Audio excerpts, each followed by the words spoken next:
Diving into Love, Starlight Ridge, Book 1. Written by Kat Bellamore. Chapter 1. Bree grabbed her camera from the passenger seat and stepped out of the car. The coastal road she'd been driving for the past hour was quiet, other than the sounds of the ocean in the distance. She couldn't see the water, her view hampered by the palm trees that towered over her and her little car. She placed the camera up to her eye and pointed it towards the road and the trees. Click. She then pointed it at the large blue sign in front of her, the reason she had pulled over in the first place. Starlight Ridge. Population 1,500. That meant the town was about as small as Amore, her New Mexican hometown. Bree hadn't lived in Amore since she left for college several years earlier, but she still considered it her home. Click. Bree lowered the camera. She hoped Adeline was right, that this was what Bree needed. Her parents had told her she was running from her problems, rather than facing them head-on like they'd always taught her to. That had been accompanied by looks of disapproval. But Bree trusted Adeline more than her parents. They'd been roommates for all 4 years of college, and by the time they'd graduated, Adeline had felt more like family than Bree's own ever had. To be fair, her parents were trying to be better, trying to change. But some habits die hard, and others are immortal. Bree placed her camera back in the case and slung the strap over her shoulder.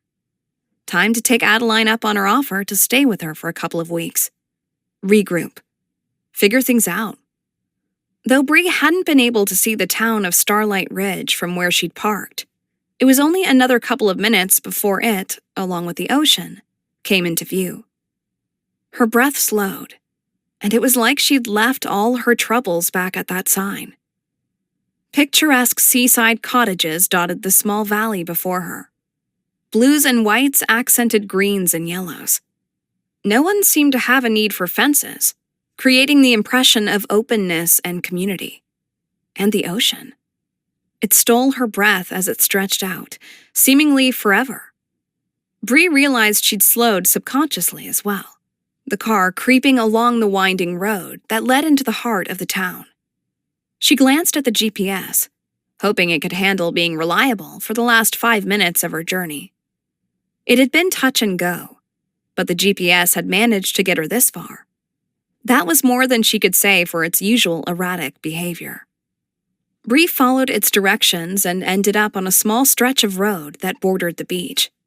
She lowered her window so she could better hear the waves and the cries of the seagulls. Adeline had been right. This was exactly what Bree needed. You have arrived at your destination. Bree pulled into a parking stall that sat diagonal to the road and craned her neck to better see through the windshield. She glanced at the GPS, then back out the window. This didn't seem right. In front of her sat a small boardwalk with a dozen or so connected shops. The one directly in front of her simply said dive shop. It had a help wanted sign in the window. Bree knew that Adeline had returned to Starlight Ridge to open her own business, but Bree could say with some certainty that it hadn't been a dive shop. Stupid GPS. Couldn't it lead her to the correct location for once? Hopefully she wasn't too far off course. Bree stepped out of the car. No one was walking the boardwalk, despite the warm breeze, and she wondered if the shops were even open. She hoped at least one was, so she could ask for directions.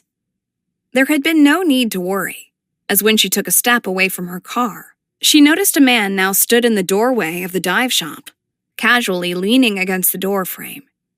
He wore a t-shirt featuring the shop's logo, along with board shorts. His tanned complexion, a nice contrast to his sun-bleached hair.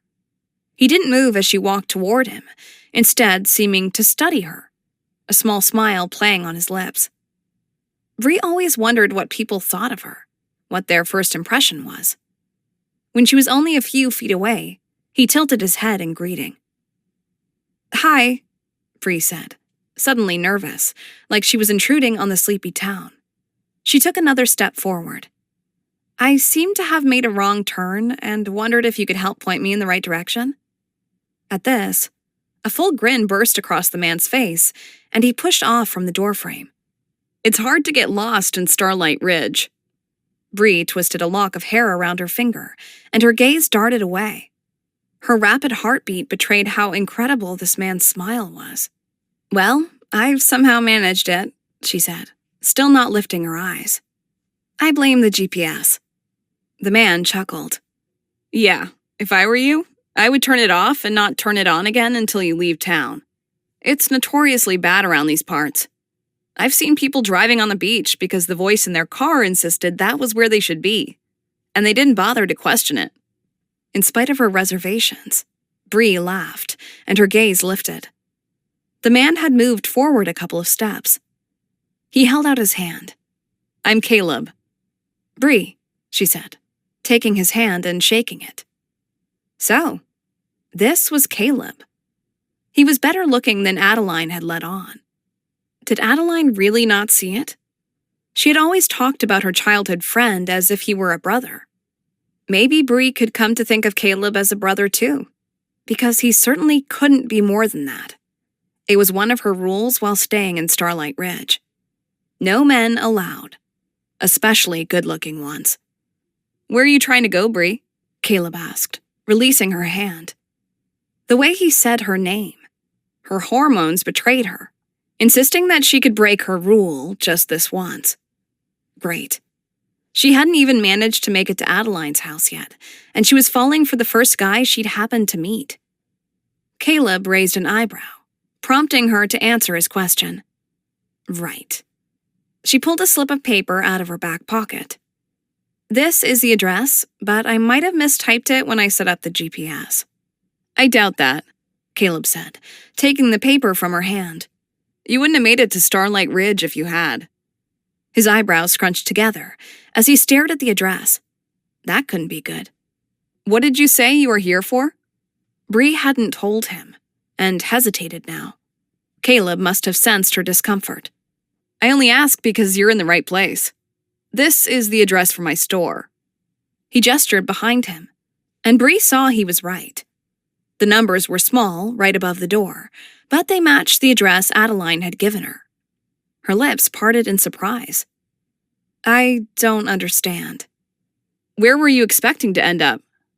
"My friend's house. She invited me to visit," Bree said, seeing no alternative but to tell him. "Adeline Baker."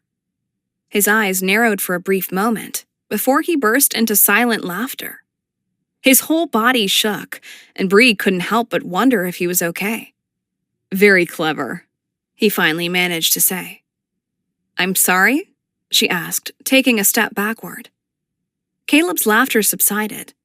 His eyes were moist from laughing too hard, and he wiped away the tears with the back of his hand.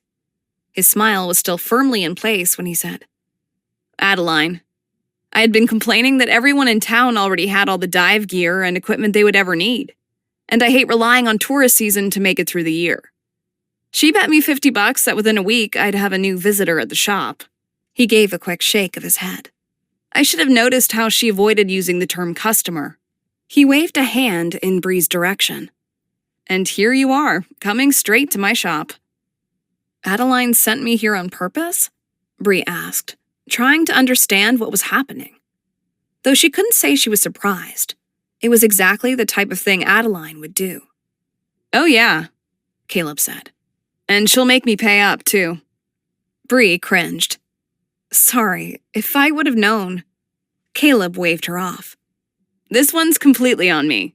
I knew better than to make a deal with Adeline, considering how she always manages to get the upper hand." He didn't seem upset, so Bree allowed herself to return his smile. "That's very true. I lived with her for 4 years, and I stopped taking her bets after the first month." "What did she do?" "Bet me that within 24 hours she could get the hottest guy in our apartment complex to take her on a date to this super fancy restaurant. He showed up at our door 10 minutes later to take her to that very restaurant." "She already had the date set up." "Yep. And when I protested, Adeline said she hadn't specified that the 24 hours had to be in the future.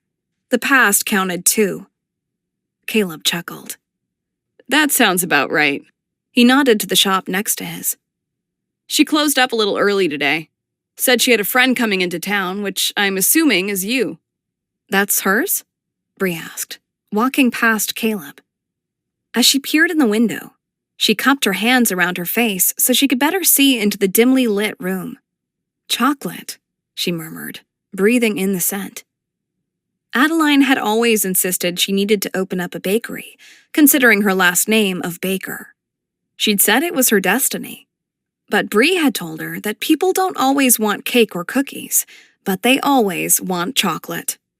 It looked like Adeline had finally come over to Bree's side of things. That was one of the things she loved best about her friend. Adeline was stubborn and eccentric, but she was also never afraid to change course when it was needed. Bree took a step back and looked at the display window. Starlight Chocolate Confections. The letters were brown and pink, looping across the glass. Fudge and truffles sat on fancy plates. I sure hope she has some of these waiting for me, Bree said, her mouth beginning to water. She glanced back at Caleb, who was watching her. His eyes lit up in amusement. Does she live above the shop? Most of us do, but she wanted a place of her own. There's not a lot of room above the shops, though I don't think that was the main reason she wanted to live someplace else. Bree cocked an eyebrow, waiting for him to continue. Caleb took the hint. Adeline said if she had to smell chocolate all day and night, she'd end up eating her inventory and would be bankrupt before the grand opening. Rather than laughing, Bree nodded in understanding. She would have the same problem. So, now that she's earned herself $50, where do I go from here? It's not far, within walking distance, actually. Caleb paused. Of course, most things in Starlight Ridge are. He pointed down the road. It's a little hard to see from here because there are a couple of trees blocking the way, but it's the second house on the left. Look for the red door. Bree found herself wanting to stall, not wanting to leave Caleb's company quite yet. She told herself it was because he had been nice, and she could always use another friend. But she couldn't think of a reason she should stay, so she gave him a small wave and thanked him for his help. As she backed out and drove away from the shops, she couldn't help glancing in her rearview mirror. Caleb was still standing in front of his shop, watching. Her stomach flip-flopped, betraying her rational side, which was why she promised herself that was the last time she would ever visit the dive shop. Bree had just left her fiancé after all, and her heart couldn't be trusted. Chapter 2. Adeline?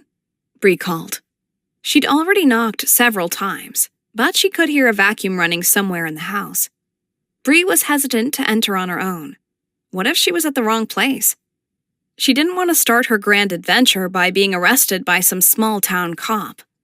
She could only imagine how she'd talk herself out of that one. But Caleb had said it was the house with the red door, and this was the only one that fit the description. Bree glanced around one last time, taking in the picturesque porch and vivid colors of the plants that surrounded her. She sincerely hoped this was Adeline's house, not only because Bree didn't want to spend the night in jail, but also because it was so insanely beautiful. Of course, all the small homes around here were. She'll never hear you. Bree turned toward the voice and found herself facing a small woman who carried a basket on one arm. I'm sorry? Adeline. Even when she doesn't have the vacuum going, that girl is always distracted. I've learned to just go on in.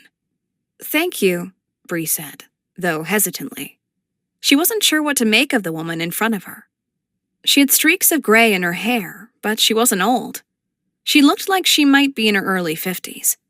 Her clothes were as colorful as the foliage that surrounded them, and there was a brightness about her eyes that made Bree instantly want to trust her. The woman looked at Bree expectantly, and she realized she should introduce herself. I'm Adeline's friend, Bree. She took a step toward the woman and extended her hand, but then remembered the basket the woman was carrying. The woman didn't seem to mind. She awkwardly moved the basket handle up her arm and took Bree's hand. The woman's hand was warm and soft, and just beginning to show signs of wrinkles. "I'm Jessie." She nodded to a house across the road. "I live in the home with the out-of-control vines." Bree followed Jessie's gaze to a home that indeed looked like it was at war with the foliage, and the vines were winning. But for Bree, it enhanced the home rather than detracted from it. "They're lovely," she said. "You won't think so when they sneak through my window and kill me in my sleep." Jessie didn't crack a smile, and Bree found herself stunned into silence, unsure how to respond to such a bold declaration as that. Could vines really strangle someone? And what did that say for all the other wild plants they were surrounded by? She took a step back toward the house, just in case. "Which reminds me," Jessie said, her smile returning. "This is for you." She slid the basket off her arm and extended it toward Bree. "I've put my name on the bottom so you can return it when it's empty." Bree hesitated. "Oh, I couldn't." "Of course you can," Jessie interrupted. "I made them specially for you, and I'll be offended if you don't accept my gift. In fact, I'll be doubly offended if you don't eat one right now." Bree tried to blink away her surprise. "But how did you know I'd even be here?" Jessie laughed, then pushed the basket into Bree's arms. Her voice took on a mystical quality as she said, "We know everything around here." She laughed again. "That and Adeline mentioned she was closing shop early, so naturally we all had to find out why." "All?" Bree asked, though she was momentarily distracted by the amazing aroma coming from whatever was in the basket. A checkered cloth hid its contents, and she lifted the corner to take a peek. "We take care of each other here," Jessie said with a firm nod. "But just remember, I was the first to welcome you. Don't let Erwin try to convince you otherwise." Lemon tarts. Oh, they smelled heavenly. And Jessie had said she'd be offended if Bree didn't eat one right in front of her. Bree slipped one out, and Jessie stopped talking. Her entire face lit up in anticipation. One bite was all it took for Bree to know she might have to stay in Starlight Ridge forever. Part of the flaky crust stuck to her lip, and she licked it off. She quickly ate the rest, not thinking about how it might look to Jessie, who was still watching Bree eat. She suddenly felt self-conscious, and she dabbed at her mouth with the corner of the cloth from the basket. "You wouldn't mind if I kept these for Madeline, would you?" Bree asked. She loved her friend, but maybe not enough to share. The tarts were that good. "Of course not," Jessie said. "She always gets more than her fair share anyway." The way she said it, though, it was like she was delighted that someone would love her tarts enough to want more than was good for them. "Who is Erwin?" Bree asked, trying to distract herself from eating another tart right away. Jessie wrinkled her nose. "How did you hear about him?"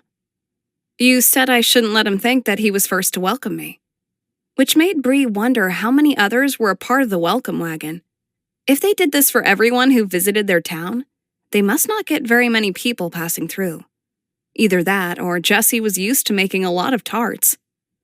"Well, he wasn't the first," Jessie said with a little sniff. "Just because he placed his shrimp in Adeline's fridge with a silly little note tied to it does not mean he has officially welcomed you. I mean, you haven't even seen it, let alone eaten any. How could you have possibly felt welcomed by that?" The front door squeaked open at that moment, and Bree turned to see her friend and former college roommate standing in the doorway. "Ooh, are those lemon tarts?" Adeline asked, her gaze fixed firmly on the basket Bree held. Leave it to Adeline to notice the food before her best friend. "And I came with it as a bonus," Bree said. Adeline's gaze snapped up to Bree. "Of course I'm happy to see you, too." She stepped forward and wrapped Bree in a hug, but didn't let go until her hand had sneaked a tart out of the basket.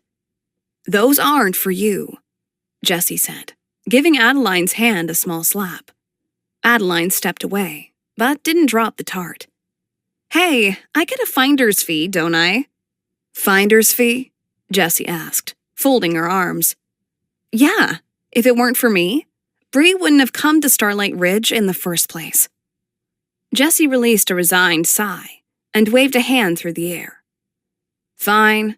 She turned to Bree. But that's the only one she gets. She raised an eyebrow like she was waiting for Bree to promise.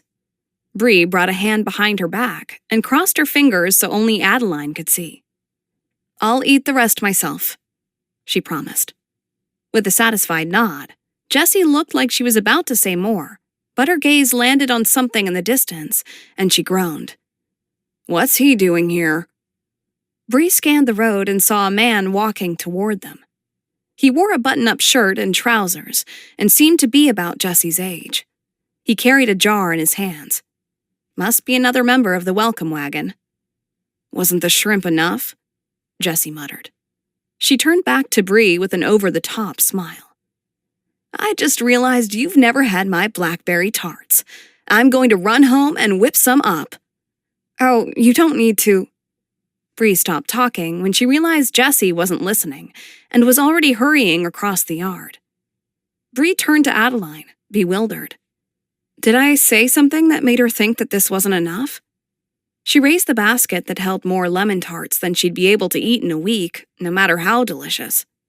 Good thing she had Adeline to help her out. Adeline laughed. No, she saw Erwin coming. Her friend nodded toward a man who was now walking up the stone path that led to Adeline's front porch. Afternoon, Addie, the man said, stopping at the base of the porch steps and leaning against the railing. His gaze shifted to Bree, and he gave her a large smile. This is my friend Bree, Adeline said, though Bree doubted the introduction was needed. Yes, I figured she was the young woman everyone is so excited to meet, Erwin said, his eyes bright. I trust you got my basket of shrimp? Bree hadn't exactly seen it yet, but thanks to Jessie, she knew it was in Adeline's fridge. Yes, thank you. The note was lovely. At least she hoped it was. Erwin's eyes shone brighter with the compliment. I forgot to give you my specialty sauce to go with it. He took a step forward. Do you mind? Bree wasn't sure what it was she was supposed to mind, but Adeline came to her rescue. Of course not. You can just place it on the counter. Wonderful. It's a bit heavy, and I'd hate for it to accidentally drop. Erwin eyed the basket Bree held, and his smile momentarily dipped. It seems your hands are already full. Jessie was here just a moment ago, Bree said. Then, thinking it would be rude of her not to offer one of her treats, she added, Would you like a lemon tart? Erwin recoiled as if Bree had thrown one of the tarts at him.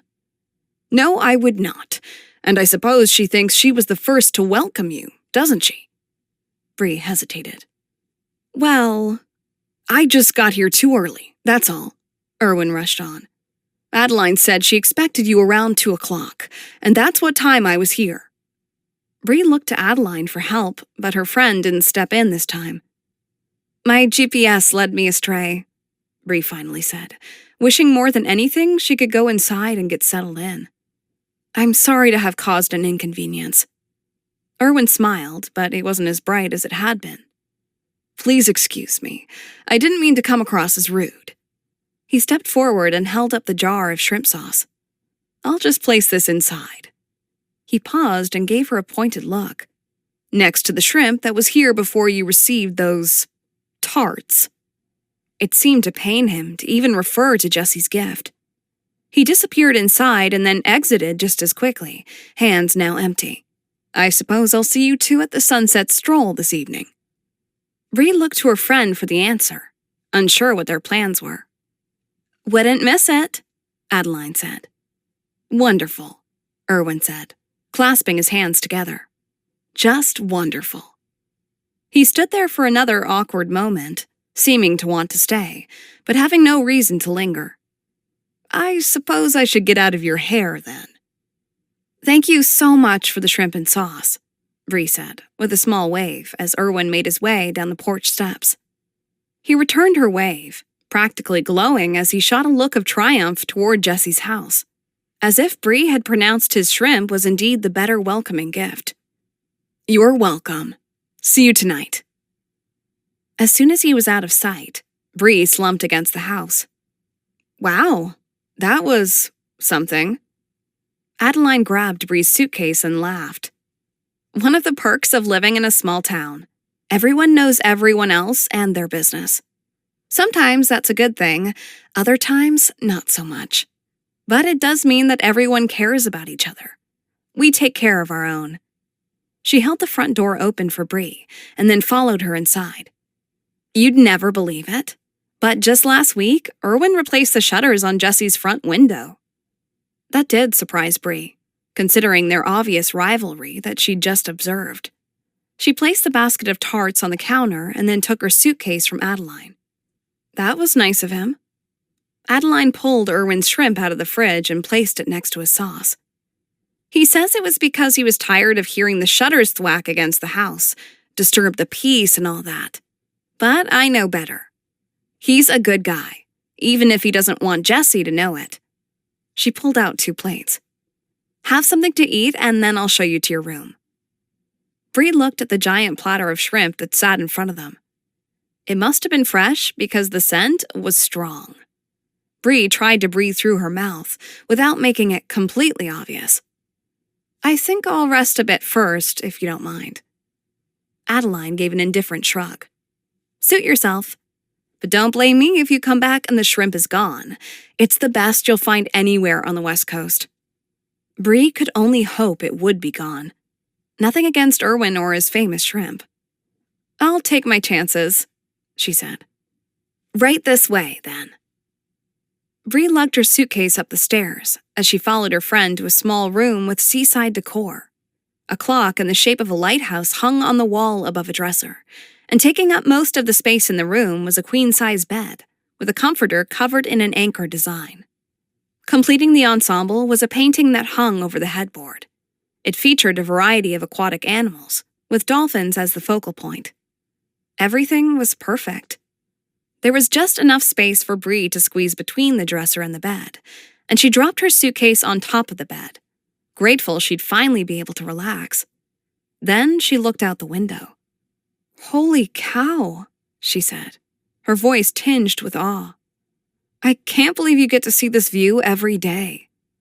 Her room had an unhampered view of the ocean and the blue sky that seemed to go on forever. So can you, if you decide to stay, Adeline said. Bree turned to look at her friend, who was still standing in the doorway. We both know this is only temporary until I figure things out.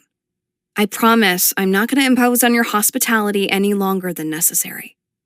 Adeline wore a wry smile when she said, How many times do I have to tell you that it's not an imposition? It's nice to have my old roommate back. Bree turned her attention back to the ocean view. We'll see if you still have that opinion in a couple of weeks. Of course I will. Just like I would in 2 months or 2 years. Bree smiled to herself, grateful she had Adeline. As soon as her friend had heard about what happened with Mark, she hadn't said, I told you so, but instead demanded that Bree immediately jump in her car and drive directly to Starlight Ridge, and grab some ice cream on the way. Never mind that it was a 13-hour drive. Thank you. No problem. That's what single, well-adjusted best friends are for. Bree wished she could say the same for herself, and hoped she wouldn't drag Adeline down to her level. At least Bree had the first part down. She was single. Even if it had only been a month since she'd left Mark. On their wedding day. It sounded bad when she put it like that, but Bree didn't know why he had been so upset about it in the first place. Everything that had happened had been his fault, even if he couldn't admit it. And it wasn't like he'd even loved her. As for the well-adjusted part, well, that was why she was in Starlight Ridge. To work on that. So, you going to mope around here for a bit, or are you going to join me while I eat all of your shrimp? Adeline said. She knew Bree so well. Nothing good could come out of leaving Bree alone up here with her thoughts for company. I'm coming, Bree said. But you can have the shrimp. I'm not hungry. Adeline narrowed her eyes at Bree as they walked back down the narrow staircase. You've been driving since yesterday. You should be starving. She paused on the last step and burst out laughing before giving Bree a knowing look, like she'd just figured something out. You don't like shrimp, do you? Bree groaned. Or anything else that comes out of the ocean. The fact that she didn't like seafood shouldn't be a big deal. But after meeting Erwin and realizing how important the freshly caught food was to the oceanside community, she was nervous about their reaction if they ever found out. I can't believe I never noticed before. I mean, we lived together for 4 years. Bree plopped down onto one of the bar stools at the kitchen counter. Yeah, in New Mexico, where we didn't eat anything unless it had green chili on it. She threw a side gaze at Adeline. What am I going to do? Adeline gave Bree a curious look. We're going to tell people so they don't keep bringing over shrimp platters. No, you can't do that, Bree said, panicked as she thought of Erwin. She was sure he'd be devastated if he ever found out she hadn't wanted the gift he'd been so proud to give. Despite having just arrived in town, she found herself wanting everyone to like her, to be worthy of the attention they'd already bestowed upon her. They'll hate me. They will not, Adeline said, as she screwed the lid off the shrimp sauce jar. Trust me. They'll come up with another way to make you feel welcome, or uncomfortable, depending on who it is. She laughed as if she'd made a joke and picked at one of the shrimp. As Adeline examined it, she said, You know, I wouldn't mind keeping this secret between you and me. I know for a fact that Dale is planning on bringing over some fish for dinner, and I'd love to get it all to myself. In fact, I think I'll be eating quite well for the next little while. Bree grinned and pulled the tart basket closer. As long as you keep your hands off anything that Jessie brings over. Adeline's lips dipped into a fake pout. Can I at least have one? Fine. Bree gave an exaggerated sigh. You can have one, but that's it. Adeline brightened back up and popped the shrimp in her mouth. I wonder what Caleb will bring over. Probably a t-shirt or something. Bree's pulse quickened at the name of the dive shop owner.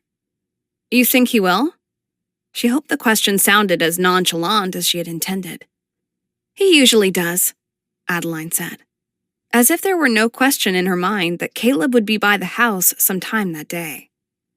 A piece of crust fell to the counter as Bree nibbled on a tart.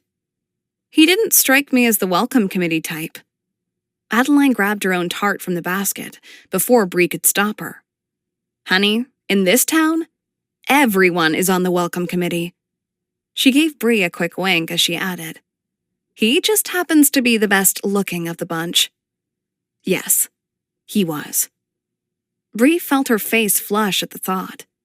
Even the memory of that one chance encounter stole her breath. But she knew it was only because her hormones were trying to make Caleb her rebound. Bree couldn't allow that to happen.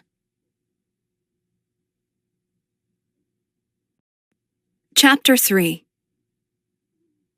Caleb watched as Bree's car turned into Adeline's driveway. Funny how Adeline hadn't mentioned that she had a friend coming to visit. Not that she always told him everything, and she had undoubtedly wanted to ensure she won their little bet. But still, he would have appreciated a little forewarning. He didn't do well being put on the spot like that. Caleb turned, not wanting to go back inside on such a perfect spring day, but also knowing there was work to be done. He worked the store alone during the off-season, so unfortunately, there was no one to delegate the mundane tasks to. He had just sat down in his small closet/office when the bell over the front door rang. The computer hadn't even had the chance to wake up, but he couldn't say he was disappointed to have a distraction from going over inventory. He'd been very good at finding distractions lately, trying to fight the monotony of it all. When Caleb walked out front, he was greeted by the ever-cheerful face of Isaac. His dark hair, tanned skin, and deep dimples created the illusion that he belonged on the shores of Hawaii, rather than California. Hey, what brings you in here? Caleb said. The last time Isaac had visited, he'd challenged Caleb to a surfing contest, and Caleb had no desire to repeat that fiasco. I'm on my lunch break and need someone to talk to, Isaac said, resting his elbows on the counter. I'm bored out of my mind. It's sunny out, but too cold to get in the water. What good is being a lifeguard if no one's swimming? Caleb reached out and rustled Isaac's hair. You get paid either way. You hoping you have to jump in and save someone? Isaac knocked Caleb's hand away. Of course not. But just sitting out there, looking good, is going to put me to sleep. Caleb grinned but retracted his hand. He had to remind himself, even now, that Isaac wasn't as little as he used to be. It was hard to think of him as anything other than the fearless boy who'd scared the town half to death every time he disappeared. No one ever knew if they'd find him in the ocean, on someone's roof, or at the top of a water tower. Thankfully, he was as resilient as he was stupid. Isaac was in his early 20s now, and had decided to stick around Starlight Ridge, despite his friends leaving town. No one could figure it out, but whenever someone asked about it, Isaac would just say, "She would never forgive me." Caleb was unsure who Isaac was referring to, but he liked to think it was the ocean that was keeping Isaac rooted down. You just have to look good for another couple of hours before Eliza takes over and you can go play in the ocean and show everyone how it's really done. Isaac's dimples returned. Very true. Speaking of which, are you going to come out and surf this weekend? Everyone's dying for a rematch. Caleb leaned forward, his eyebrow raised. Everyone? Or just you? Isaac lifted one shoulder as if it didn't matter. His eyes danced, full of mischief. Both. Caleb doubted that. Thanks, but no thanks. I've got a shop to run. After a quick glance around the empty store, Isaac snorted. It's not like anyone's going to buy anything during the few hours you're gone. Gee, thanks. Caleb tried to ignore the pang of the truth of it. The last couple of months had been brutal, worse than the year before. He just had to make it through one more month. I didn't mean it like that, Isaac said quickly. I just missed going out in the waves with you, that's all. There it was. He sounded like the little boy again, not that he was that much younger than Caleb. There was only about 8 years difference, but it had seemed like a lot more when Caleb was 18 and Isaac was 10. Why don't we go diving instead? Isaac crinkled his nose. What's fun about that? You mean what's fun about exploring the bottom of the ocean? Seeing animals you've never discovered before? Not to mention the sunken ships and treasure? You place the ships and treasure for the tourists to find, Isaac pointed out. That doesn't make it any less awesome, Caleb said. You just want me to have to rent gear from you. Caleb quickly countered. I'll give you a discount. Isaac laughed and gave a quick wave goodbye. I guess we'll have to agree to disagree. Isaac left the shop to resume his lifeguarding duties, but not without more grumbling under his breath. Caleb smiled as he watched him go, but it faded after a moment. What he wouldn't give to have Isaac's carefree nature, living each day as if it were his last. Of course, it was Isaac's nature that had got him into trouble with online gaming, after his girlfriend had left town a couple of years earlier, spending thousands of dollars on virtual items whose only purpose was to defeat trolls. Some people used alcohol to deal with grief. Others? Make-believe worlds where you could be anyone, do anything without real-world consequences. Or so Isaac had thought. Thank goodness Caleb's brotherly instincts had helped him step in at the right time. He stared after Isaac's retreating figure for a moment longer, then returned to his office at the back of the store. Maybe it wasn't so bad being the practical and boring bachelor of Starlight Ridge. 8 o'clock eventually rolled around. Closing time. Caleb stood from his desk and stretched his arms over his head.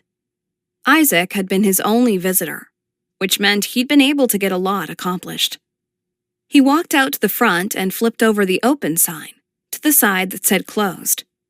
After locking up, he grabbed his coat, then slipped out the back and meandered along the winding path that would eventually lead him to the boardwalk. Palm trees towered over him, and plants overran the ground, leaving the impression that he was actually walking through a foreign jungle. Though the shops hid Caleb's view, he knew the sun was just beginning to set and sending pinks and yellows and purples across the ocean. which would bring the rest of the town to the beach. But for this brief pause, the world was his own.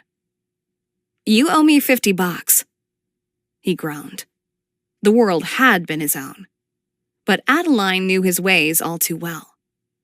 "Come by the shop tomorrow," he said, not bothering to turn around to face her. He kept walking. "But that's the last bet I ever make with you." "That's what you said last time." Caleb slowed his steps. "I know, and the time before that."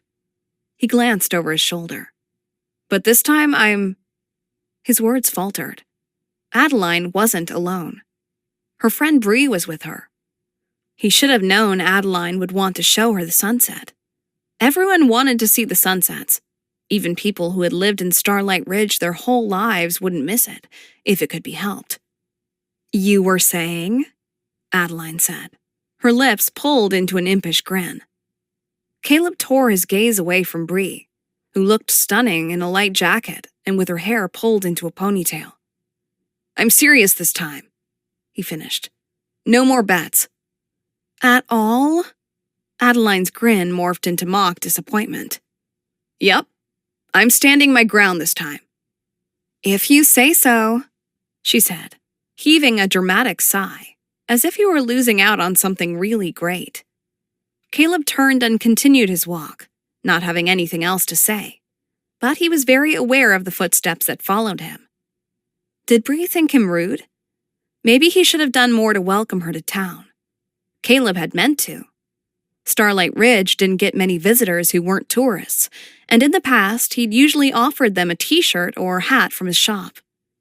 But something about Bree had caught him off guard and made him hesitant to offer her a gift. He didn't want her to get the wrong idea, after all, and think he was flirting with her. Which meant that so far, all he'd managed was to make Bree feel guilty for helping Adeline make $50 off him. In all fairness, that hadn't been his fault, and he had then given her useful directions, unlike Adeline. But all the same. Caleb paused mid-step, then glanced back at Bree. "How are you enjoying Starlight Ridge?" "It's beautiful," she said, turning her chin up as if searching for the sunset that was still hidden from view. "Everyone has been very welcoming." "Who is everyone?" he asked, giving Adeline a cautious look. He hoped they hadn't all been waiting on her porch when Bree arrived. That would be enough to scare anyone away. Whether she was staying for several years or just the weekend, the town would behave the same way, overwhelming her with baskets of fresh seafood, baked goods, and offers to show her around town. Not that there was much to see. Bree had already been to the boardwalk and the ocean. That was most of what the town had to offer. Bree answered his question.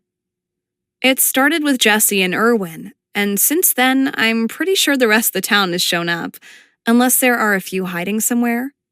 She released a small laugh. "I don't think Adeline will have to go grocery shopping for a month."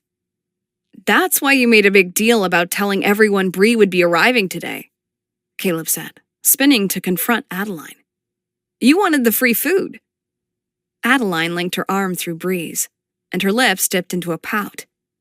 "What an awful thing to say about one of your oldest friends." He raised an eyebrow and waited until Adeline caved under his stare. "Fine," she said. "I may have mentioned her arrival with Jesse's tarts in mind, and Jules' muffins, and possibly Irwin's shrimp and Dale's fish." Adeline didn't seem the least bit sorry for it. Caleb turned his gaze on Bree. "Don't you dare let Addie eat your shrimp. People drive for miles for a taste of that stuff." Bree looked like she was about to respond, but her lips parted in surprise instead. She stepped away from Adeline and around Caleb, her footsteps quick. He followed her movements, curious as to what could have caused her reaction. Bree reached the end of the shops and stopped, the last rays of the sun illuminating her features. "You come out here every night?" "Yep," Adeline said, joining her friend. Caleb wondered if he was allowed to, or if he'd be intruding. He settled for walking to their other side and leaving a few feet of space between them. "Does it ever get old?" Adeline didn't answer this time. So Caleb said, "No, never." Nothing could compare to the sunset reflected off the ocean's water. It's even better from the beach. He took the lead, leaving the path and walking across the road where he'd first met Bree that morning. He didn't ask them to follow, but was glad when he'd reached the sand and saw that they had.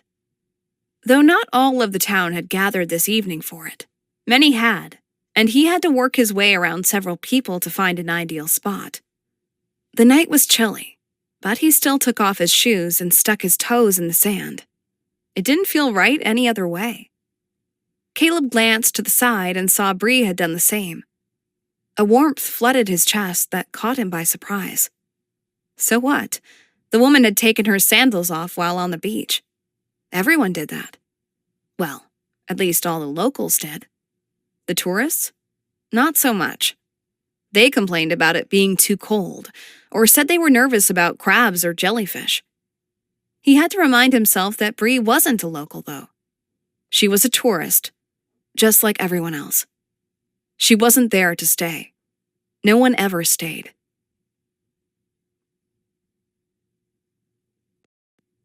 Chapter 4.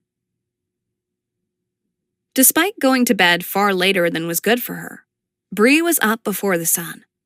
She didn't mind. After seeing how amazing the sunset was the previous evening, she wanted to see if the sunrise was just as good. That, and last night she'd forgotten her camera and now needed to make up for it. The second she'd stepped around the shops and seen the sky burst into color, she'd reached for her camera. Her heart had plummeted when she'd realized it wasn't hanging around her neck like it usually was, and she'd been tempted to run back to Adeline's house to get it. But the moment would have disappeared, and she'd reminded herself that she'd have 2 weeks of sunsets that she could capture. This time, she'd just enjoy the moment. Now, wrapped in a blanket she'd found on the couch, her camera in hand, she made her way out to a balcony that overlooked the ocean. Seeing it from her window just wasn't the same. Bree breathed in the salty air as she stared across the dark waves, still not quite able to believe that Adeline lived in a place like this. She had to get closer. Conveniently enough, there was a set of stairs to her right. At the bottom were some large, flat rocks that would be perfect to sit on. Bree snapped a couple of pictures and then tightened the blanket around her as she carefully maneuvered the steps in the faint light. The sun was just beginning to wake. The sound of the waves as they met the shore intensified, though Bree didn't feel like she'd gone very far. She sat on the nearest rock, and as the first rays of sun reflected off the water, she studied how the waves moved. Even though they held so much power, she felt only peace and contentment. Bree would be happy if she never had to move again, if she could just stare at the waves forever. They pulled her in, made everything else in her life seem inconsequential. How could anything matter when something like this existed in the world? Something so much more vast than her. Bree was startled from her reverie by the sound of someone approaching from behind. She whipped around, but her heart slowed when she saw it was just Adeline, wrapped in a blanket of her own. "I'm sorry, I didn't mean to wake you," Bree said, as Adeline settled on an adjacent rock. "I always wake up early, a curse of owning my own business. Or maybe it's a blessing." Adeline nodded out to the ocean. "I always took it for granted growing up, until I went away to college. Do you remember how much I missed the waves?" Bree smiled at the memory. "We had to get you one of those machines that simulate nature noises. You never took it off the ocean setting. Even then, it took a month before I could sleep through the night." A pause. "I've come out here every morning since I returned." Bree could understand why. "Thank you," she said, "for inviting me to visit."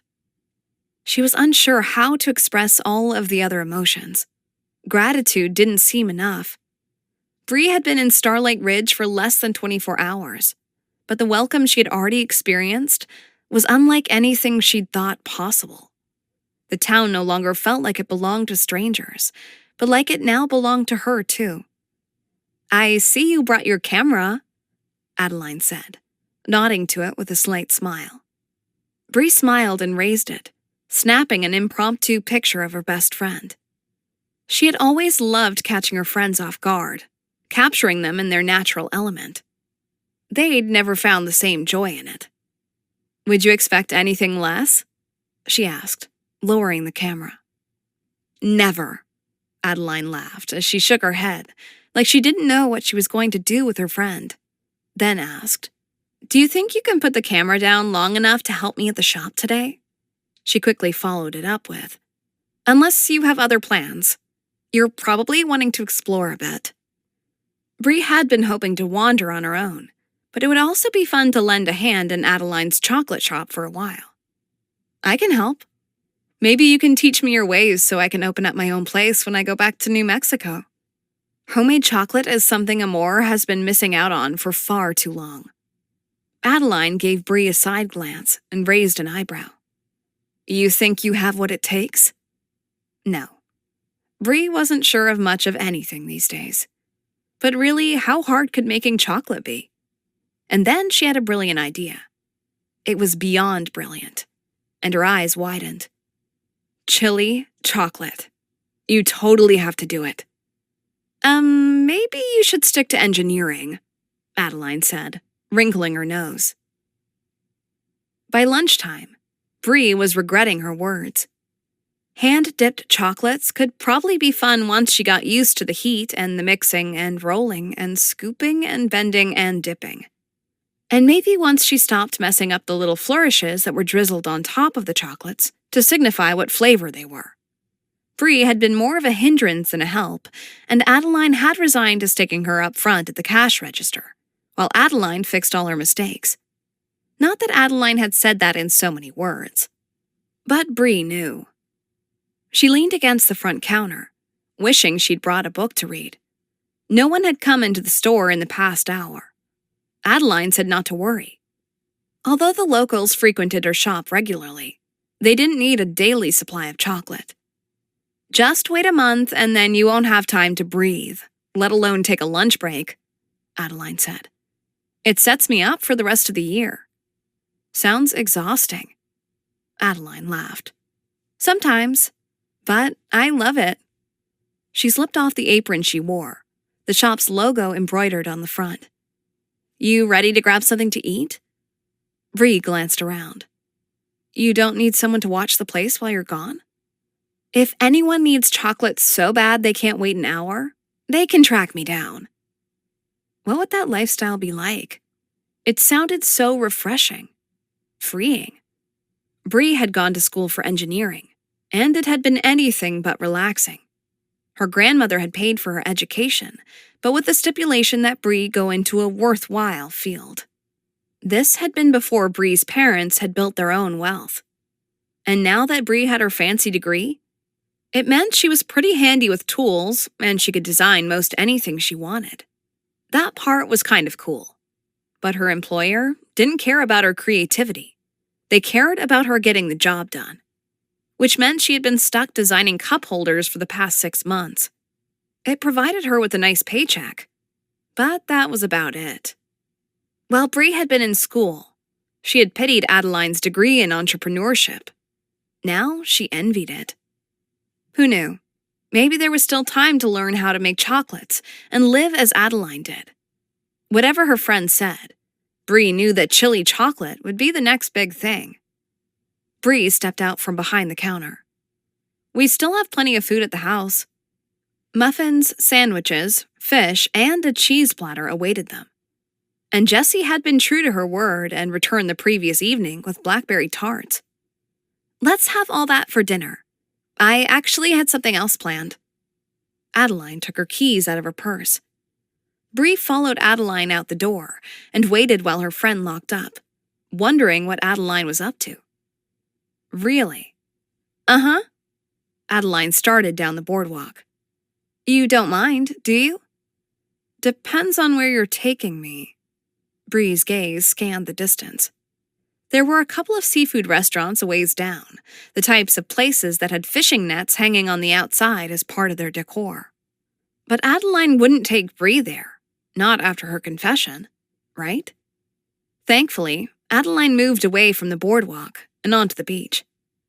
I thought a picnic would be nice on your first real day here. I asked a friend to pick up a few things from our local diner. She lowered her voice. Don't tell Erwin. He'd be devastated that we didn't visit his restaurant first. He owns Seaside Bay. That wasn't going to be a problem. There was no way Bree would tell Erwin.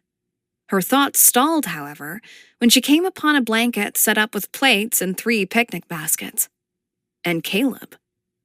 Bree stopped mid-step. What are you doing here? She asked in surprise, realizing too late how rude that must have sounded. I mean, she didn't know what to say that would make it any better, so she clamped her lips shut. Rather than appear offended, Caleb smirked and looked at Adeline. I should have known she'd be just like you. Adeline flashed him a grin and plopped down onto the blanket. You mean beautiful, intelligent, witty, and blunt, Caleb said, though it didn't seem to be an insult, more like he found it amusing. He turned back to Bree. To answer your question, I was invited. He must be the friend Adeline had said was picking up their food from the diner, a fact that Adeline had conveniently forgotten to mention. Bree felt her cheeks flush, and not knowing what to say, she followed Adeline's example and dropped onto the blanket. Caleb looked good in a hat, a t-shirt, and board shorts, probably merchandise from his own shop. She tried not to stare, and instead leaned back on her elbows and looked out over the ocean. A few seagulls scuttled around the sand, seemingly waiting for the right moment to move in on their picnic.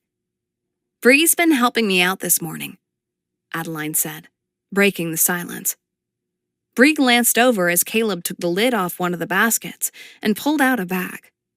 Oh, he said, as he took out several sandwiches and placed one on each of the plates. I hope Addie at least paid you in chocolate. Bree turned back to the rolling waves and smiled. Only the ones that I messed up so bad that they were unsalvageable. Which were a lot, Adeline added. She'd been nice enough to bag them up for Bree. So you're a natural, Caleb said, his tone teasing. Bree pushed herself up and swung her legs around so she sat cross-legged. Basically, Adeline needs to be careful or I might take over her shop one day. Adeline snort-laughed. Yeah, I'm not worried. She reached into the basket closest to her and pulled out a soda, extending it toward Bree. Want one? It was already chilled, and Bree had to set it down quickly, her skin prickling from the cold can. So, becoming a chocolatier probably isn't in my future. Maybe I'll be a professional beach bum instead. She stretched her arms over her head and breathed in the salty air. I could get used to this. What exactly would be in your job description? Adeline asked, pulling a bag of grapes from the basket nearest her. Bree's gaze scanned the sand around them. I don't know. Whatever that guy does, I guess. She nodded toward a dark-skinned guy in the distance. He was lounging in a seat that towered over the rest of the beach, his shirt off like he didn't have a care in the world. Both Adeline and Caleb burst out laughing, and Bree couldn't figure out what was so funny. That's Isaac, Adeline explained, once she'd caught her breath. And he's the lifeguard. Bree squinted her eyes and tilted her head as she studied him. The guy was just sitting there. Really? Shouldn't he be doing something like, I don't know, saving lives or something? If there was anyone to save, yeah, Caleb said, still wearing a grin. But if you hadn't noticed, there's not much action at the moment. True. No one was in the water, and only a couple of people lounged on the sand. But still, it looked like the guy was sleeping and would never know if someone decided to go for a swim.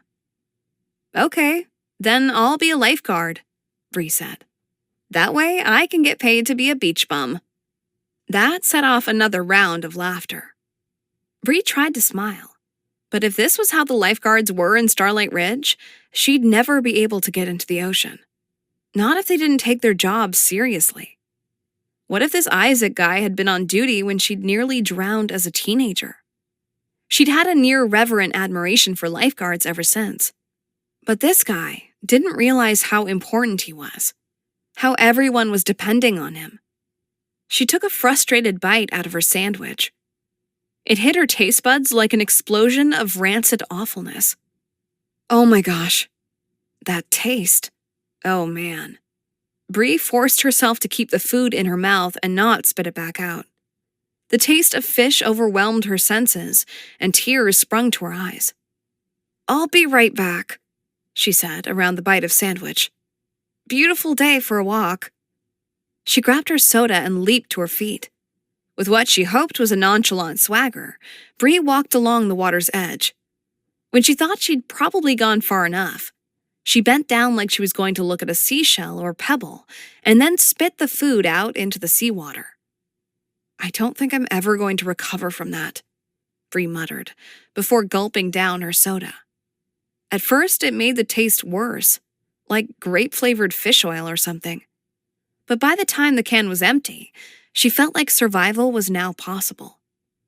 "I've never seen anyone have that reaction to the diner's fish sandwiches," someone said from behind her. Bree turned to find that Caleb had followed her, and had probably watched her spit up her food. That must have been attractive. She could have feigned an upset stomach or something, but from the way he was looking at her, Caleb knew her secret. Bree self-consciously wiped the back of her hand across her mouth, hoping she didn't have spit or little bits of fish stuck to her lips. "Let me guess. The diner is famous for them?" It seemed everyone was famous for the seafood here, and she was the only one in town who couldn't appreciate it. "Sure is," Caleb said, his eyes teasing her. "But I wish Addie had told me you don't like fish." Yeah. Too bad Bree had sworn Adeline to secrecy. Looked like her friend was right, and Bree would have to tell people. It was too dangerous not to. "Is there anything in Starlight Ridge that isn't world famous?" "No, we pretty much have the best of everything here." Caleb gave her one of his world-famous grins as he nodded toward their picnic. "Let's get you something edible, shall we?" "I don't think I could stomach much of anything at the moment," Bree said, her tone apologetic, even as she began to walk back toward their picnic blanket. "Although Jesse's tarts are sounding pretty good right about now." Caleb walked slowly with his hands shoved in his pockets, almost like he was delaying their return to their picnic. "How about lemon meringue pie instead? That is, if Adeline hasn't eaten it all by now." "Now that I could go for." Bree's gaze landed on her friend, who was currently eating alone on their blanket, and didn't seem to mind one bit. She wondered why it had been Caleb who had come to check on her, and not Adeline. She was tempted to ask, but was interrupted by a jolt of loud music coming from her pocket. Bree scrambled to pull her phone out of her pocket. She turned away and glanced at the screen. It was her boss. Couldn't he handle things without her for a couple of weeks? He knew she was on vacation. The music stopped, but then started right up again. "Sorry," Bree mouthed to Caleb, and then stepped away to answer the call. She sucked in a deep breath and moved toward the water before pressing the green icon. "Hello?" Like she didn't already know who it was. Bree stepped on the wet sand and watched as the water washed over her feet. "Hey, Bree. How's California treating you?" Uh-oh. Eric was using small talk. This wasn't good. "Only been here a day. On my vacation, but so far, so good." A beat of silence. "What's going on, Eric?" Her boss cleared his throat. "I'm going to give it to you straight. You know how there has been talk of downsizing for the past few months?" "Yes," Bree said slowly, her mind whirling. "You said our department is safe, that they can't design airplanes without us. The engineers are what keep the company in business." Another beat of silence. "Yeah, that's what I said." Eric cleared his throat again. "And it's true. But it turns out that they don't need quite as many engineers as they got." Bree's heart dropped. There was no good way for this conversation to end. "How long have you known?" "Not long. She didn't believe that for a second. The timing was way too convenient. How long, Eric? A week. And you waited until you knew I'd be out of the office to tell me? Eric grunted. You're not the only one to be laid off, you know. Were you? From the prolonged silence, Bree knew he hadn't. Just those of us designing things like the cup holders and dinner trays, huh? She squished her toes in the sand as tight as she could, forcing her anger out into the ocean. I didn't ask to be put on that assignment. I'm capable of more. I know, Eric said, but someone had to do it. Besides, when you're designing an airplane, there are no small jobs, just small people, Bree finished. Yeah. She dropped to the ground and pulled her knees into her chest, not caring that her clothes were getting wet. How much severance pay do I get? The thing is, well, there's a reason they're downsizing. Their funds aren't what they led the public to believe, and will I even get my paid vacation time? Bree interrupted. Eric's excuses were just as unpalatable as the fish sandwich she'd spit out. Eric answered quickly this time. Yes, of course. That had been approved before all of this started. Well, she supposed that was a silver lining. But still. Bree didn't even bother to end the call. She just cocked her arm back and let her phone fly, straight into the ocean. Chapter 5. Caleb moved quickly toward Bree. He'd tried to give her some space while she had been on her phone call, but he'd overheard enough to know something was wrong. Are you all right? He asked. She still sat in the water, her chin resting on her knees, staring into the distance. I just threw my phone into the water. He took that as, no, I'm not okay, and tried to ignore the fact that he'd have to put on his gear to see if he could find the phone later, preferably before a turtle decided to use it as a midday snack. If he got lucky, it would wash up on shore. He sat down next to Bree, and his skin erupted with goosebumps covering his arms from the shock of the cold water. He forced himself not to squirm. Want to talk about it? Bree turned to him, a curious look spread across her features. He thought it adorable, how her lips scrunched to one side at the same time as her eyebrows furrowed in obvious frustration. Her gaze flitted across the sand to their picnic, but Adeline had disappeared. Caleb assumed that had been her plan all along, to disappear. He should have realized what Adeline was doing when she'd said she was swamped with work and wondered if he'd pick up some food from the diner. No one was ever swamped with work this time of year. But Bree seemed disappointed that Adeline had left her, and now the only one to confide in, to comfort her, was a random guy she'd only met the day before. She turned back to the ocean and released a long sigh. That was my boss calling to tell me that I no longer have a job. Mandatory cutbacks to try to save money and all that, it's not you, it's me kind of stuff. They didn't get rid of all their engineers, just the ones they didn't deem necessary. Like me. Her voice caught on the last part, and she fell silent. Caleb wished Adeline hadn't left. He never knew what to do in situations like this, especially with a woman he didn't even know. He hadn't realized Bree was an engineer. That was awesome, but it also meant she was super smart and would be able to see right through any of his lame attempts to make her feel better. That sucks. Bree gave a surprised laugh. Yup, it does. So, why did you destroy your phone? As soon as Caleb said it, he knew it had been the wrong question to ask. She was already dealing with a major problem, and he'd redirected her attention to another one. She was silent for a long time, and he scrambled to find something else to say. Something that would help smooth things over and not make him look like the colossal jerk he was turning out to be. But then she finally spoke. Because I didn't want to talk to my boss and hear how sorry he is, even though he still has his job. I didn't want to have to talk to my mom or dad and tell them of my failure when they call and ask how things are going. Now that I say it out loud, I think my arm knew what my brain is just figuring out. I don't want to talk to anyone at all." She took a shuddered breath. "So you're just going to sit in the ocean for a while instead?" He hoped Bree could hear that he was trying to lighten the magnitude of the situation. It was the only way he knew how to help people. He'd never been very good with actual solutions. Bree's gaze whipped to him and then traveled down to where he sat in the water. "You must be freezing," she said, standing up. "I'm so sorry. You must think I'm crazy, sitting in the water like that and then destroying my phone just because I was mad." She gave a quick shake of her head, then held out a hand to Caleb to help him stand. He only hesitated a moment before taking it and getting to his feet. "I promise I'm not usually like this."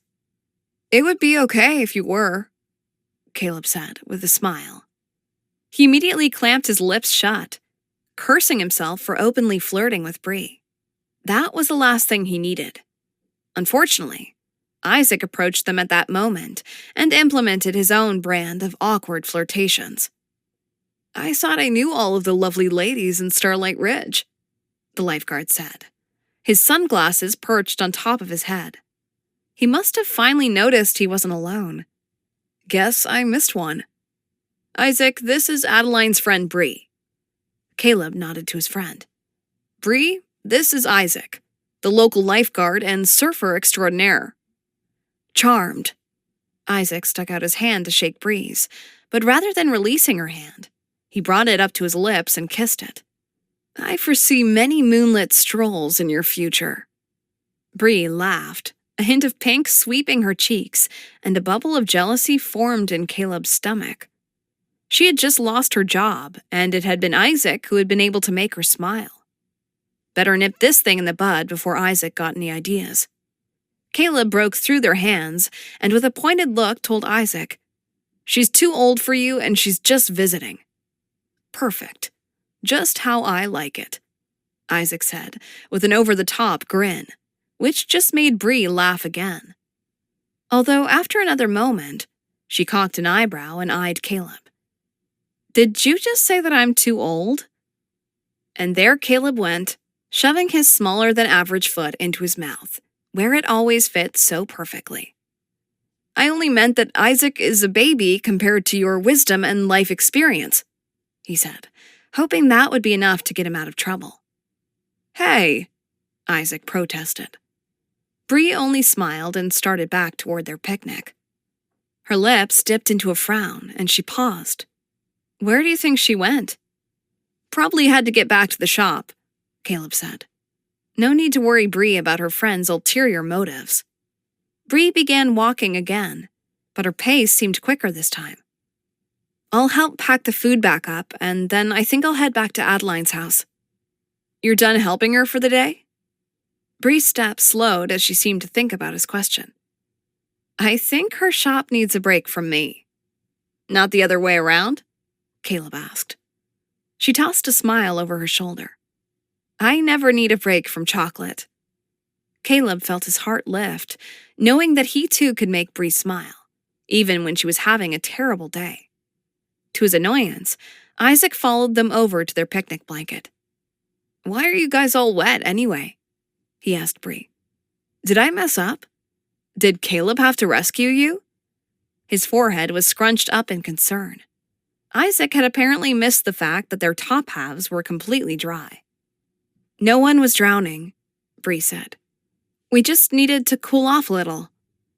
Isaac's forehead smoothed out in relief. "I don't know much about needing to cool off, but if you ever need to warm up, I can definitely help you out with that." Caleb grabbed the grapes and shoved them into one of the baskets with more force than was necessary.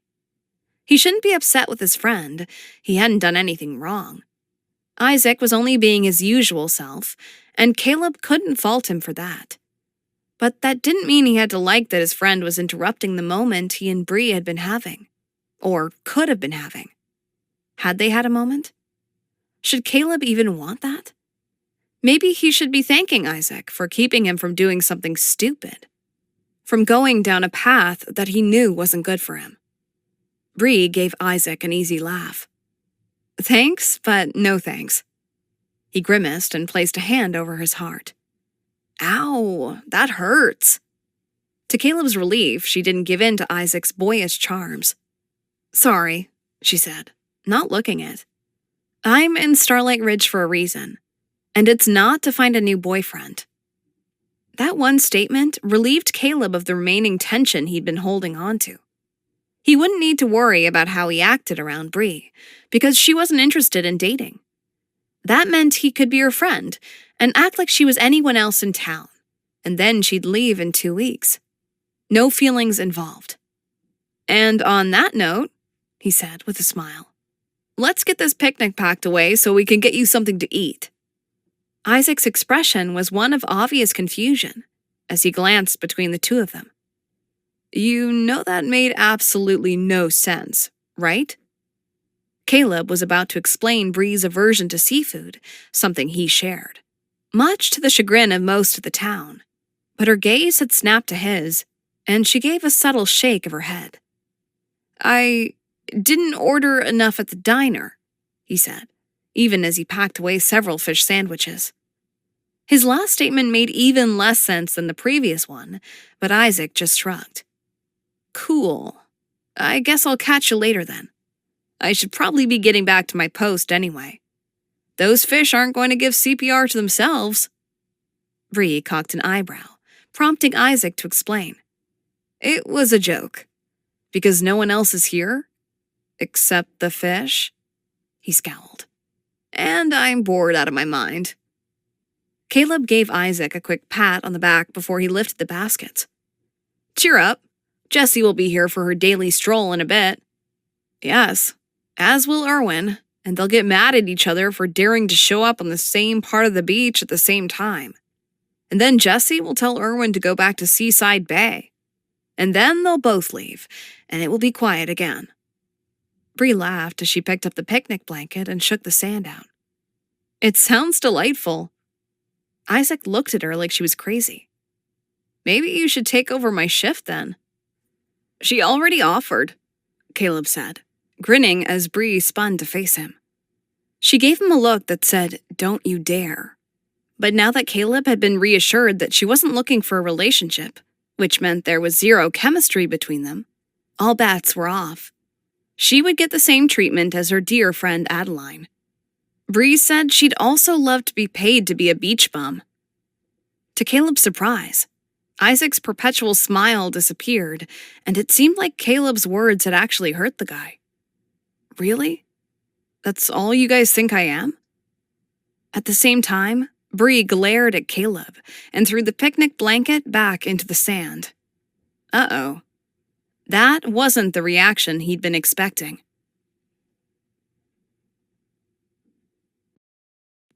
Chapter 6. Adeline chose that moment to show up. Sorry, guys, I should have remembered to use the bathroom before leaving the shop. I always forget that it feels like a much longer walk when you have to pee. She stopped talking and took in the packed baskets and the blanket in the sand. You're already done eating? She asked. Did you at least save some pie? I wouldn't know, Bree said, still glaring at Caleb. She couldn't believe he'd told Isaac what she'd said. It was totally taken out of context, and now she was the one who looked like a complete jerk. But I'm suddenly not feeling well. I'll see you back at the house. And then she turned and made her way down the beach. Away from Caleb, and away from Isaac, who currently looked like someone had kicked his dog. Despite Bree's first impressions of Isaac lounging on the beach, not seeming like he could save a goldfish, let alone a person, she now realized she'd judged him too harshly. Wait, hold up, Caleb called from behind her. What about lunch? Yeah, she was still hungry. But she didn't feel like talking to Caleb at the moment, so she kept walking. After a minute, she paused long enough to glance over her shoulder. Caleb and Adeline were talking, probably about her, but Isaac was no longer there. Bree scanned the shoreline until she spotted him, hunched forward and sulking as he walked back to his post. She changed direction and moved toward him. I didn't mean what I said, she said as she drew closer. I didn't even know who you were. Isaac barely glanced in her direction before he climbed the rungs to a seat that towered over her. "It's not a big deal," he said, though his tone conveyed otherwise. "No one else around here takes me seriously. It's not just you." Bree was unsure what she could say to make it better. She'd been able to apologize, but it didn't seem like enough. "Is there a way I can make it up to you?" Isaac looked down at her from his seat, studying her. "What did you have in mind?" he finally asked, one eyebrow raised in obvious skepticism. She hadn't thought that far ahead, and she didn't know a thing about him, or what he might like. Before she could come up with something, Isaac answered for her. "How about you buy me dinner?" That didn't sound so bad. She could buy the guy food. All right. Any trace of Isaac's hurt feelings vanished, and his boyish face practically glowed. "At any restaurant I choose." Okay, now they were getting into dangerous territory. "Do I have the right to veto your choice?" Bree really didn't want to get stuck at Seafood Paradise, or whatever Irwin's restaurant was called. "You don't want to veto this one," Isaac promised. "They have the best burgers you've ever eaten." And then, as if on cue, she mouthed along as he said, "They're famous for them." "Sounds perfect," she said, returning his smile. Then, as an afterthought, "Now, don't think there will be any funny business. This isn't a date. It's a friendly outing." Isaac waved her off. "I already knew that. I'm just excited someone else is going to buy me dinner."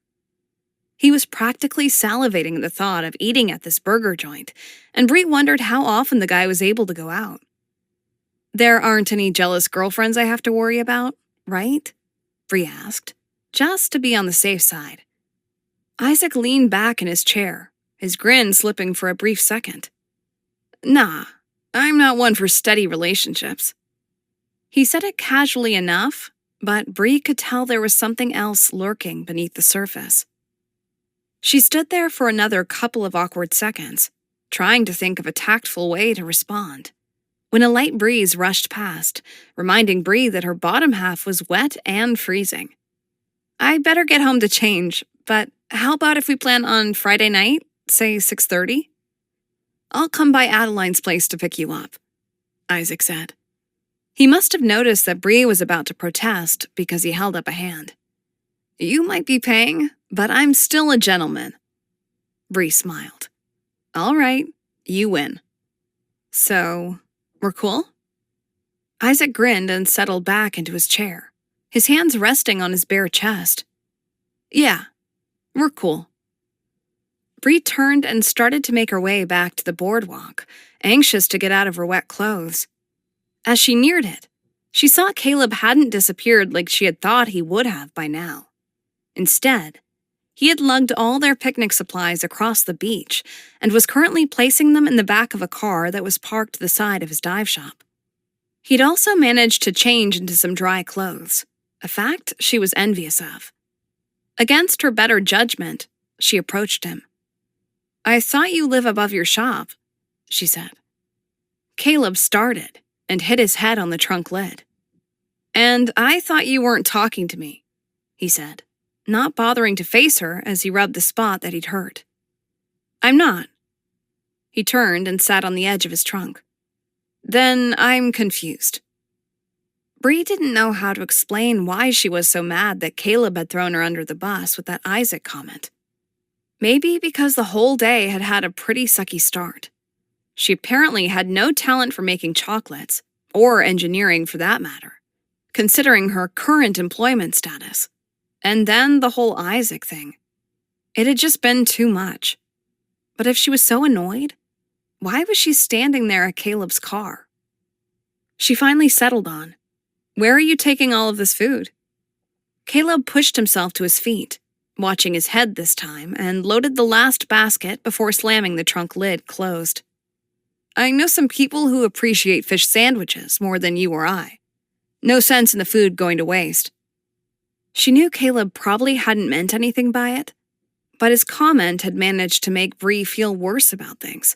especially when she thought about how she had spit the one bite she'd taken into the ocean. "I appreciated the sandwich," she started, but Caleb stopped her. "You shouldn't feel guilty about not liking fish. I don't. But that doesn't mean I'm going to throw the food into the trash." Bree's mind struggled to catch up. "You don't like fish?" Caleb walked around to the driver's door and opened it, resting one foot inside as he threw a glance her way. "Nope. I had a BLT." He then slid into his seat and closed the door. Bree walked into Adeline's chocolate shop after having exchanged her wet jeans for a skirt and feasting on half a basket of tarts. A little bell over the door announced her arrival, and Adeline walked in from the back. She froze when she saw Bree. "That was some exit," Adeline said, approaching slowly, as if Bree would storm out on her too. Bree felt her cheeks warm and averted her gaze. "I'm sorry. I know I acted like a 2-year-old back there." She'd been in town less than 24 hours and had already overstayed her welcome. Adeline moved forward and her gaze met Bree's. "I've never seen you so angry before. What happened? Caleb wouldn't tell me." Tears swam into Bree's vision, forcing her to sit on a stool at the counter. She sucked in a long breath. "Caleb told Isaac about the comment I'd made, about wishing I could be paid to be a beach bum too. I didn't mean it when I said it, which was why I was mad at Caleb for saying anything at all, but you should have seen how sad it made Isaac." Bree wiped at the drops now making paths down her cheeks. "I know I overreacted." A pause. "I don't know what to do. Ever since I found out I lost my job, I feel like I'm about to lose it all and go crazy on everyone, and it's been less than an hour." Adeline held up a hand, her expression stunned. "I'm sorry, what?" Oh yeah, she had missed that part of the lovely picnic. Bree lifted a shoulder. "I lost my job because of cutbacks. I only have money coming in for another 2 weeks." Her voice now came out choppy, her tears choking her.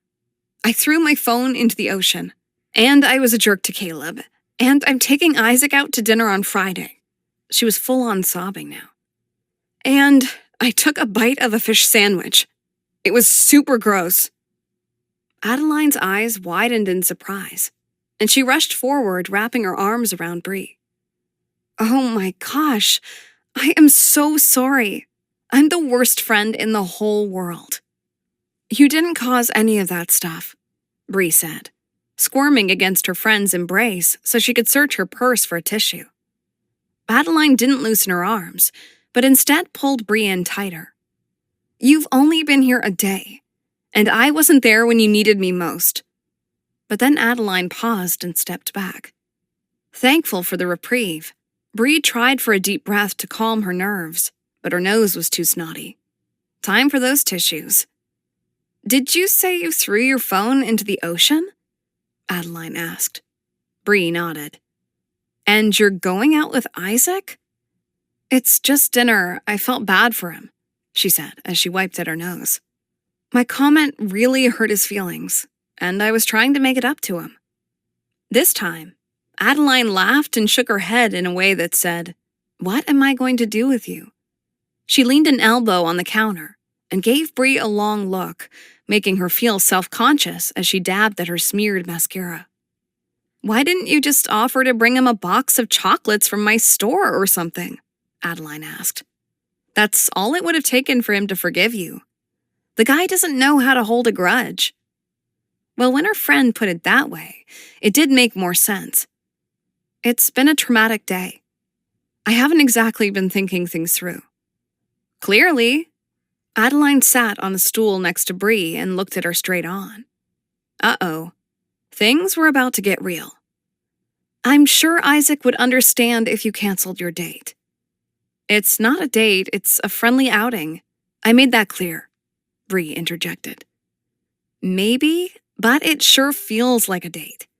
You could compromise and drop dinner off at his place instead." He did seem overly excited about the prospect of free food. Bree mused. He might not care, but the idea still didn't sit well with her. I can't cancel, she said. And I don't want to. He seems like a really nice guy, and he deserves better than that. Adeline didn't seem surprised. I figured. Then her eyes lit up. That was never a good sign. What if we made a group outing out of it, so it won't be so awkward? I don't know. All Bree wanted to do for the next 2 weeks was sit on the beach, alone, and pretend her world wasn't crashing around her. Was that too much to ask? Come on, it'll make it so it doesn't feel so much like a date. We can even meet him at the restaurant so there's no awful door scene. That did sound nice. All right, but will it be weird if it's just the three of us? Adeline grinned. It won't be just us. I have someone else in mind. And Bree had a feeling she knew exactly who that someone was. Chapter 7. Caleb stood just outside the high-class burger joint that he was supposed to meet friends at. Well, as high-class as burgers could get. Adeline had invited him to hang out with her and Isaac that evening, and he assumed Bree would be with her. His hands grew moist at the thought, and he wiped them on his shorts. Isaac was the first to arrive. His friend had actually combed his hair and wore khaki pants with a collared shirt. Wow, Caleb said. I don't know if I've ever seen you with a shirt on. Isaac gave Caleb a toothy grin. I've never felt the need to. Whatever that was supposed to mean. The only thing Caleb could think of was that maybe Isaac was trying to impress Bree. But Isaac never tried to impress anyone, at least since his longtime girlfriend had left Starlight Ridge a couple of years earlier. As far as Caleb knew, no one had heard from her since, including Isaac. But if Caleb was right that Isaac was going out of his way for Bree, then this felt more like a date than a group hangout. And if Adeline was the one who had invited Caleb, that meant that, here's my lovely lady now, Isaac said. Caleb's gaze swept across the palm tree-lined road until it rested on Bree. She wore a simple sundress with sandals, her hair cascading over her shoulders. She walked a couple of steps behind Adeline, still seeming in awe of her surroundings. Her gaze eventually met his, and he held his breath, wondering what he'd see. Was she still angry with him for teasing her the other day at the beach? They hadn't seen each other since then, and he'd wondered if it was on purpose. Hi, she said, her features seeming to light up as she approached him. Caleb ran a hand through his hair, suddenly nervous. Hi. Bree held his gaze, not looking flustered in the slightest. You chose well, he said, nodding toward the restaurant when she didn't say anything right away. It doesn't serve seafood, in case you were worried. He felt severely underdressed next to her. He still wore his board shorts and t-shirt, his usual attire for work or hanging out with his friends or... Okay, he lived in this outfit. Every day was the same ensemble, just different colors. Like the days of the week underwear he'd had as a kid. Thankfully, he could now get his days straight, but his color-coded system prevented him from wearing the same clothes too often. He should have put more effort into his appearance tonight, though. It had been a long time since he had even cared. Isaac actually chose it, but I agree, he chose well. Bree broke away from his gaze and stared out past the restaurant. I hadn't been this far down the beach yet. It's even more beautiful than where we had our picnic. If you think it's beautiful now, just wait another hour. The town gathers on the other end of the beach out of convenience, but this is where the real magic happens. As soon as the words were past Caleb's lips, he realized how sappy that had sounded. What was it about this woman that had turned him into an awkward teenager? He was caring about things he'd never thought he needed to, and he was saying things that he'd always silently mocked others for. It didn't seem to faze Bree, however, and she rewarded him with a small smile. Isaac moved between them, his back to Caleb, almost like he wasn't aware his friend had even been standing there. Just you wait. It's even better inside, he said to Bree. And if we eat out on the deck, we can watch the sunset while we eat. Hadn't Bree said that Isaac had chosen the restaurant? Plus, the surfer was all dressed up. Oh no, this was a date. And it was painfully obvious now that he was the only one who hadn't known it. Why had Adeline even invited him in the first place? Can I talk to you for a moment? He asked, taking Adeline by the elbow and not giving her a chance to respond as he steered her away from Bree. You said this was going to be a group of friends hanging out. That is not what this is. Adeline didn't seem at all flustered by his accusation. She never was, just doing what she wanted as she barreled her way through the world. It basically is, she said, pulling her elbow from his grip. Bree felt bad about hurting Isaac's feelings, so she offered to take him to dinner to make up for it. It's not like she's actually into the guy, and so I told her we'd come along to make it less awkward for her. That helped Caleb feel a little better, but only slightly. You should have told me. He pointed to his clothes. I looked like the idiot that was too good to dress up for the evening. Adeline laughed. I've known you your whole life, and I've never seen you wear anything other than shorts and flip-flops. The fact that you knew we were eating at a nice restaurant and you still wore that says everything. He hated when Adeline was right, but he couldn't help but smile. You think you know a lot. Yeah, I do, she readily agreed. You wish you would have known because Bree's here. Otherwise, you wouldn't care. Caleb gave an exaggerated eye roll in an attempt to pretend her statement held no truth. You guys ready to eat or what? Isaac called over. Thankful for the interruption, Caleb yelled. Why? You hungry or something? Forever and always. As Caleb and Adeline rejoined the others and they entered the restaurant, he tried to ignore the curious look Bree sent his way. You guys are lucky, the waitress Jules said as she led them past several empty tables. We weren't going to open up until next weekend, but Mitch got restless. Mitchell was a single dad who had more money than he needed. He enjoyed running the restaurant during the tourist season and then relaxing in the off months. Looked like he'd gotten more than his share of relaxation this year.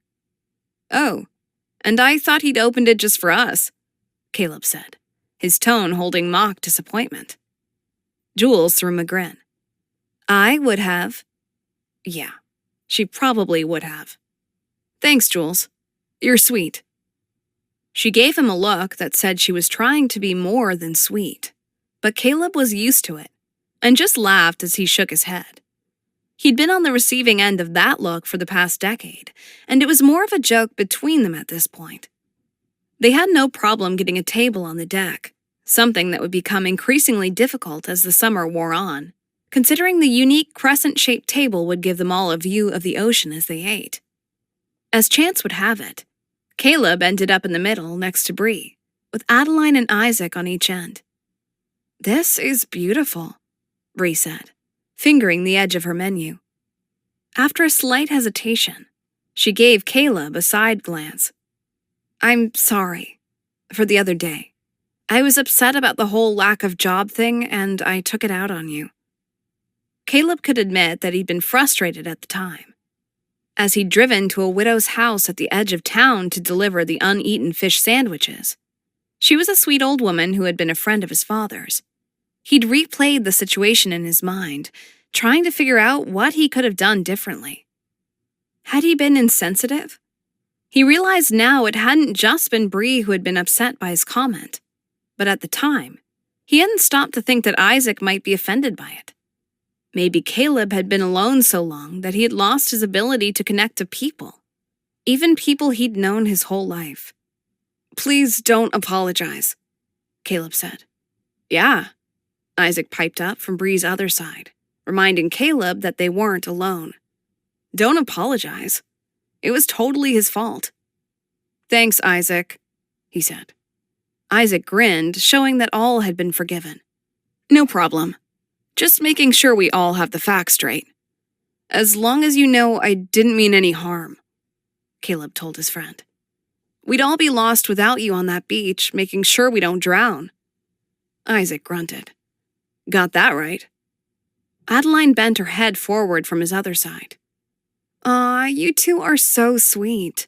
Should Bree and I leave you alone so you can have your moment? Bree looked up from her menu and laughed, but her gaze quickly returned to it, her brows furrowing. What's the matter? Caleb asked. Not liking seafood he could understand, but did she not like burgers either?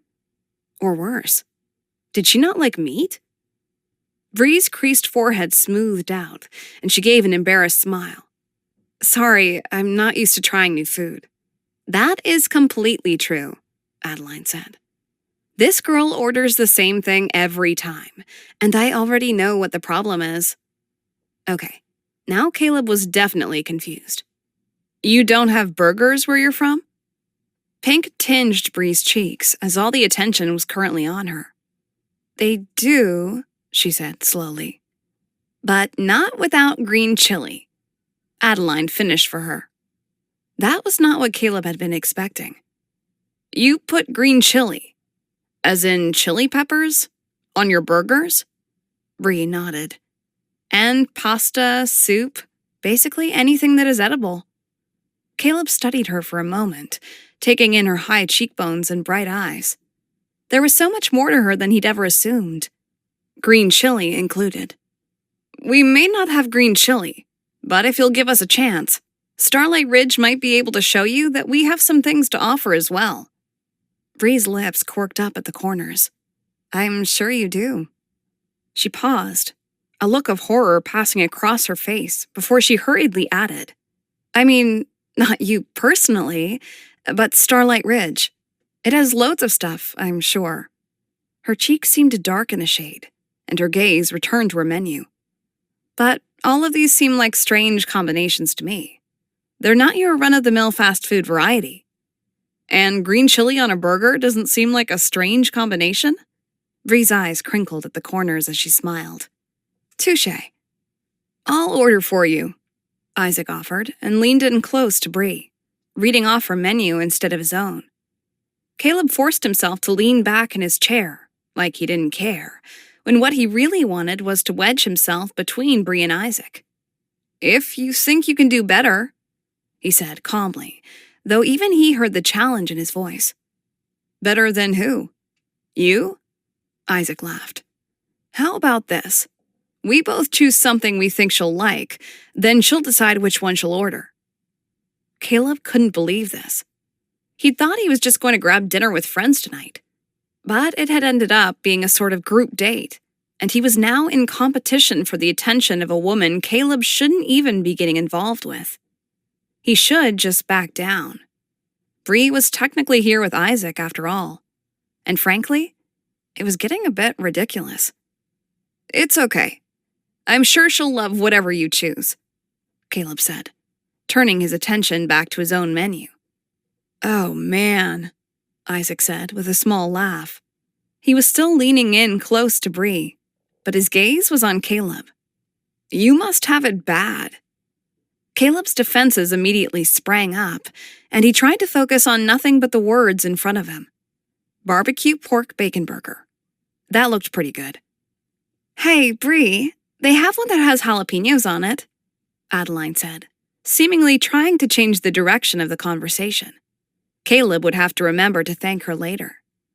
It's not green chili, but I think it's as close as you're going to get. You never back down from a challenge, Isaac continued, as if Adeline hadn't spoken. That's how you ended up on your back and coughing up water at our little surfing match.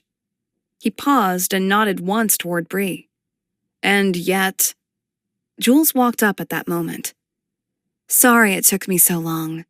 You all know what you want to drink? Caleb glanced around. There were only 3 other tables that were filled, so he was unsure what she could have possibly been doing. He wasn't going to complain, though. Her timing had been perfect. They ordered waters all around, and then, without waiting for Isaac to order for her, Bree said she'd have a jalapeno popper burger. Caleb had never had it, but it sounded delicious, so he said, I'll have the same. Isaac laughed again. This ought to be good. Caleb loved Isaac as he would a younger brother, and Caleb was usually the most patient guy in the room. But even he had his limits. Maybe Isaac was more like the little brother who would start into a round of Caleb and Bree sitting in a tree, KISSING, even when it wasn't warranted. He didn't respond to Isaac's goading.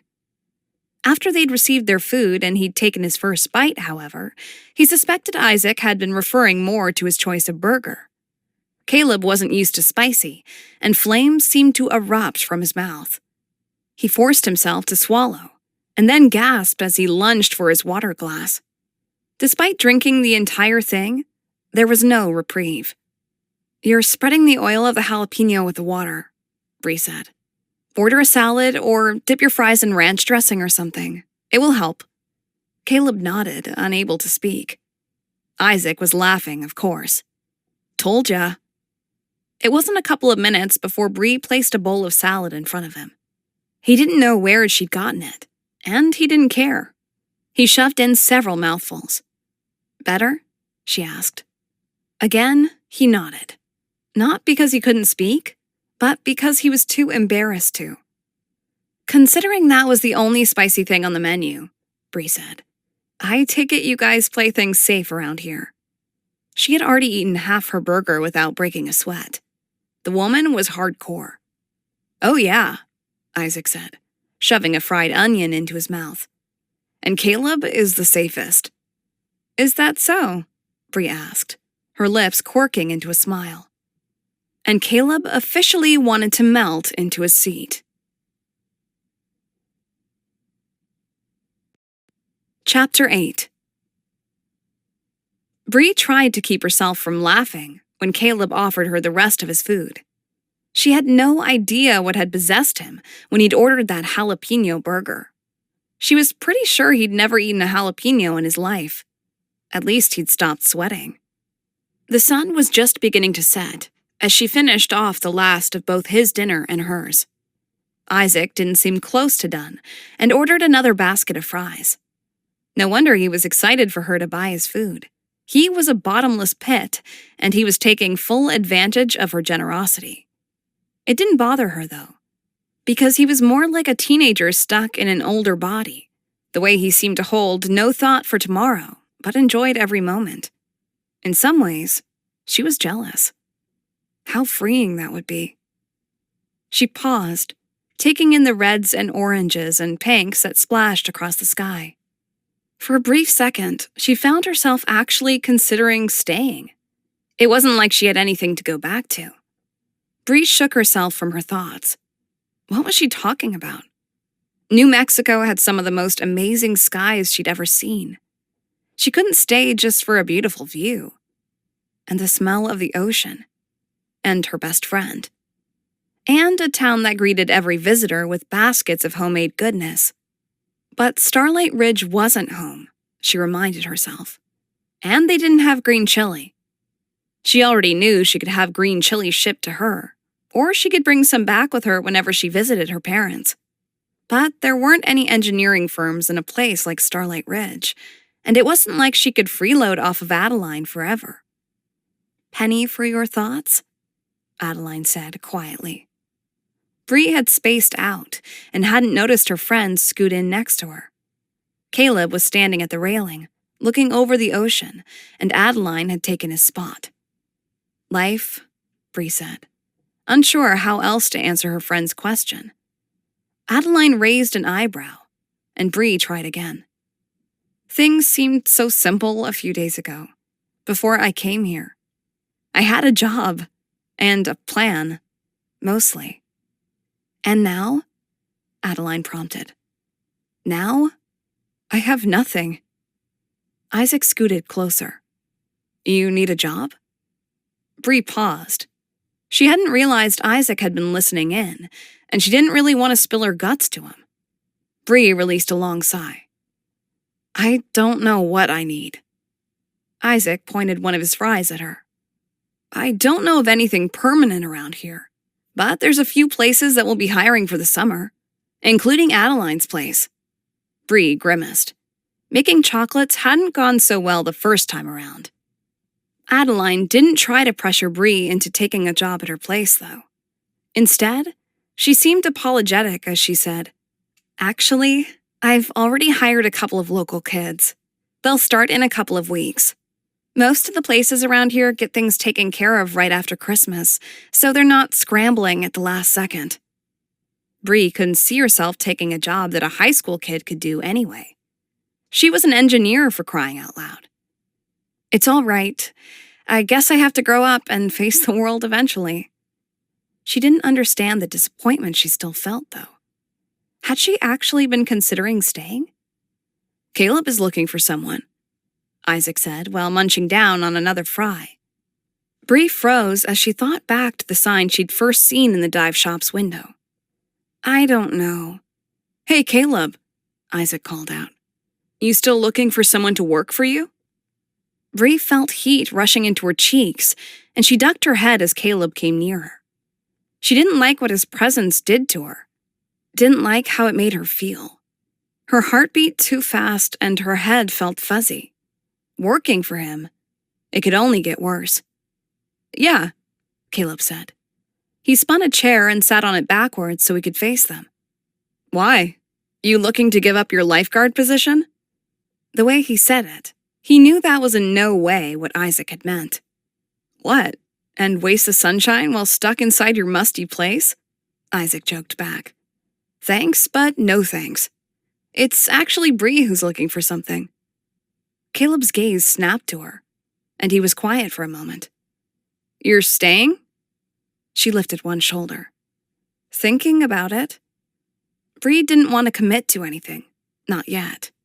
She wanted to stay in Starlight Ridge long enough to learn to love the ocean and gain some semblance of sanity, but that didn't include working in Caleb's dive shop. What Bree really wanted was to regain her balance on her own, not using someone else as a crutch. And she had a feeling that both Adeline and Caleb would want to be that for her.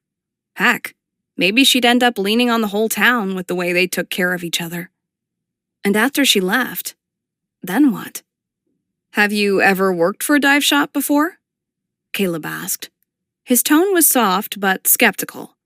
He knew she was from New Mexico and likely hadn't. "No," Bree said, tilting her head upward. "But I saw your help wanted sign a few days back. I can handle whatever tourist season brings you." She didn't know if she even wanted the job, but if she didn't take it, it wasn't going to be because Caleb thought she wasn't up to the task. A 16-year-old could run a cash register, and so could she. Caleb's eyes crinkled in amusement. "All right. Why don't you swing by first thing tomorrow morning, and we can see if you're a good fit." "Oh, you were wanting me to start so soon?" Bree had thought she'd have at least a week to figure out what she wanted to do. Caleb leaned forward, resting his arms on the back of the chair. "The guy that worked for me the past few years decided to up and leave for Thailand. I've been struggling to find someone who can fill his place." His gaze seemed to bore through Bree as he said, "I need to make sure you are up to date on all of your training." She wavered under his gaze, hesitant to agree to anything. Why had Caleb had such a difficult time finding someone anyway? No one else in town seemed to have that problem. Give her a couple of days to think about it," Adeline said, interrupting. The woman just lost her job, for crying out loud. Caleb pushed off the chair and stood. "You're right. I'm sorry. That was insensitive of me." He didn't bring up the open position in his shop for the remainder of the evening, but that didn't stop Bree from thinking about it. And her thoughts were relentless. What would an extra few months in Starlight Ridge hurt? It wasn't like she was going to stay forever, and it might be kind of nice to have a job where not much was expected of her. Yeah, she'd hardly be earning anything, but that would be better than the nothing she'd be earning back in New Mexico.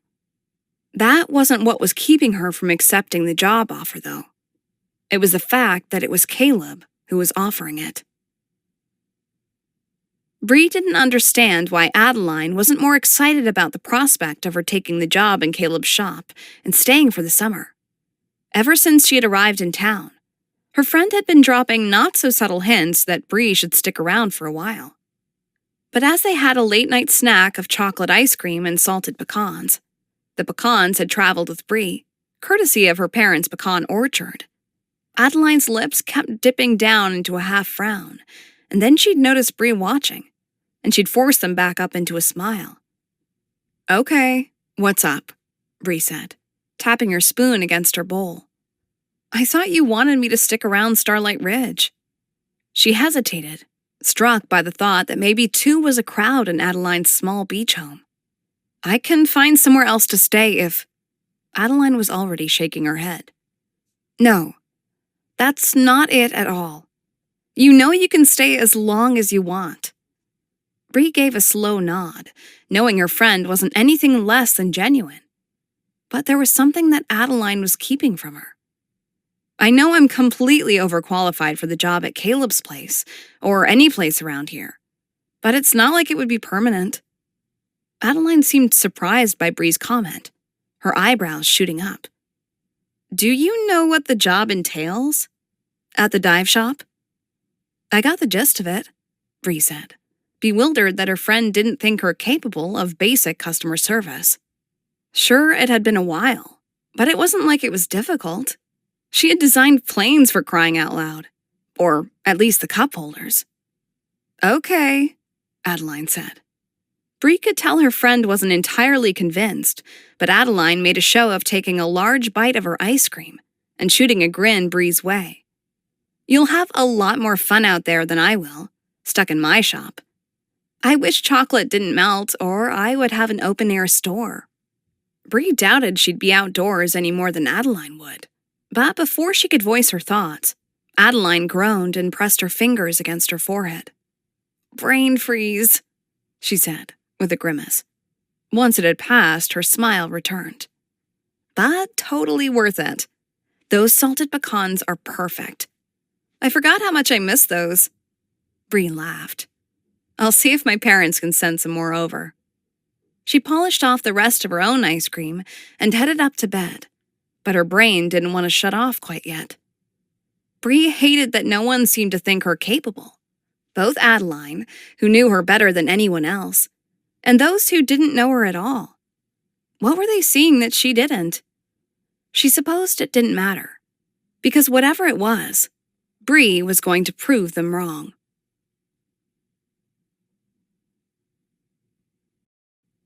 Chapter 9. Bree glanced at her new phone as Adeline tied up her shoes, ready to head to Starlight Chocolate Confections. Bree had needed to drive to a town 45 minutes away to buy it, but after the initial freeing moment when she'd disposed of her old phone, she'd felt anxious without that connection to the outside world. "Are you sure it's not too early to head over?" Bree asked. She had already been dressed for an hour, having woken up early to catch the sunrise, as she had every morning since arriving in Starlight Ridge. "It's not like Caleb has as much to prepare as you do, and the shop doesn't open until 10 o'clock, which is why you should go now before he opens, so his attention isn't divided between you and the shop." Adeline had a point. "So you're sure he'll be there?" Adeline laughed. "Yes. It's not like you're showing up at the crack of dawn. It's already 8 o'clock, and he lives there. And you texted him and told him I'd be coming by, right? He's expecting me?" "Yes." Bree followed Adeline out the door. "He shouldn't have been so vague when he told me to show up first thing in the morning," she grumbled. "He knows you'll show up closer to breakfast and lunch, and that's all that matters," Adeline said, as they walked across her yard and toward the boardwalk. Bree sucked in a long, slow breath, savoring the salty ocean smell that permeated everything around her. She was even starting to enjoy the fishy scent that tinged the air. Just because she didn't like eating fish didn't mean she couldn't enjoy what it added to the small coastal town. "I'll walk you to the back door," Adeline said. "It has a doorbell that will ring in his apartment." Bree knew her friend was trying to be helpful, but the way Adeline had said it, it was like a mother who was taking her nervous child to their first day of school.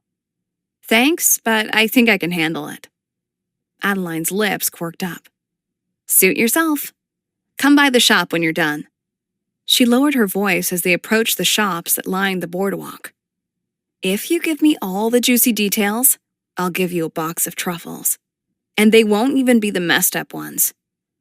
"I don't know what kind of info you're expecting.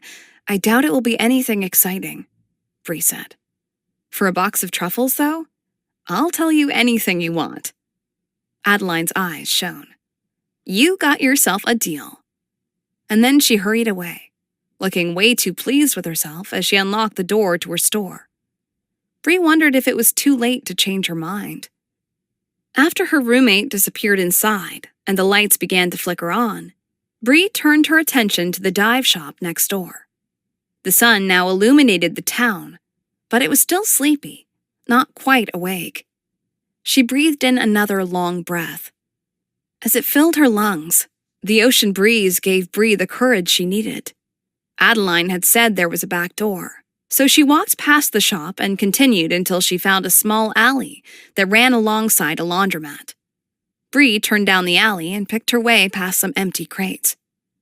She emerged on the other side and found herself on the path she and Adeline had followed on her first evening in town. It didn't take long for her to double back the way she had come, but the backsides of all of the shops looked identical to her.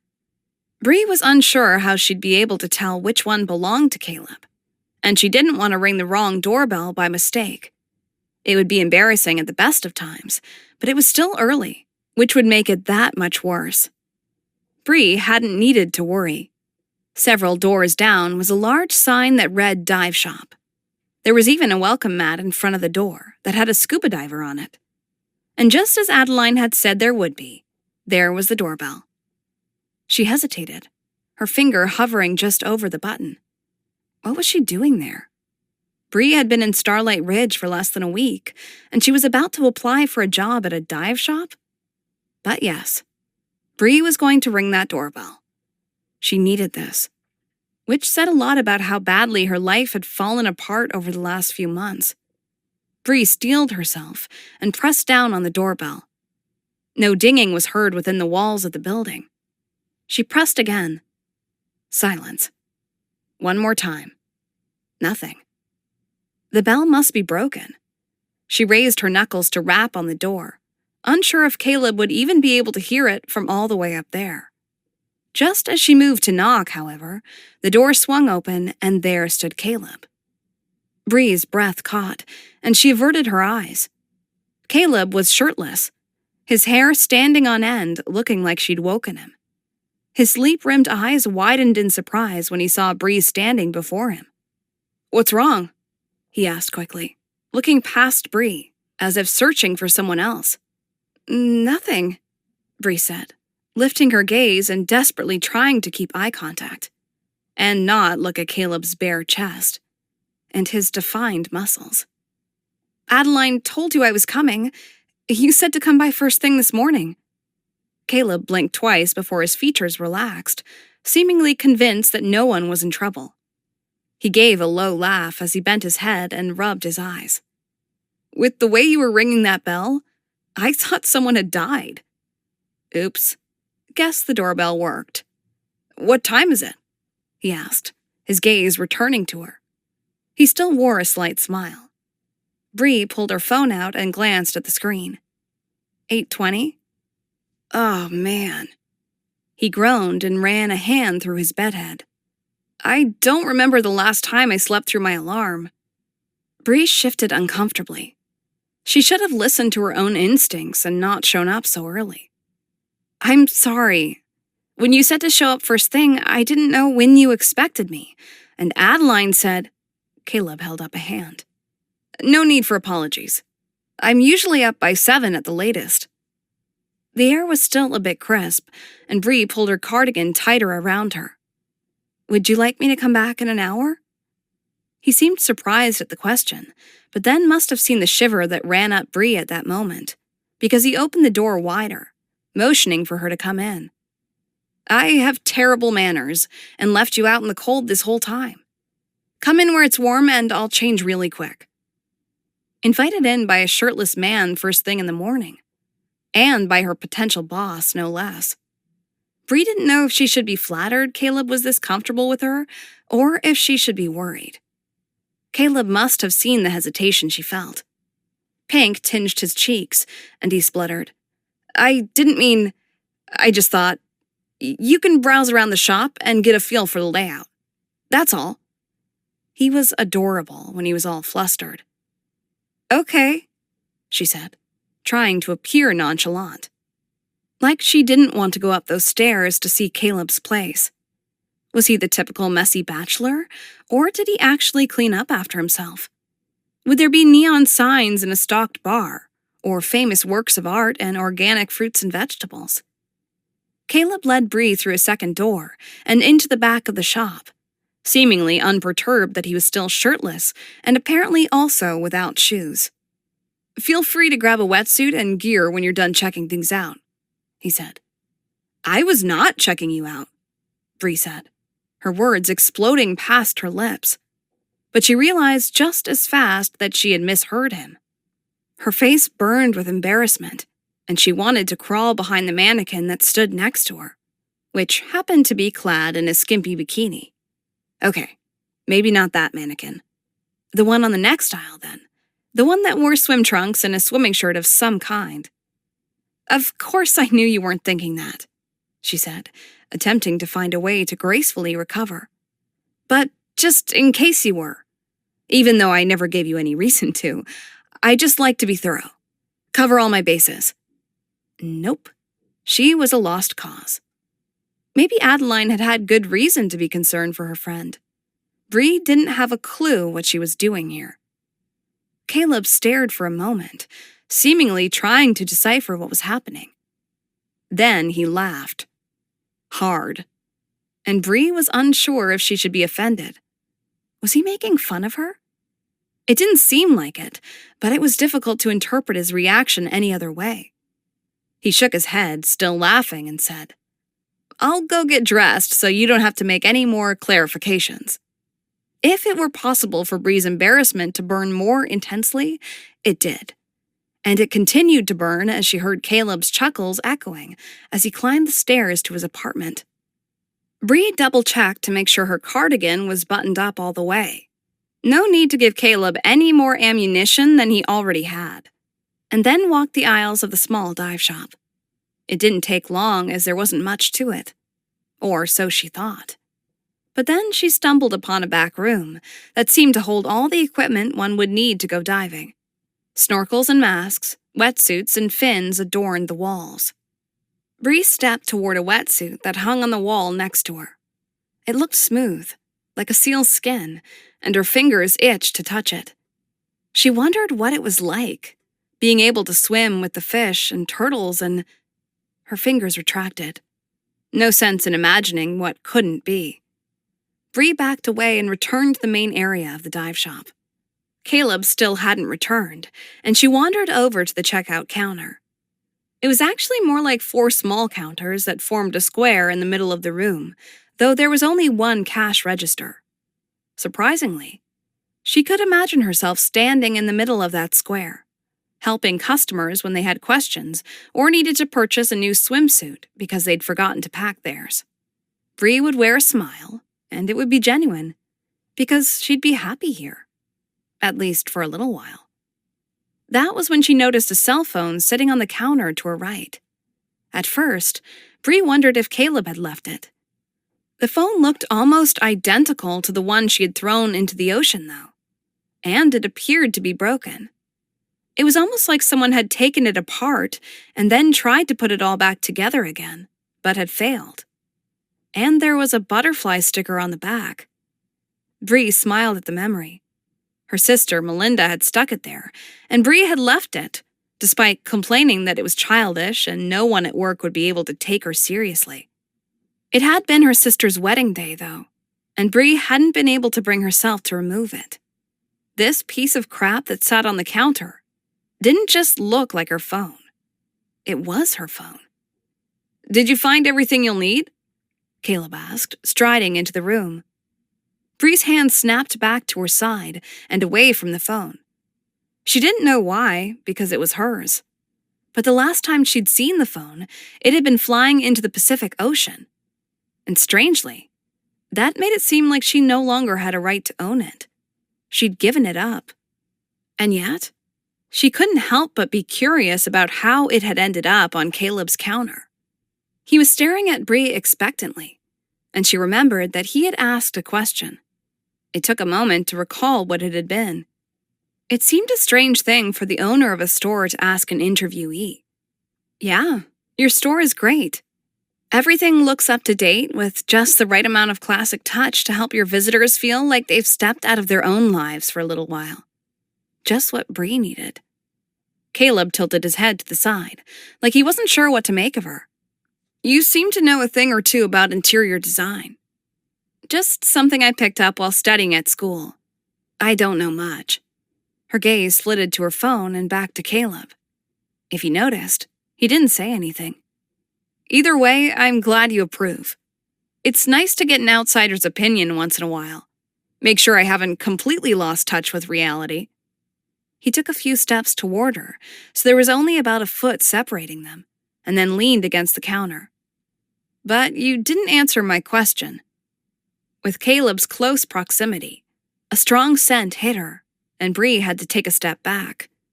He must have put on some cologne upstairs, because that man smelled better than he should. Way better. She needed to have a clear head while she figured things out, and that cologne was messing with her mind. What had Caleb said? Oh, yeah. He thought she hadn't answered his question. Was this part of the interview?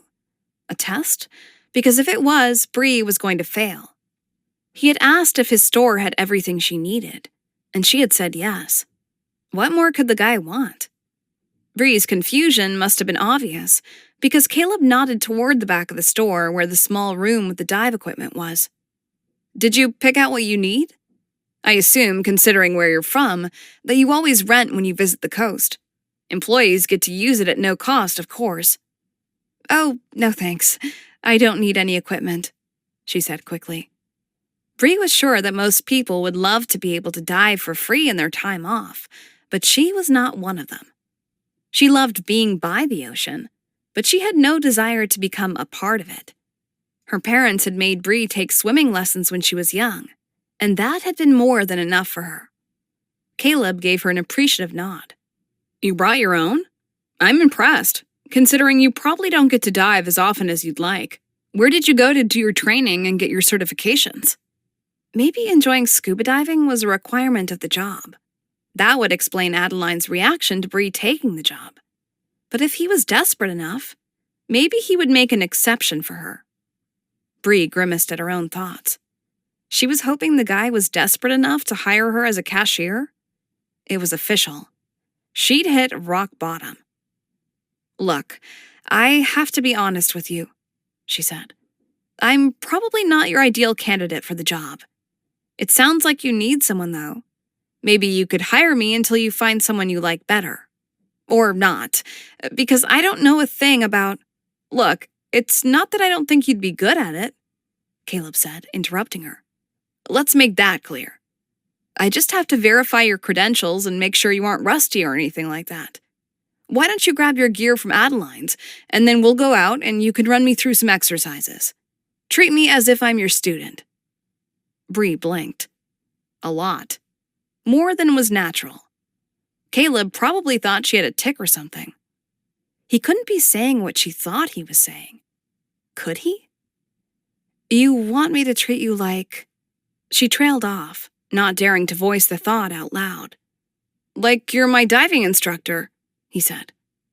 Bree held up one finger, indicating she needed him to hold on for just a moment, and she crossed the store to the front window where she'd seen the Help Wanted sign. She picked it up and turned it. Diving instructor / cashier. She closed her eyes, clutching the sign harder than necessary. When she'd first read the sign, it hadn't been more than a passing glance on her first day there. She'd read it as diving cashier. It made no sense now, but at the time she'd assumed it was a cashier for a dive shop.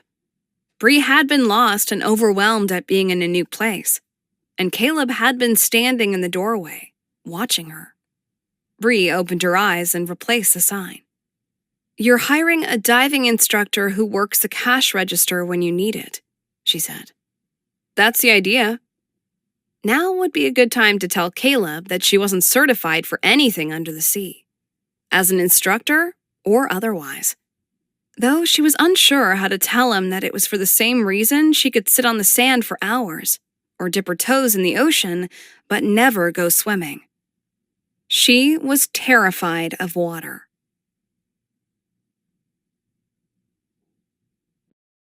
Chapter 10. Caleb watched as Bree slowly turned toward him, her complexion paler than just a moment before. He couldn't understand it. She had said she'd wanted the job, assured him that she could handle it. And yet she seemed almost afraid of his store. "Is everything all right?" he asked. Bree started to nod, but then stopped and shifted direction, so she was now slowly shaking her head. "I'm afraid there's been a misunderstanding. I won't be able to take the job after all." She lowered her gaze as she quickly walked past him. "Sorry for wasting your time." She murmured the words so he barely heard them. "Hey, wait!" Caleb reached out and grabbed her hand, pulling her to a stop. "Did I do something wrong?" Bree turned, her gaze on the hand he held, almost like she was in shock that he'd dare touch her. She pulled it out of his grasp and folded her arms, tucking them into her. "No, I promise. This has nothing to do with you." "It's not you, it's me, huh?" Bree gave him a brief smile. "Something like that." None of this made sense. Bree had said she'd seen the help wanted sign. She knew what the job entailed. But this wasn't how an avid diver acted in a dive shop. They didn't huddle by the counter afraid to touch anything. They didn't stall when they knew the longer they waited to get suited up, the longer it would be before they'd be in the water. "Okay," Caleb said. "I'll continue looking for a diving instructor. But since you're here, why don't we suit up and go for a dive anyway? I'll drive you home so you can grab your stuff." Bree's eyes filled with panic, and she seemed to retreat further into herself, though she attempted a smile for his benefit. "Thank you for the offer, but I have somewhere I need to be. Can't go getting wet and all that." Caleb folded his arms and studied her. "Isn't that why you came by this morning? What had you expected? I thought you knew I'd want to see some of your technical skills." She seemed surprised by the idea. "Oh, right, Her voice trailed off, and she didn't try to come up with another excuse this time.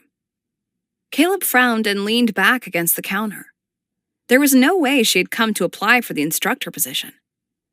"Bree, I don't appreciate when people aren't straight with me." He winced, realizing he'd sounded like a reprimanding father. That was the opposite of how he wanted Bree to think of him. Not that she should be thinking of him at all. But if she did, it shouldn't be because he had scolded her. Bree lifted herself onto the counter, so she sat next to where he leaned. She still avoided his gaze, though, as she said, "You're right. I don't know why I've made such a big deal out of this." She hesitated. "I didn't realize you were hiring a diving instructor. I thought you were hiring a cashier." Caleb stepped away from the counter so he could face her. "You would consider working here as a cashier?" That part surprised him. She was capable of so much more. She lifted one shoulder. "It's not like I have a job that I'm running home to, and if it meant staying in Starlight Ridge for a few months, it could be fun. I'm sure you meet all sorts of interesting people who are passing through on vacation." "That's true. I helped manage my family's diner before I left for college, so it would be easy enough for me." Bree's gaze flitted around the store, like she wished this conversation would finish. "I wasn't questioning your abilities. Look, I know I'm not what you were expecting. I can't do the job you are hiring for." Bree's expression held obvious disappointment that the morning had turned out this way. But to her credit, she kept her head held high. "Thanks for the chance, though. And sorry for waking you up. Can you start on Monday?" The question burst from his lips. Bree was so surprised that she nearly slipped off the counter. Caleb reached out and placed his hand on her waist, steadying her. Her long hair brushed across his cheek and tickled his nose. It smelled delicious, like plums. After readjusting her position, Bree murmured her thanks and then gave a pointed look to where Caleb's hand still rested on her hip. He stepped back and clasped his hands behind his back, not wanting to give her the wrong impression. Maybe some men hired beautiful women in the hopes of starting something up, but not him. Caleb was a professional. "Didn't you hear what I said?" Bree asked, her eyes searching his. "I can't be a dive instructor." "Oh, I know that," Caleb said. "I'm hiring you as my manager." Her lips parted, and she pushed herself off the counter. She landed directly in front of him. "Are you serious?" Yes, he was serious, though he hadn't realized what he was going to do until the words had left his mouth. "From what I understand, you're smart. Too smart to be working here, to be honest. But if you want a job, it would be helpful to have someone running the show around here so that I can be the dive instructor. It's where I prefer to be, but in the past, I haven't trusted anyone else to run the business end of things." "Why hand over the reins now?" she asked, scrutinizing him with her wildly blue eyes. Caleb held her gaze, trying to keep his mind on the conversation. "Becoming a scuba instructor is a long and difficult process, and I'm not going to find anyone in the next 2 weeks." He figured if he'd expected honesty from her, he should probably do the same. "I placed an ad online, but no one wants to come out here to interview, at their expense, considering it's a summer job. And I'm not going to hire someone based on a resume. That leaves me. And now you." Bree took a small step toward him, just enough to take his breath. "That doesn't answer my question. You could have hired a manager and been the instructor years ago. You said you don't trust anyone to run your business. So why are you trusting me?" Well, he had wanted honesty, and Bree was delivering. But how could he explain that he didn't know why he trusted her? Just like he didn't know why he hadn't been able to stop thinking about her for the past week, when he hadn't looked another woman's way in the past 7 years. "Gut feeling," Caleb finally said. It was as lame an answer as they come, but it was all he had. Surprisingly, it seemed to satisfy Bree. She gave a small nod and her lips quirked up. Oh, that smile. It left his heart in a puddle, and he wanted to learn everything there was to know about her. He cleared his throat and stepped away. "We officially open for diving instruction in 2 weeks, though the boom won't hit for another 3 to 4 weeks. I'd like you to come in every day so you can train for your position. It will be paid training, of course." Not wanting to give her a false impression of the job, he added, "It doesn't pay much, nothing close to what you received from your previous employer." "I know," Bree said. He told her the hourly wage, and she didn't blink an eye. "Okay. What time do you want me here Monday morning?" "An actual time. None of this first thing in the morning crap." Caleb chuckled. He liked that she seemed more relaxed around him now. "How about 10 until 3? "Not exactly a full workday, is it?" Bree said, a small smile playing on her lips. He couldn't tell if she was mocking him or not. Maybe she felt offended that he wasn't asking her to work longer. "Would you rather work a 12-hour day?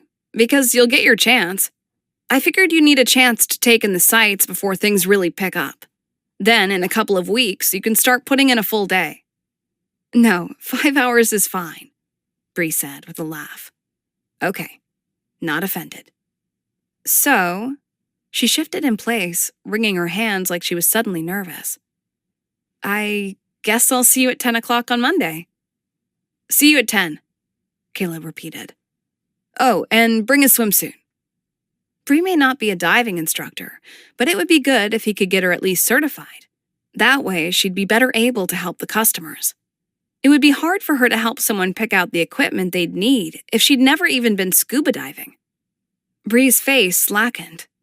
"Swimsuit? Not all of your training will be in the office," he said with a grin.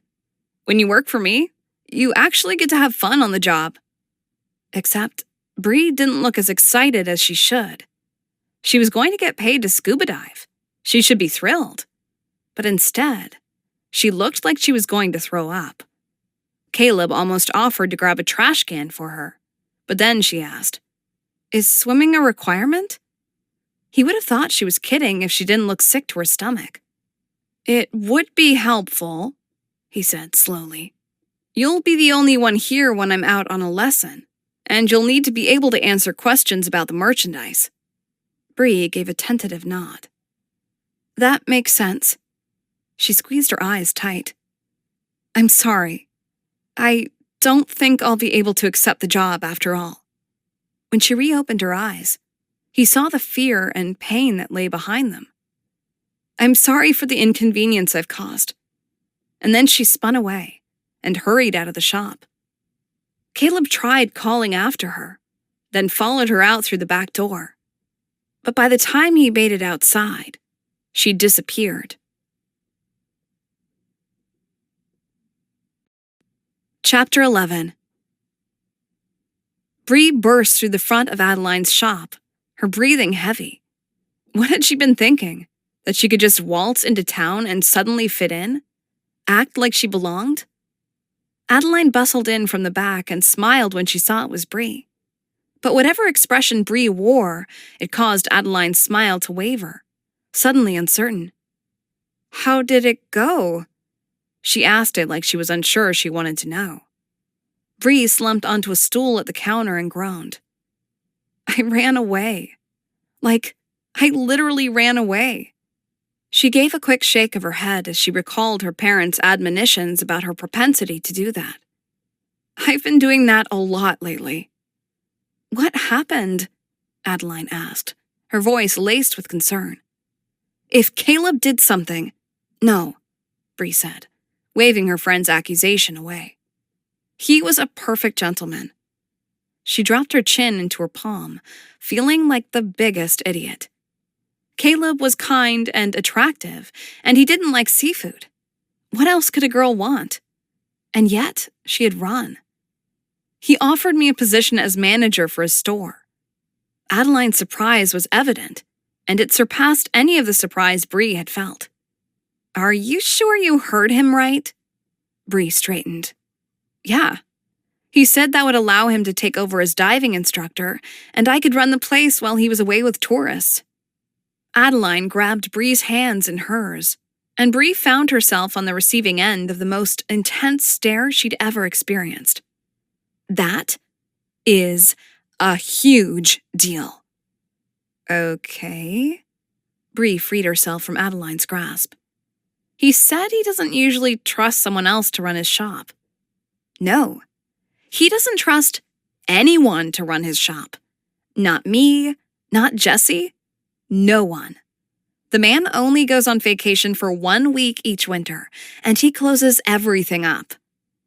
Bree felt a tinge of something in her chest. It was a little like excitement, but different.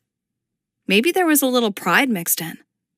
Out of all the people in Caleb's life, he'd chosen her. What did that mean? "He barely knows me. Why would he do that?" Adeline didn't have to say a thing for Bree to know exactly what her friend was thinking, her grin taking up most of her face and her eyes dancing. Bree did not want to hear those thoughts out loud. "He thinks I'm capable," she said in an attempt to circumvent Adeline. "He knows I managed my family's diner before Melinda took over." "Caleb knows I'm capable," Adeline said, her smug grin still stuck in place. "But he wouldn't let me watch the shop for 1 day when he needed to run to the city for an appointment. And yet he's offered for you to manage the place for the entire summer." "That doesn't mean anything," Bree said, mostly out of desperation. She didn't have an explanation for it, and it made her feel ungrateful for not taking the job. But how could she? Adeline was nearly laughing at this point, and Bree stuck out her chin. "What is so funny?" It took a moment for Adeline to regain her composure, enough to be able to talk in coherent sentences. "Are you purposely ignoring the obvious answer, or are you really that terrible when it comes to men?" Adeline didn't mention Bree's ex-fiancé, but the implication hung heavy in the air. Adeline sobered, her laughter dying away completely. "I'm sorry. I didn't mean it like that." "I know." Maybe Adeline was right, though. Bree hadn't had the best luck with dating in the past, and she now wondered if it had everything to do with her, and not so much them. "What happened after he offered you the position?" "He said he wants to take me out scuba diving so I can answer customer questions and know what I'm talking about when he's not at the shop." Adeline nodded, confirming that this was a logical thing to require. But then her lips twisted to the side as if she were in deep thought. "What position were you applying for in the first place?" Her friends seemed to be trying to make sense of the situation, and Bree didn't blame her. Bree was confused, and she was the one who had experienced it. "I don't even know anymore," Bree confessed. "I thought there was an opening as a cashier, but it turns out that it was more like part-time diving instructor and part-time sales associate of some sort. And once Caleb realized you aren't certified in diving of any sort, he offered to swap places. He'd be the instructor and you'd stay on dry land," Adeline finished. "Yep. So what's the problem? Do you not want to stay for the summer?" Bree hesitated. How could she say this in a way that wouldn't make her sound even more lame than she already felt? "I do. I love it here. Everyone is so welcoming, and the ocean calms me in a way that New Mexico never did." "So," Adeline prompted her. Bree's gaze dropped to the counter, and she began tracing small shapes with her finger as she talked. "Looking at the ocean calms me. Letting it splash over my feet as my toes dig into the wet sand calms me." She paused. "Being under the water, with the ocean pressing in on every side, trying to drown me, that does not calm me." She looked up. Adeline's lips formed a small O. "I see.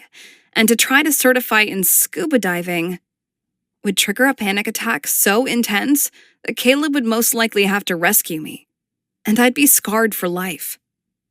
Adeline fiddled with her apron, then abruptly said, "We need chocolate." "Oh my gosh, yes," Bree said, a wave of relief crashing through her, grateful that one person now knew about her deepest fear, and that person was Adeline. Her friend disappeared into the back of her shop and reappeared moments later with a small tray filled with an assortment of truffles and other chocolates. "I take it you didn't tell Caleb that last part." "No. I preferred he not know the extent of my patheticness." "You are not pathetic," Adeline said, giving Bree the look of a disapproving mother. "You have a fear of water. So what? I have a fear of biscuit cans. We each have our own thing."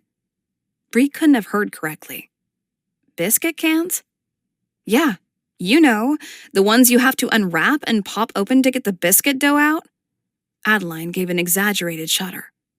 "It's the adult version of a Jack-in-the-Box, but worse." Strangely, Adeline's admission made Bree feel a lot better about her own situation. She popped the chocolate into her mouth, chewing slowly as she savored the caramel that spilled from its center. "You should tell him," Adeline said. She hadn't taken any of the chocolates and was instead watching Bree as she ate. "What would be the point?" "I don't belong here," Bree said, though desperately wanting to. She loved her family in New Mexico, but she needed a new start, someplace of her very own, without all the memories. Adeline snorted. "Why? Because you don't want to go scuba diving?" "Or eat seafood," Bree added. "No one is going to care." Bree gave Adeline a look that said, "Seriously?" "Okay. Erwin might be a little disappointed," Adeline conceded. "But no one else will. It's not like you're the first person to visit Starlight Ridge that doesn't like seafood. Heck, even Caleb doesn't." "I actually knew that," Bree said. Adeline raised an eyebrow. "The fact that he admitted that to you says something. With everyone else in town, he says he's allergic," she said with an eye roll. And maybe he has a shellfish allergy or something, but who ever heard of someone who is allergic to fish? Huh. Bree slid off the stool and grabbed a couple of truffles to go. Thanks, Adeline. You've been most helpful. The bell rang over the door, and a middle-aged couple entered. Call if you need anything, Bree said over her shoulder as she hurried out the door. The sign on the front of the dive shop was flipped to open now, and Bree walked in with new resolve. Caleb was leaning over the counter, looking at something, but straightened when he saw it was her. Hi, he said, seeming at a loss for more words than that. Bree saw he held her ruined phone in one hand. With everything that had occurred before, she'd forgotten about its strange reappearance. Where'd you get that? She asked, nodding to the phone. Caleb looked like he wanted to hide it, his hand momentarily moving behind his back. But he must have realized that would be ridiculous, considering she'd already seen it. He tossed it back onto the counter, like it didn't matter. Found it. I threw it into the ocean.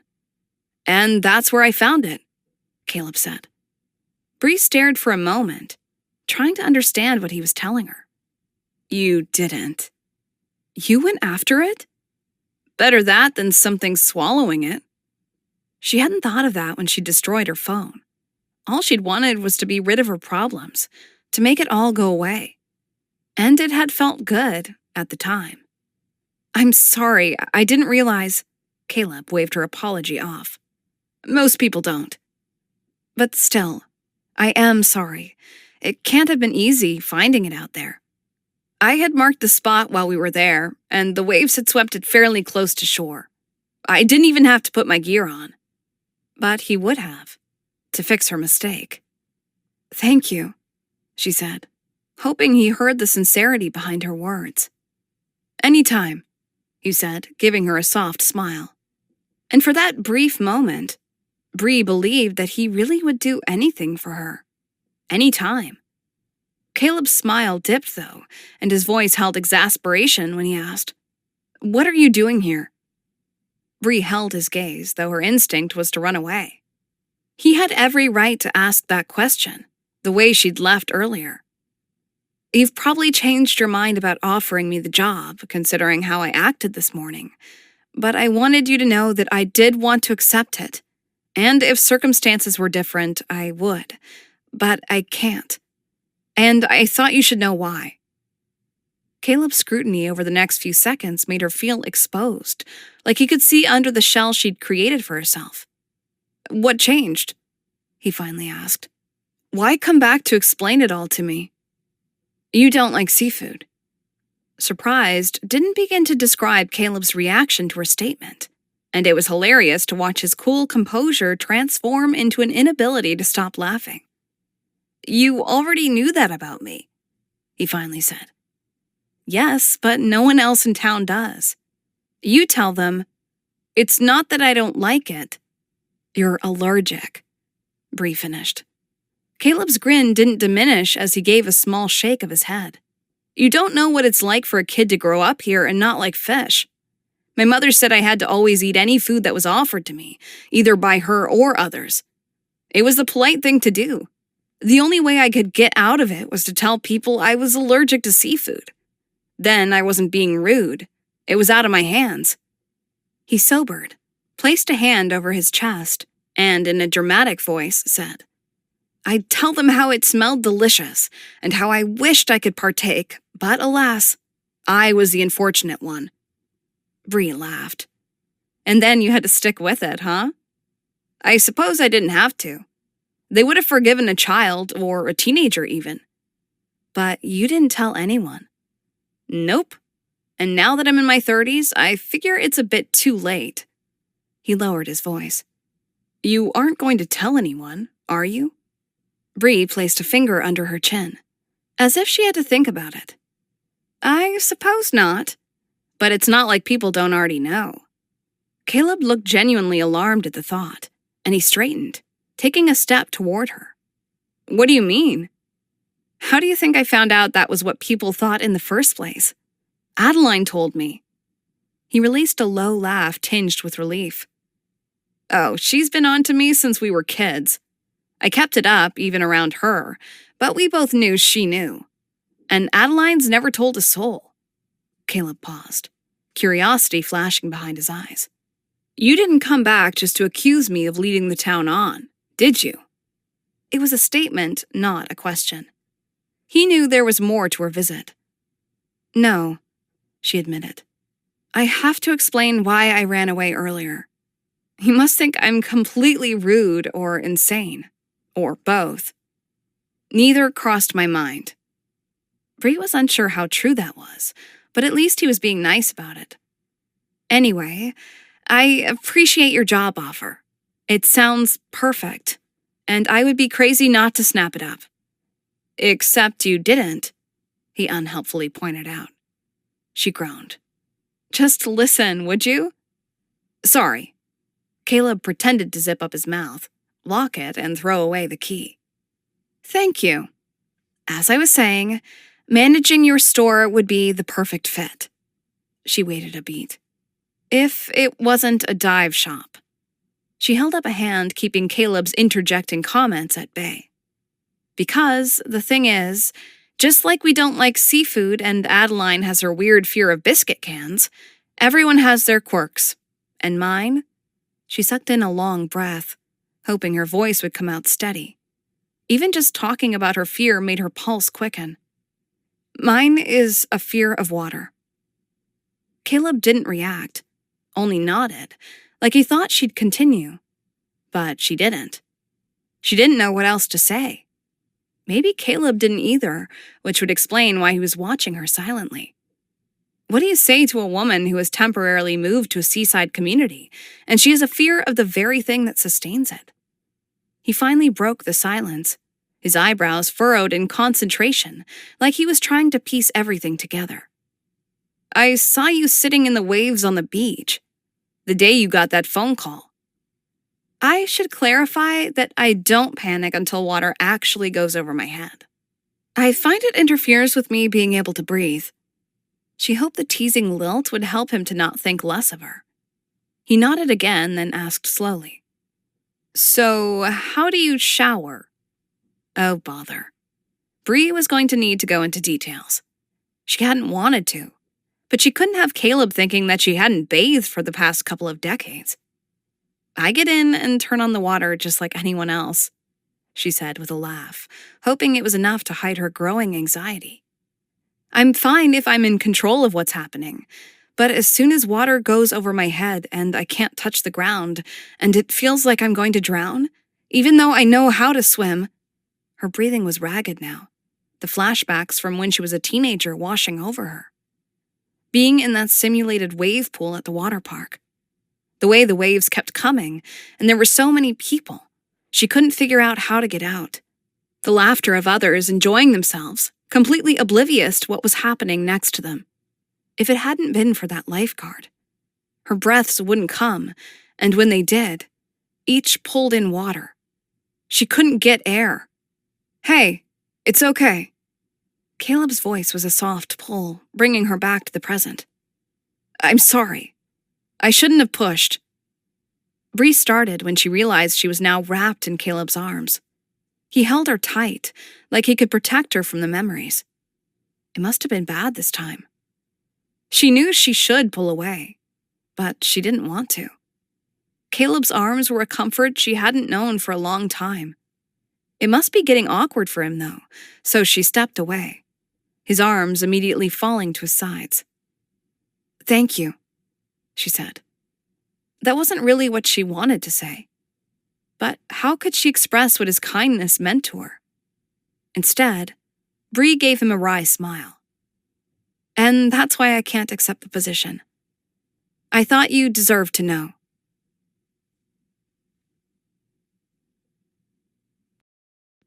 Chapter 12. Caleb missed the feel of Bree in his arms, more than he should. He'd only done what any decent person would do. The poor woman had been shaking, barely able to stay on her feet. In that moment, she'd seemed so vulnerable, unlike the woman he'd thought he'd started to get to know. She still stood directly in front of him, close enough that she had to tilt her head to look up at him. "You don't have to learn to scuba dive to have the job," he told her. "You never need to step one foot in the ocean." He wished he'd known. The thought that he'd caused the anxiety he'd seen, that he'd been the cause of Bree's flight from his store, it made his stomach churn. Bree placed one hand on his arm, her eyes questioning. "Are you sure? I won't be as effective as someone else who has diving experience. The tourists will ask questions I won't be able to answer." It wouldn't have mattered at this point if Bree had never even donned a swimsuit. He would have still hired her. "I'll teach you everything you need to know. The first part of certifying in scuba diving is a written exam anyway, so maybe we could start there. And then I'll train you how to use the equipment." Bree brightened. "Really? It's not too much trouble?" Caleb laughed and placed his hand over hers. "It will be fun." To his relief, she didn't remove her hand, but instead smiled up at him, her grin as wide and genuine as he'd ever seen. "I can't wait to start." The front door opened and Isaac entered, his wetsuit slung over one shoulder. He paused just inside the doorway. "Looks like I'm interrupting something? I'll just—" He glanced around, like he was trying to figure out the best escape route. Bree practically jumped away, her cheeks flushed. "No, I was just leaving." She grabbed a piece of paper that sat on the counter and scribbled something down. "Text me if you need anything before Monday." With a small wave toward Isaac, she hurried from the store. Caleb stared after her as he crossed in front of the store's display window. Bree may be afraid of the ocean and what it could do, but she had a lot more in common with it than she realized, as she reminded him of a wave that crashes into the shore, only to disappear just as quickly. "So, does Adeline know?" Isaac asked with a smile. He tossed his wetsuit onto the counter. "That I just hired Bree to run the store for the summer? Yeah, I'm pretty sure she knows." Caleb knew that wasn't what Isaac had meant, but he'd play dumb as long as Isaac would let him get away with it. Isaac's gaze snapped up so quickly he seemed dizzy. "You what?" Caleb gave what he hoped appeared as a nonchalant shrug. "She's not certified as an instructor, and I'm out of time. If she manages things here, that frees me up to run the diving school." Isaac whistled. "I thought you were having a little fling with her, but this takes things to a whole new level." "Making her my employee?" Caleb picked up Isaac's wetsuit. "And we're not having a fling." The lifeguard pointed to a rip in the seam of the suit as he said, "I'm sure that's what you're telling yourself. You haven't dated anyone in how many years?" Caleb grunted and eyed Isaac with a look that said he didn't want to talk about it. "Not since I was a teenager, anyway," Isaac continued, apparently not caring. "You've wrapped yourself up too tightly in this place." Caleb examined the tear. It would be easy enough to fix with the special sewing machine he had in the back. Maybe that was another thing he could train Bree to do. "It's a lot of work to run your own business." "Yes, I know. But that hasn't stopped half the women in town from giving up on ever capturing your attention." Caleb smirked. "Oh, some have finally given up?" Isaac shook his head, like he didn't know what he was going to do with his friend, then pointed at his wetsuit. "What's the prognosis, Doc?" "I can fix the tear easily enough, but I'm sure you've already noticed that the neoprene is breaking down."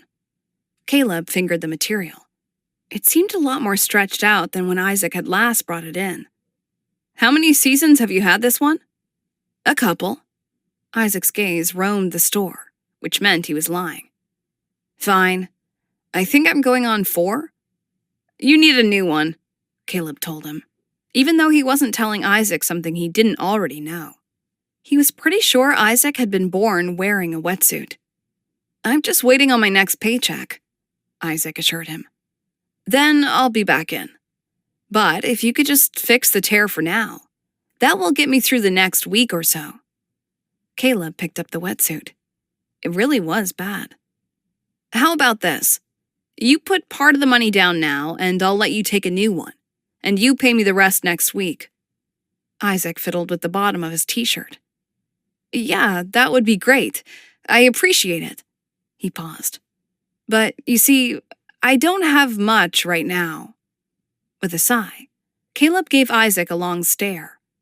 Isaac had almost no living expenses and saved most of his money for new surfboards or wetsuits. His heart fell a little as he realized what this meant. Please tell me you haven't been playing that video game again. Video game? Isaac asked with mock innocence. You know, the one where you spent an entire paycheck last year buying virtual items for your avatar? Oh, you mean my massively multiplayer online role-playing game. Isaac rubbed the back of his neck, still refusing eye contact. It's hard, being in this small town with the same people all the time. Tourist season is different, but off-season. He lifted one shoulder. An open-world game is a good way to meet other people. Yeah, Caleb knew that the small-town life could be difficult. That doesn't mean you have to try to impress them with your fancy digital clothes or the latest fake weapons. When Isaac didn't respond, Caleb said, I know you. You would choose sunshine and surfing over your computer any day. Of course I would. Except at night. When Isaac was alone, the sun was down and there weren't many options for nightlife. I know things have been hard since... Isaac held up a hand. We're not talking about that. She's gone. I've accepted it. Caleb didn't argue, though the pain was still etched in every one of Isaac's features. He was just really good at hiding it, most of the time. I'll tell you what, Caleb said. If you delete your profile, I'll buy the wetsuit for you, as a gift. If anything was going to help Isaac figure things out, it would be surfing. He needed this wetsuit, and a friend, which Caleb hadn't been very good at lately. Maybe this was his way to make up for not being there as much as he should. He knew Isaac was suffering. Caleb should have invited his friend over to hang out at night, throw darts, have pizza, something. Isaac's gaze met Caleb's, and his eyes held wonderment. He said slowly, Your wetsuits cost hundreds of dollars. Which shows you how important this is. You can't ever get on that game again. You need the waves and your friends more than you need virtual armor. Caleb could tell it would be difficult for Isaac. He could practically see Isaac's mind running through how many items he'd lose.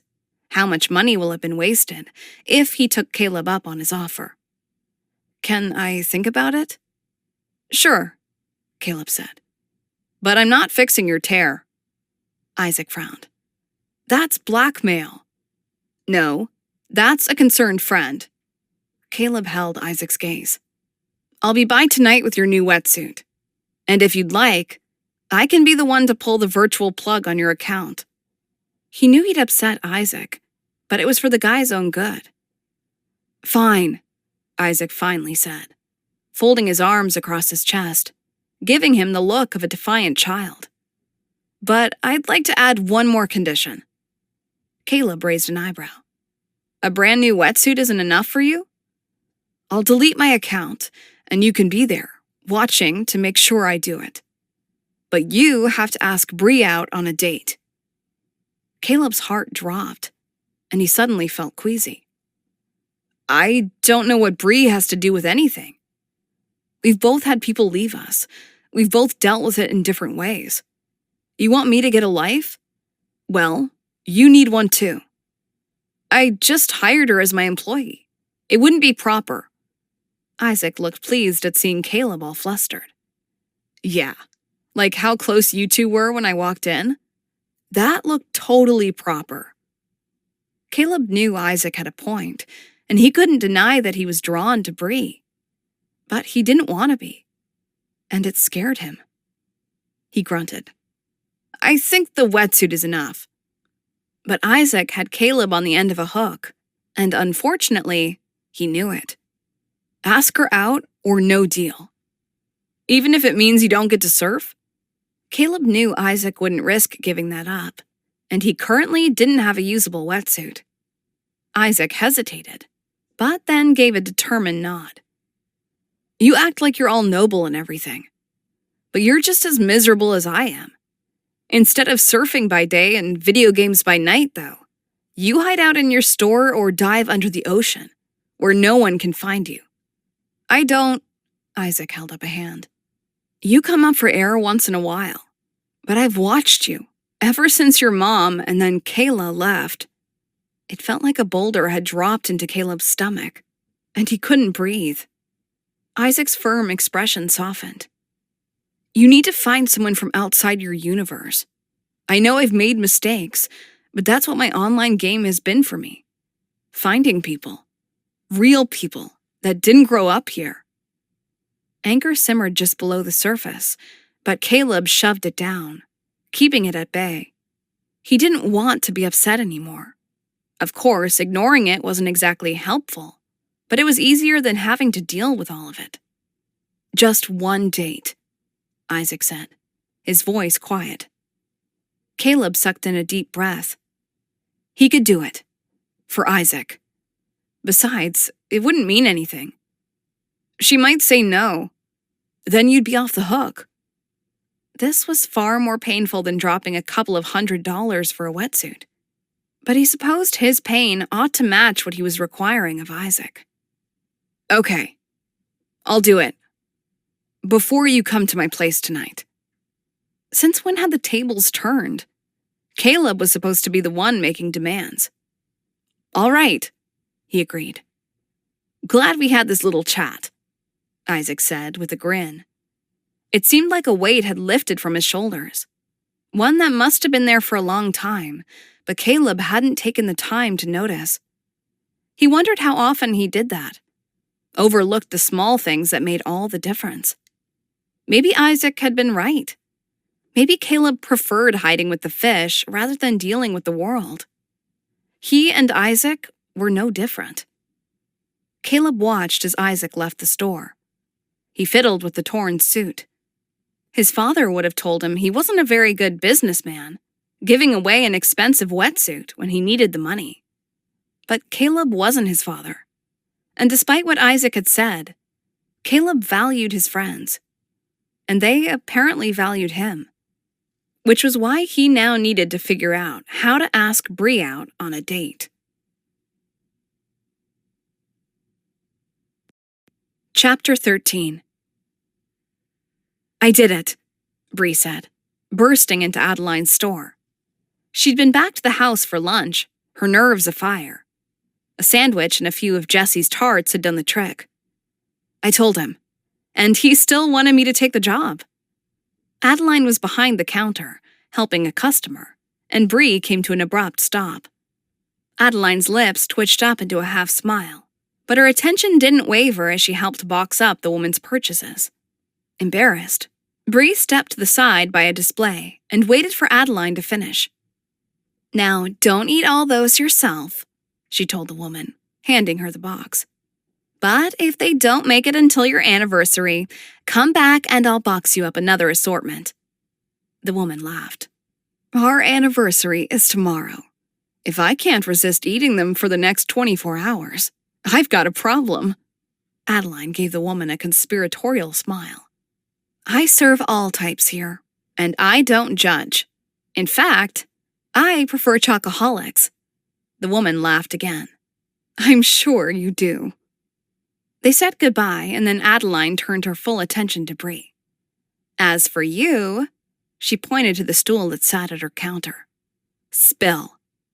Bree tried to keep from smiling, but her face felt like it might break from the effort.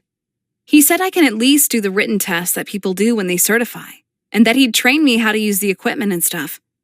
Adeline's eyes shone as she said, Congratulations!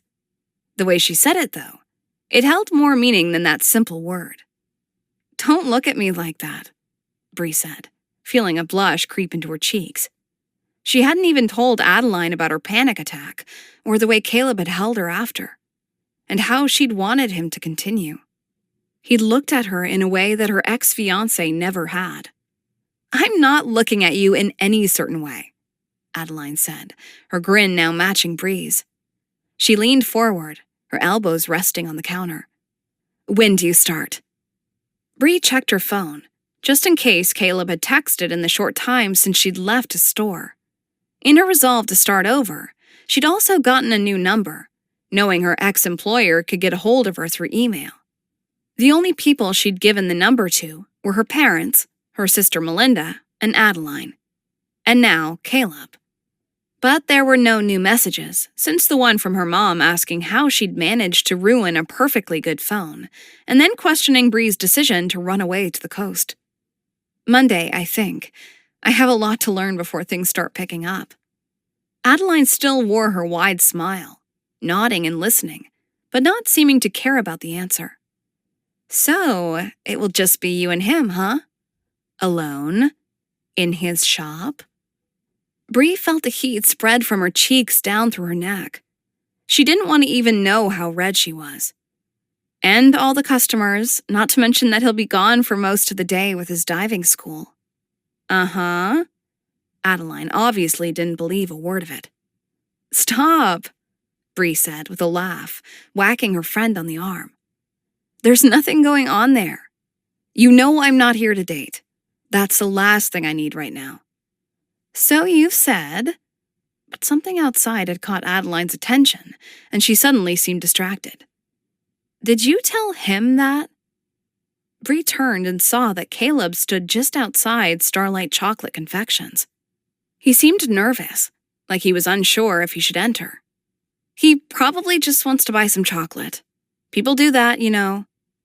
Yes, he frequently comes by for free samples, Adeline agreed, using finger quotes.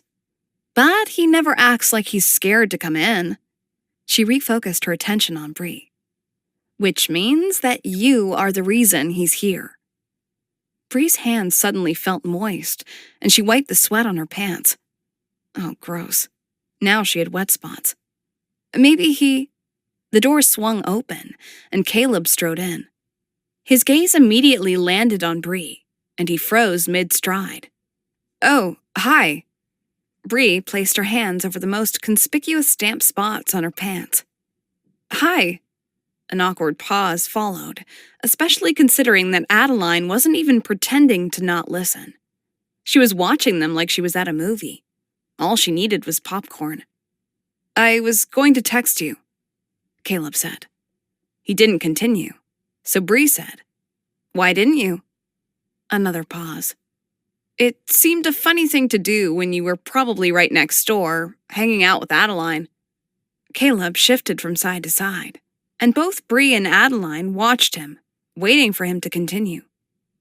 Did you come by to tell me something about my job training? She prompted him. That seemed to snap Caleb out of his stupor. Yes, he said. That is why I'm here. About your training. Maybe we could go on a walk to discuss it. Bree's obvious surprise at the request caused him to quickly follow it up with, You know, because there are logistics we need to work out, and I'd hate to interrupt Adeline while she's at work. Adeline snort-laughed. Bree tried to ignore Adeline, who now had a tray of chocolates in lieu of popcorn, though she was popping them in her mouth just as fast. Her friend was an emotional eater, which didn't bode well for her little shop. Hopefully, she wouldn't eat through her entire inventory by the end of the day. Yeah, that would be fine, Bree said, standing to join him.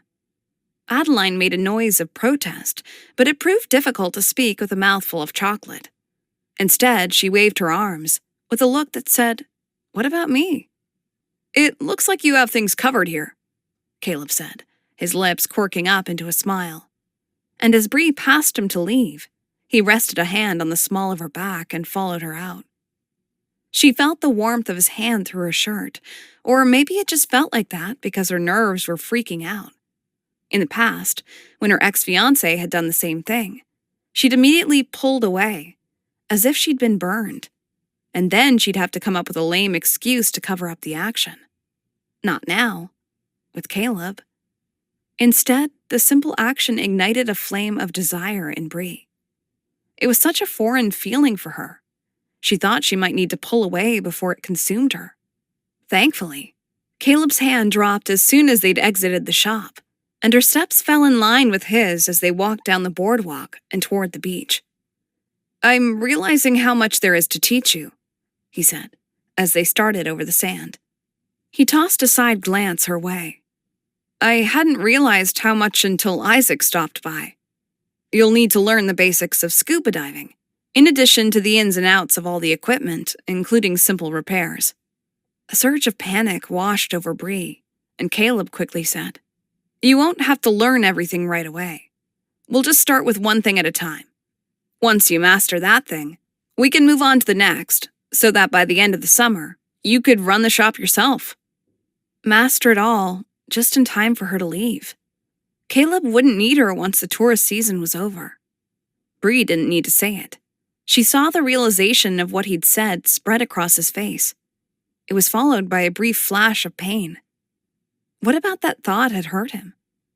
I can't wait to start learning, she said, hoping to ease the tension.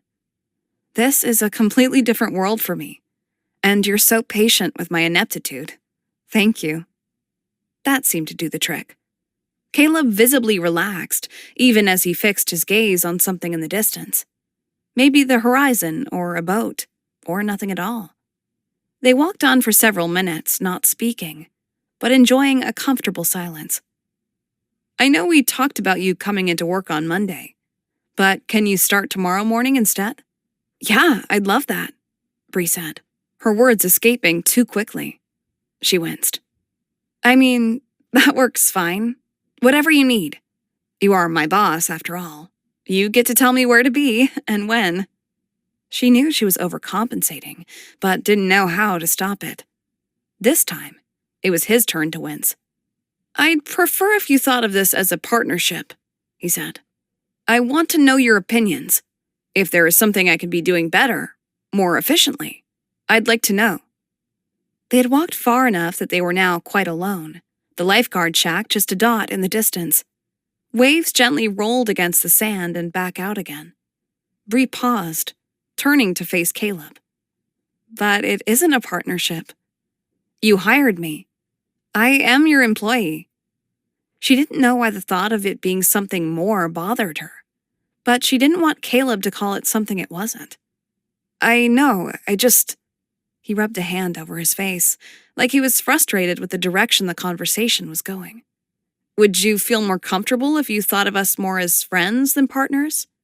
Would you come to me with your ideas then? As your friend? Bree asked, cautiously.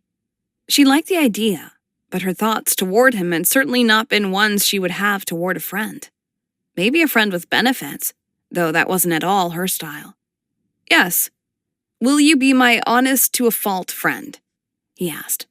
That I just so happened to pay to help run my store? He took Bree's hands. Please? Her breath hitched. How could she say no when he looked at her with such tenderness, and her nerves fired with desire? Of course, she said, her voice barely above a whisper. Caleb didn't drop his gaze, nor did he drop her hands. Instead, they stood still, her studying him and trying to figure out what was running through his mind, and him probably doing the same. And then they moved closer. Bree was unsure who had moved first, or if it had been both of them. It didn't matter much when it ended the same, with his arm wrapped around her waist, holding her tight as their lips met in the middle. Her arms moved to his neck, her fingers playing with his hair, drawing out a shudder. Bree liked that she could still have that effect on someone. When she and Mark would kiss, right up to their wedding day, their kisses had been stale, mechanical. He'd never shuddered. Sometimes she'd wondered if he enjoyed kissing her at all. She didn't have to worry about that with Caleb. Their kisses were gentle, unhurried, syncing with the ocean. Their lips explored the other, Bree pausing occasionally to catch her breath. In those pauses, Caleb would nibble on her bottom lip, sending a new wave of passion coursing through her and causing her to crush her lips against his, each kissing round slightly more urgent than the last. She couldn't get enough. Caleb's body felt firm against hers, immovable, steady.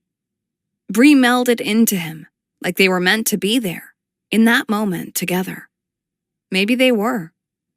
It could have been minutes or hours before they finally broke apart, their breaths heavy. Bree stumbled back.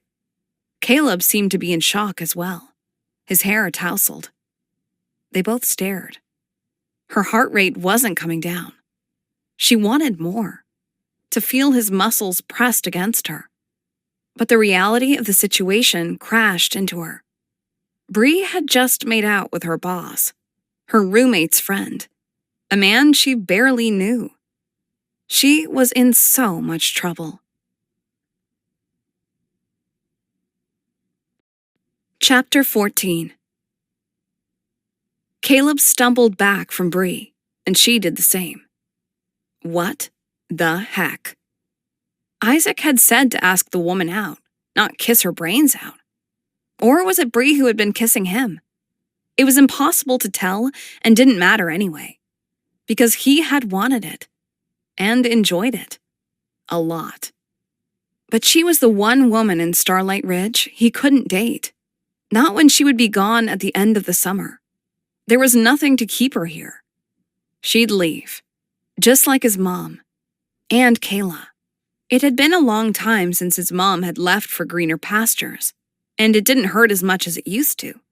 But Kayla, that one was still fresh. He wouldn't let Bree become another Kayla. Caleb could already tell that that was going to be difficult. Bree still seemed a bit shell-shocked by what had just transpired, and her hair was a little more tangled than it had been, but she still looked beautiful, the ocean's horizon as her backdrop. She gave him a shy smile, and she traced shapes in the sand with her toe. Bree was just as lost for words as he was. Caleb gave a nervous laugh. I know, He almost apologized, but then stopped. He couldn't tell her he was sorry for kissing her, because even though it shouldn't have happened, he didn't regret it. That had been the most connection he'd felt with someone in a long time. It couldn't happen again, of course, but for that moment, it had been worth it. Caleb cleared his throat.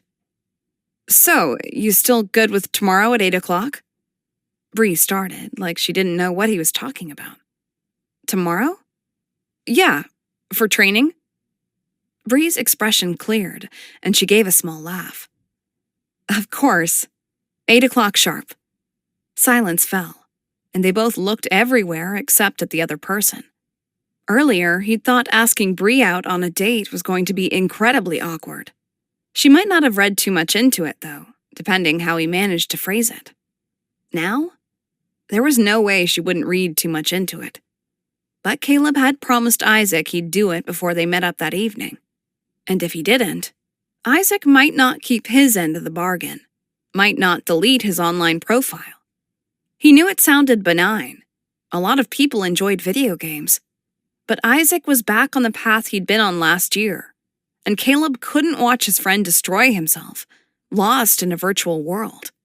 Not again. Shall we head back? Bree asked. Adeline will start to worry. Caleb doubted that, considering Adeline knew Bree was out with him, but he agreed that they should probably return.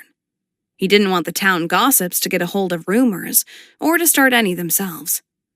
As Bree stepped past him, though, he placed a hand on her arm. She paused, her eyes questioning. Before we do, could I ask you one last thing? She nodded slowly. Can I take you on a hike tomorrow afternoon? A hike? She repeated, looking thoroughly confused. After work. I thought we could go to Starlight Ridge, considering you've never been, and the town is named after it. And we can grab some dinner after, if you want. His words tumbled out, making his nervousness obvious. It had been so long since he'd asked someone out. Bree took a step back as she studied Caleb. Her lips twitched up like she was amused. You're asking me on a date? Trying to, yeah. When Bree hesitated, not looking entirely excited about the prospect, Caleb hurriedly added, It would just be as friends. But I understand if you don't want to. With you working at my store and stuff. Maybe he'd get lucky and she would turn him down, and then he'd be off the hook. Though that didn't seem as desirable as it had when Isaac had first issued the challenge. The hesitation Bree had shown dissolved into a fit of laughter. She didn't seem to be laughing at him, but it instead held pure, genuine amusement. "You're asking me out on a date, as friends, and you think I'm worried because we work together, after what we just did?" Well, when she put it that way, it sounded stupid. And he probably sounded even stupider when all he could come up with was, "Uh-huh." Bree laughed again. "Was that as friends as well?" Maybe all of your friends receive the same kind of benefits?" she asked, though her eyes were teasing him. Bree didn't seem to think he was that kind of a guy. Or at least, he hoped she didn't. But Caleb didn't stumble over this answer. "Nope, not in the slightest." "And you don't ask all of them to go on dates either?" Her tone still held amusement, but he could tell Bree was also curious. She was fishing for answers. "No," he said, his voice softening. "I don't ask them out." As a rule, Caleb didn't date anyone, friend or otherwise. But he didn't want Bree delving further than needed. She didn't need to know that Isaac had strong-armed him into asking her out. And she didn't need to know that, although he had put up a fight, Caleb hadn't been disappointed by the challenge.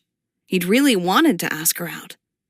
But if it hadn't been for Isaac, he never would have. Bree's laughter line smoothed, and she seemed to be taking him in for the first time. "All right, let's go on a hike. And dinner sounds nice." Caleb finally allowed himself to smile, to enjoy the moment and not let his fears take over. He tried to not think past their date and pretend that nothing existed beyond the next 24 hours. What would he do differently? "Would it be all right if I cooked for you? At my place?" Oh, apparently that was the type of thing he did when he wasn't caught up in his anxiety. He wasn't sure he liked it. Cooking for Bree on their first date. It seemed so intimate and formal. Had he just scared her away? Bree certainly looked surprised. She cocked her head to one side, as if she hadn't heard correctly, and her hair fell over one shoulder. "You know how to cook?" Caleb raised his hands and gestured to their surroundings. "I'm a bachelor in a town that doesn't have a single fast food restaurant. Yep, I cook." She seemed more surprised by the fact that a man could produce something edible in the kitchen than she was that he'd invited her up to his apartment in the first place. "Then yes, I'd love to see what kind of delicacies you come up with." Oh no, the pressure was on. But it was too late to retract his invitation. "Don't expect anything fancy like a soufflé or something like that," he hedged. "Let me guess. You make a mean macaroni and cheese," Bree said with a laugh. Caleb returned her smile and took a step toward her. "The meanest. Are you going to make it like my dad always did when we were young, and add canned pork and peas to make it a complete meal?" "You actually ate it like that?" he asked, wrinkling his nose. "No offense to your dad or anything, but I would never subject you to that kind of torture." "Are you prejudiced against meat in a can?" she asked, turning and making her way back down the beach toward town. "My dad says it's the most underrated and the most discriminated against." "It's not meat," Caleb called after her. Bree glanced over her shoulder, her eyes seeming to laugh at him. "I know. That was a test, to see if it really was safe to let you cook for me. You passed." Caleb groaned and ran to catch up with her. In a moment of spontaneity, when he reached her, he grabbed her around the waist and threw her over his shoulder, intent on dropping her in the ocean. Just in the shallow part, nothing that would freak her out. He figured he'd give her a taste of how the locals handled things. Bree released a shrill squeal, punctuated by laughter. "What are you doing?" She gave his back a couple of good whacks. Rather than answer, he let his actions speak louder than his words, as he calmly carried her over to where the water was only an inch or two deep. She squealed again as Caleb moved to drop her. He hadn't expected her to retaliate, or for a wave to simultaneously crash into them. At the last second, she wrapped her legs around his waist, causing him to stumble and fall into the water with her. Salt water gushed into his mouth, and he popped back up, spluttering. Man, that water was cold without a wetsuit. "Serves you right," Bree said. Caleb pushed himself up into a sitting position, his clothes soaked through and water dripping from his hair and down his neck. He chanced a glance at Bree, who was also soaked, though half of her hair had managed to escape the attack. She wore a triumphant grin. "You really thought you could pull one over on me that easily?" she asked. The way she said it was so innocent, so endearing, that Caleb couldn't help but laugh. "I suppose I should have known better." "Is working with you going to be like this every day?" she asked, scooting closer. Bits of sand were stuck to her cheeks and her forehead. Caleb moved to brush them away, his fingers pausing just above her skin. He shouldn't be here, doing this, but he couldn't stop himself as his fingers brushed across her cheekbone. Except, instead of brushing the sand away, he'd only added to it with sand that was stuck to his own skin. "I'm afraid I've made it worse," he said, with an apologetic smile. "And to answer your question, no, it won't be like this. Most days we probably won't even see too much of each other." It could have been his imagination, but Bree seemed disappointed by this news. She stood, then looked herself over. "I should probably head back to Adeline's to change before going back to her store." "I can walk with you," Caleb said, before thinking better of it, and followed it up quickly with, "If you'd like." Bree held out a hand to help Caleb up, her lips pulled up into a half smile. "These parts are quite dangerous.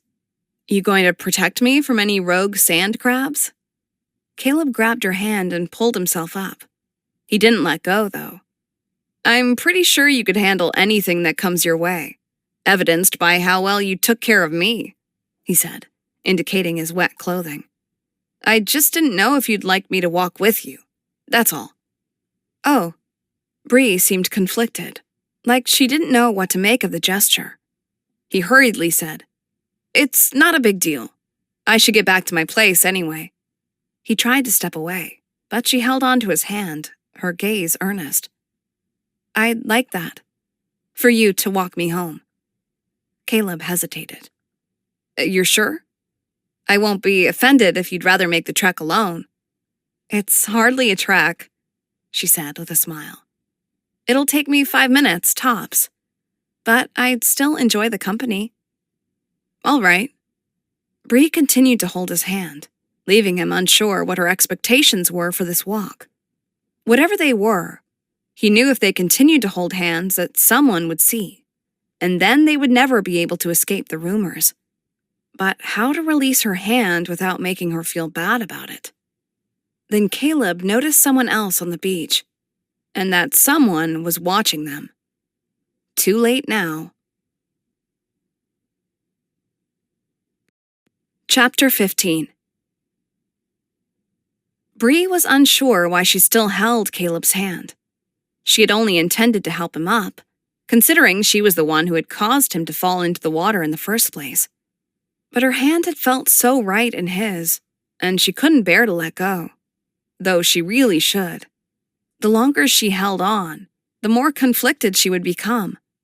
Bree was already feeling like she'd just stepped off the tilt-a-whirl, her head spinning, not quite sure which way was up or down. So what? They'd kissed once, or a lot, depending on whose definition they were using. And they seemed to continually gravitate toward each other. And now he wanted to walk her home, and she was more than willing to let him. But none of it meant anything, right? As they walked across the sand, she noticed Caleb looking nervous as he surveyed the beach. He paused, his attention caught by something in the distance, and then he dropped her hand like it had burned him. Bree glanced over her shoulder to see what had caused Caleb's discomfort. Isaac. He was standing next to his post, watching them. Well, that answered that. Bree folded her arms to try to stave off the breeze that snaked its way through her damp hair and dripping clothes as she worked her way toward Adeline's house. It wasn't until she realized that Caleb didn't want others to see them together that Bree realized that, against her better judgment, she'd been hoping that everything that had happened that day had meant something. It made sense now why he wanted to cook for her rather than go out to eat. The disappointment sat heavy in her gut, and she quickened her steps. "Hey, wait up," Caleb said, working to catch up with her. He matched his pace to hers. "What's the rush?" Did he really just ask that? After being embarrassed to be seen with her? "It's cold out," she said, her tone more clipped than she had intended. As if to prove her point, she wrapped her arms tighter across her stomach. Caleb looked around as they walked, as if he could magically find something that could help. "I'd offer my coat except—" He shrugged helplessly. "I don't have one." Bree bit back a smile. He was completely endearing. Exactly what she didn't need. Bree really didn't want to like him any more than she already did. "No worries," she said, while nodding at a small path that would lead her to Adeline's house. "We're nearly there." As they approached it, Bree hesitated. She didn't want him to walk her up to the house, making their parting more awkward than it already would be. She gave him a quick side glance. "I'll see you tomorrow, then." Caleb seemed confused, like he didn't know if he was supposed to follow her up to the house or not. Cool. I'll see you tomorrow." And then he disappeared before she'd even started on the path. Bree groaned as she trudged the rest of the way. Why couldn't Caleb be completely repulsive? It would make things so much easier. Bree texted Adeline to let her know that she wouldn't be returning to the store after all, that she needed a little downtime before she started her training the next day. Adeline responded with several question marks interspersed with exclamation marks. Bree didn't respond.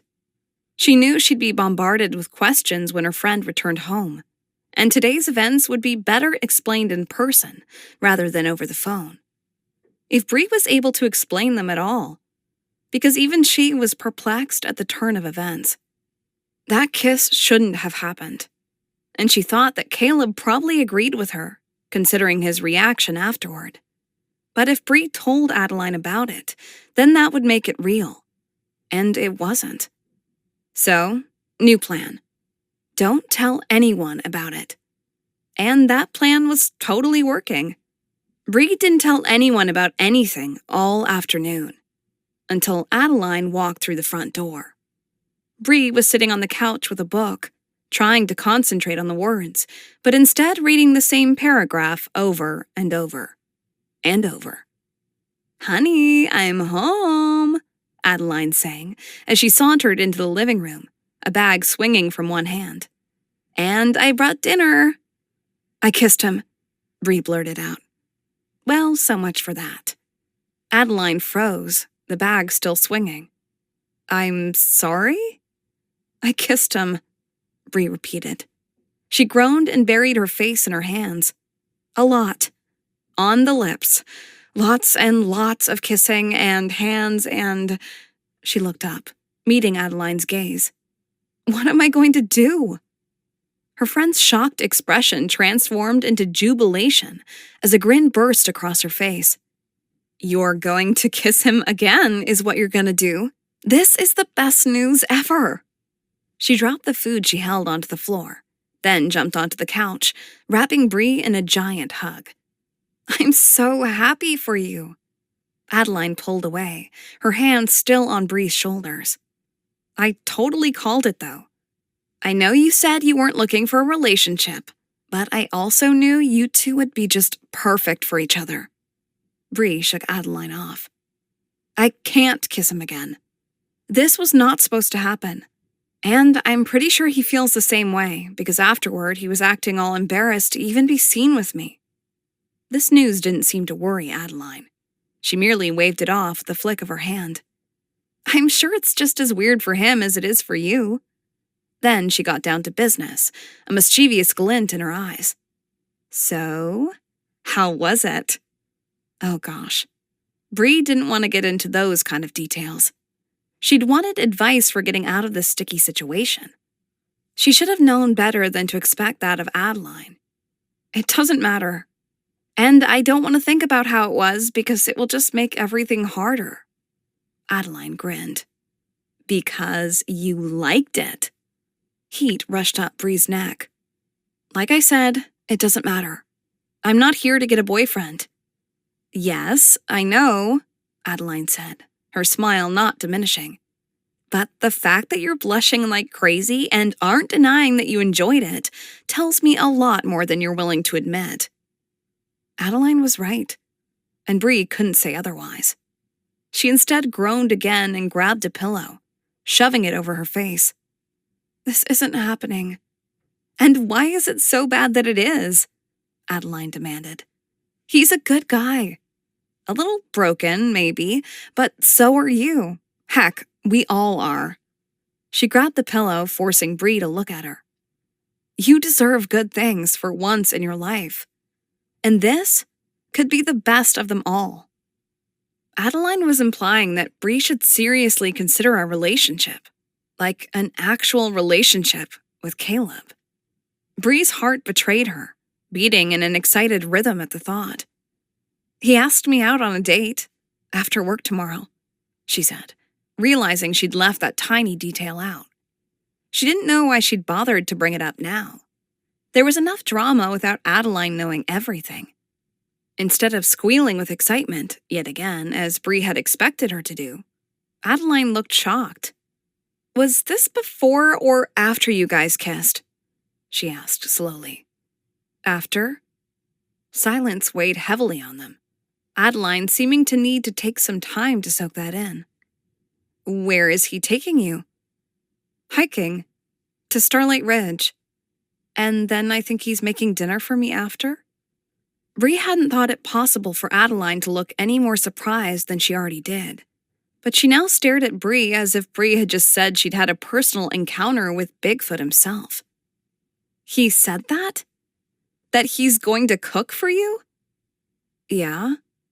Bree was starting to feel uncomfortable. For someone who had been freaking out in happiness just a moment before, Adeline was sure acting strangely, even more than usual for her. Does he not normally do that? Adeline pursed her lips. No, he doesn't. She didn't expound on the cryptic way she'd responded, and rather than continuing to tell Bree how she couldn't be happier for the two of them, she said, Do you like him? I mean, really like him. Because if you don't think you're ready for a relationship, she trailed off, as if searching for the right cautionary words. Maybe you should cancel. Whoa. Talk about a 180. You think I shouldn't go? But just a minute ago, I know what I said, Adeline interrupted, looking flustered. Bree had never seen her friend act like this before. But if this is a rebound thing, if this is just for fun because you need a distraction from all the crappy stuff that's been thrown at you recently, please, don't go. She paused, like she was trying to decide how much to say.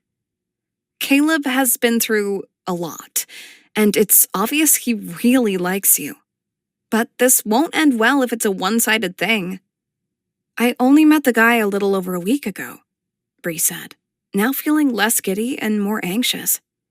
You are saying that to go on this date, I have to be ready for a serious relationship? Yes, Adeline said, her lips pressed together in a tight line. She looked completely serious. That is exactly what I'm saying. She met Bree's gaze, then released an exasperated sigh. When you first told me you'd kissed, I thought that maybe Caleb was finally allowing himself to casually date again, considering that he knows you'll be leaving at the end of the summer. This would be a fling for both of you, and heaven knows you both need it. But, she gave a quick shake of her head. I just don't want to see him hurt. Not again. Bree didn't understand her friend's reservations.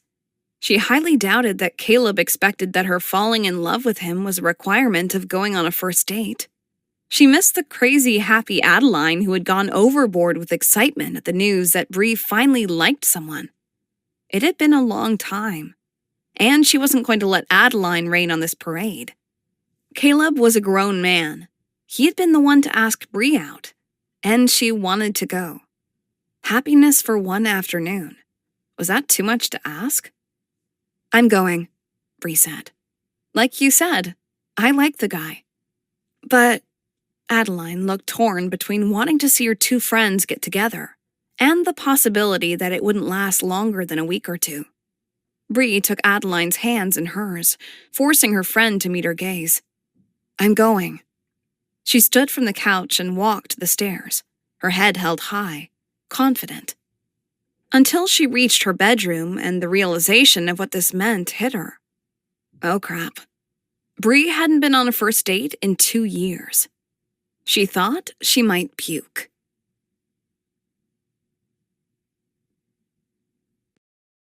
Chapter 16. Caleb glanced in the mirror, wondering what Bree saw when she looked at him. She was waiting downstairs, thinking he'd come up to grab his keys. And that had been true. But it wasn't the only reason he'd needed a little space. Isaac had freaked him out the previous evening, when Caleb had stopped by to help him delete his game. Isaac hadn't been happy about it, but after seeing Caleb and Bree holding hands the previous afternoon, he'd said Caleb had gone above and beyond what he had expected. And then Isaac had started talking about what women expect once they think a man is interested. That this date would be a defining moment. No pressure or anything. Why had Isaac insisted Caleb ask Bree out in the first place, if it was such a big deal? It could be that Isaac had no idea what he was talking about, that Bree just expected to have a fun time. It wasn't like Isaac ever went out. He spent all his time with the ocean, just like Caleb. No, Caleb wasn't going to allow Isaac to get in his head. He and Bree would have a nice hike to Starlight Ridge, then come back to his place for dinner. That was all. Gulp. He left his bedroom and checked the fridge, making certain he had all the ingredients he needed. Then pushed down his anxiety as he grabbed a backpack that held a couple of water bottles, some trail mix, and a small first aid kit. When he descended the stairs, he saw Bree leaning on the counter, looking over the written test she'd taken that morning. She'd passed it easily. If she weren't so terrified of water, he knew she'd be a natural at diving. Bree's hair was pulled up into a ponytail that hung over one shoulder. She was beautiful. And not just in the traditional way, though anyone would have to be blind to not see her outer beauty. But she also had a strength within her that was rare. He liked that she didn't take any crap from him, but told it how it was. Bree glanced up and caught him staring. Great, now he felt like a creeper. But she didn't seem to mind, her lips tilting up. "You ready?" He returned her smile, his anxiety dissolving. "Yep. I didn't know if you already had a water bottle, so I grabbed one off the shelf for you." She reached for her purse as if to pay for it, but he shook his head. "I'll count it as an employee expense. It has the store's logo on it, so anytime you use it, you're advertising for me." "Thanks. I hadn't thought to bring one." She grabbed the large camera from the counter next to her and followed him out the front door. Caleb paused, returning inside to flip a sign, letting people know he'd closed early, and then locked the door behind him. Bree stood on the boardwalk, looking ready to walk to the trailhead. "I know I said everything in town is within walking distance, and that's mostly true," he said, before walking to his car and patting the roof. "But we're going to want to drive to this one." "All right." She seemed relieved as she made her way to the passenger side and slid in. "How far is it?" "About a 20-minute drive, but trust me, you won't want to miss any of it. The drive is just as beautiful as the hike." Even though Caleb loved the 3-mile hike up to Starlight Ridge, driving along the coast was one of his favorite things to do. If he ever wanted to be alone but didn't want to bother with all his diving equipment, he drove. The road meandered, gradually rising, and the ocean dropped beneath them. Caleb glanced over at Bree when he heard a soft gasp. Her gaze was fixed on the water below. "I think I saw a dolphin," she said, her voice hushed but with an excited lilt to it. She lifted her camera, but he doubted she'd be able to get a good picture from where they were. Caleb smiled. "You probably did. You'll see a lot more once we get on top of the ridge." "Really?" She lowered her camera but still held it, poised, as if she needed to be ready for the perfect shot. Her knees bounced up and down, and her expression held anticipation. "There's so much to see around here. We can make this a weekly thing, if you want," he said. hoping it sounded as casual as he meant it. Hiking, I mean, as part of your training. There's a trail that will take us to a hidden part of the beach where you'll see more turtles than you've seen in your entire life. Bree looked like she couldn't handle any more excitement. You'd pay me to hike and see turtles? He laughed. You'll be able to tell the tourists about all of the best hikes, based on your personal experience. And you can tell them which ones are the best for kids, which ones are good for those who want a challenge and all that. If it makes you a more valuable employee, I'll pay you for it. Bree's smile dropped for a moment, and Caleb's heart dropped with it. The lines had blurred between when he was acting as her employer, her friend, or currently, her date. And he'd forgotten which hat he currently wore. Of course, I'd take you out to see the turtles anyway, Caleb added. If for no other reason than your life wouldn't be complete without it. Bree's smile returned. That would be a shame. To leave here, my life unfulfilled. Caleb was able to breathe a little easier now, and his focus returned to the coastal road in front of him. That would be a tragedy, he agreed. It wasn't more than another 5 minutes before he pulled off the road next to a brown sign indicating a trailhead. After they'd both gotten out of the car and he'd slung the backpack over his shoulders, he looked to Bree. Ready? She bounced on her toes, her large camera hanging around her neck bouncing with her. She looked ready to take off at a sprint. I looked up Starlight Ridge online, and if it's half as beautiful as the pictures, I'm going to get some great stuff. Caleb laughed, finding her joy contagious, but that huge thing looked like an accident ready to happen. There are some pretty steep parts. Are you sure you want to risk breaking your camera? She gave him a look that said, Really? Then she started up the trail. Guess that was a yes. Apparently everything along the trail was worthy of photographing. The clicking of Bree's camera was their constant companion, as she saw insects she'd never seen, or a particularly bizarre-looking tree. Caleb didn't mind that her attention was more on the mountain than on him. In fact, it took quite a bit of pressure off him, and he liked seeing Bree in action. The way her brow furrowed as she tried to get just the right shot, or how she released a jubilant cry of triumph, pumping her fist in the air when she got a particularly good picture. This place is amazing, she said, after snagging a picture of a tree frog.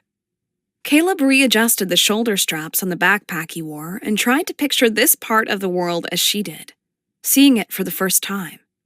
It really was beautiful, but he hadn't given it much thought in the past few years. Do you need a water break? Bree seemed surprised by the question, like she'd forgotten that maybe she should be drinking water. I guess I'd better.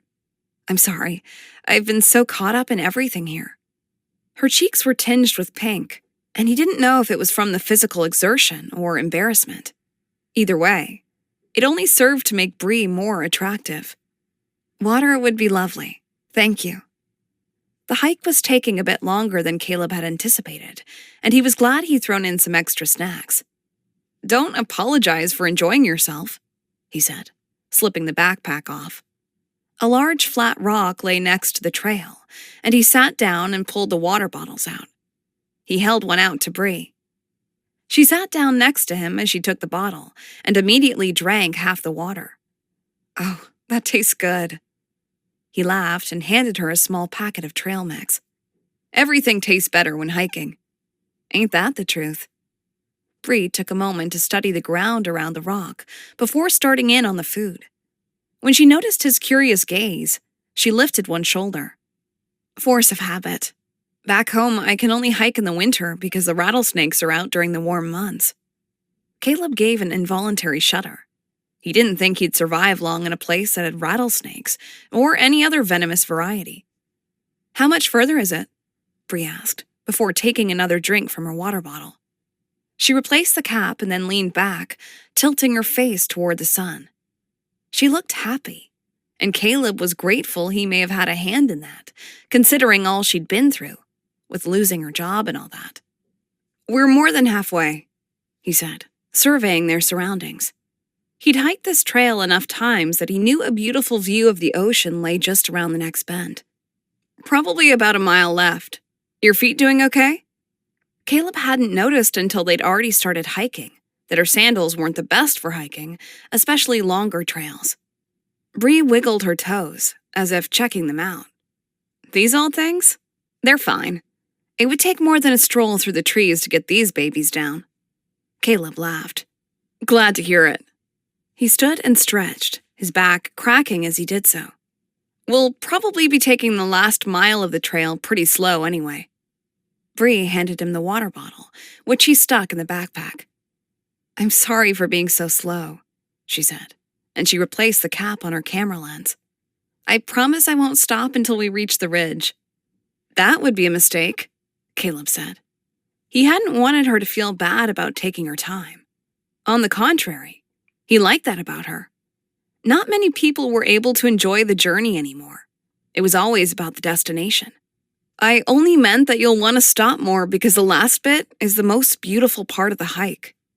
Oh, the pink in her cheeks darkened a hue and she stood. Thank you. Bree readjusted the camera around her neck and took off the lens cap. I guess we should see what awaits then. As they walked, Caleb could tell Bree was trying to walk a little faster, despite his assurances. Her efforts were in vain, however, as she turned the bend in the trail. Bree stopped so quickly she nearly stumbled. I see what you mean. She didn't lift the camera right away, though. Instead, she walked closer to the edge of the cliff. The ocean crashed against the rocks below, and in front of them, it stretched as far as they could see. Caleb pointed to a couple of gray dots in the distance. If he hadn't known to look, he wouldn't have noticed them. See the dolphins? Bree squinted, then lifted the camera, trying to use it as she would binoculars. Barely, but yes. She snapped a couple of shots. Let's keep going. She only stopped a few more times before they reached Starlight Ridge. It was a small rocky area that jutted out over the ocean, surrounded by green foliage. There was a small cove directly beneath them where he taught scuba diving lessons. A railing fenced off the area where they stood, keeping anyone from getting too close to the edge, and a stone bench sat in the middle. Caleb sat down and pulled out their remaining snacks and water, but Bree didn't join him. She instead chose to stand at the railing, snapping pictures of the ridge from various angles. She finally turned, but rather than lowering the camera, she snapped a final picture of him. Caleb had been taking a drink from his water bottle.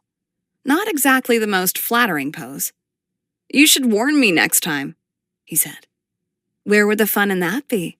She asked with a teasing smile, pulling the camera off and over her head. She placed it on the stone bench and then sat down next to it. The best pictures are the natural ones, says the woman behind the camera. How often are you in front of it? Bree grabbed a packet of trail mix. It's not exactly the most conducive to selfies. True, he gestured to the camera. Do you mind? Bree's brows furrowed in skepticism. What are you going to do with it? I just want to take a look at it. When her skepticism didn't wane, he added, I took a photography class in college, and I promised to be careful with it. She still seemed reluctant, but she handed it over. Caleb lifted it to his eye. It was heavier than he had expected, and he didn't know how she had carried the camera around her neck for the past 3 miles. It changes your perspective, doesn't it? He asked, as he panned the ridge, taking everything in through the lens. Almost like it adds distance or a filter or something. Makes it less personal. Not always, Bree said.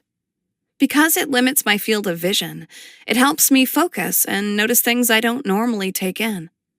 Caleb panned the camera to where Bree sat. He could see what she meant. Bree took up his entire field of vision as he watched her through the camera. She was currently staring out across the ocean, the light reflecting off her hair. He could get used to the view. Caleb snapped a couple of pictures, and her gaze whipped toward him. Did you just take a picture of me? I couldn't help it, he said, lowering the camera. Bree held out a hand. Hand it over. Caleb hesitated before handing the camera over. You won't delete it, will you? Or at least send me a copy first. We'll see, she said, before flipping through the digital images. Bree paused. No. I won't delete it. Her voice was soft. I normally hate pictures of myself. But not that one? She gave a quick shake of her head. No, not this one. Bree looked up from the camera. You have a gift for photography. All I did was push the button, he said. Maybe I just know a good thing when I see it. Bree studied him for a moment. Maybe you do.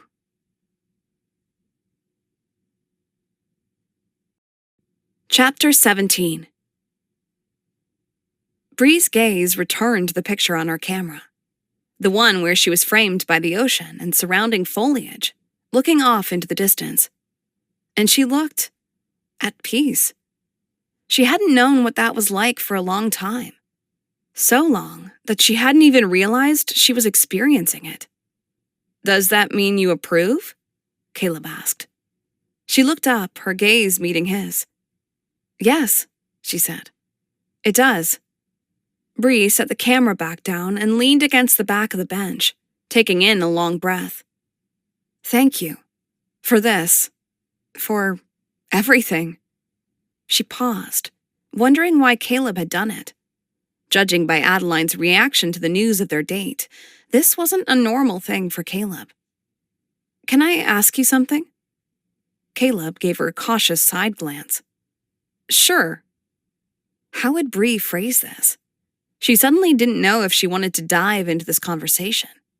But now that she had his attention. Why did you hire me? He didn't hesitate when he answered. Because you're professional. You have experience, and I trust you to run my store. Adeline says you don't trust anyone to run it, even her. That hit on something sensitive, and he stood and walked over to the railing. He looked out across the water. Bree waited for him to answer, but he remained silent. She walked over to him. I'm not complaining, just curious. Caleb ran a hand through his hair before allowing his gaze to wander in her direction. I don't know, he finally said. He released a long breath. Adeline is right. I don't trust just anyone to run it. He raised a shoulder. Maybe it was desperation, because I can't do everything myself. Bree laughed. I'm officially less flattered. Caleb laid his hand over hers, his gaze finally meeting hers. I didn't mean it like that, and I can't explain it. His voice trailed off as he seemed to be searching for the right words. You make me do a lot of things that I don't normally do. She tilted her head to one side, curious. Like what? Apparently, words were no longer enough, because rather than answer, Caleb gently touched his lips to hers. He pulled back quickly, seemingly just as startled as she felt. Like that, he said, his breaths now rapid. I don't feel like this with other women, and it's more than just an intense attraction that pulls me to you. You're smart and strong and interesting and talented. And I can see a goodness about you that is rare to find in others. I know I can trust you, without being able to place a finger on why. He took a step back, putting more space between them. And I don't like feeling this out of control. Bree's breath hitched. She knew exactly how he felt. She held on to the railing, gripping it with both hands, willing herself not to pull him close. She had promised herself that this summer would be about discovering her own happiness, and hers alone. It scares me too. So, you feel it? Caleb's voice held a hopeful lilt. After a brief hesitation, Bree nodded. But I worry. I just got out of a bad relationship, and I don't want you to be my rebound. Is that why you're here? In Starlight Ridge? He asked, moving a fraction closer. Bree averted her gaze. Yeah. I ended up engaged to a guy that I didn't love. At all. Our parents are business partners, and they set us up on a date thinking we'd hit it off. We didn't, but he was a nice enough guy, and we kept going out. I think it was mostly because they seemed so thrilled at the idea of us being together. I thought it was what my parents wanted, that it was important to my dad's business, and I didn't know how to get out of it. She laughed, but it was devoid of humor. Until my wedding day. And if it hadn't been for my sister, I probably would have gone through with it. I'm not as strong as you think I am. Or maybe you're even stronger. Her gaze snapped to him, and she found that he had moved even closer since she'd last allowed herself to look at him. Why do you have so much faith in me? Caleb held her gaze. Because I've watched you, ever since you came to town. He paused. Not in a creepy way, but more out of fascination. I've never met anyone like you. Bree still had so many questions, and Adeline's warning that Bree needed to be careful hovered in the back of her mind. But she wanted this. So bad. The longing competed with her fear, and she felt like it was tearing her apart. So she shoved the fear down as far as it would go and wrapped her arms around his neck. She'd deal with it later. Bree sat at a small table that had been pushed against the wall of Caleb's apartment. He'd insisted that he didn't need help cooking, so she'd been watching him expertly moving around his kitchen for the past 15 minutes. A half wall separated them, but that didn't stop a spicy aroma wafting toward her. Her stomach growled. She hadn't realized how hungry the hike had made her until Caleb started pulling the ingredients he'd need out of the refrigerator. I hope you like Thai, he called over as he pulled something off the stove. I should have asked first. Love it, Bree said. I'm impressed that you know how to cook Thai food. I tried once and it was a disaster. Caleb glanced over his shoulder. I'll teach you if you want. I'd love that. He looked at her expectantly, then nodded toward the kitchen. Well, come on then. Bree hastily moved to her feet. Oh, you meant now? He shot a grin her way. How often do you expect me to cook Thai for you? Preferably every day, she said, joining him in the kitchen. Bree scanned the array of ingredients spread out over the counter. I'm sorry, but what is this? She grabbed a bottle and held it up, the label facing Caleb. Are you trying to put one over on me? She couldn't believe he'd try throwing fish sauce into the dish, considering he'd seen the unpleasant results when she'd last eaten seafood. Caleb didn't look like he felt the tiniest bit of shame, instead laughing. It just adds some salty flavor. You won't even taste the fish. I don't like seafood either, remember? True. Then why not just add salt? He paused, considering the question. I have no idea. That's just how it is. And every Thai dish you've ever had has some type of fish or oyster sauce in it. Guaranteed. Bree still wasn't convinced.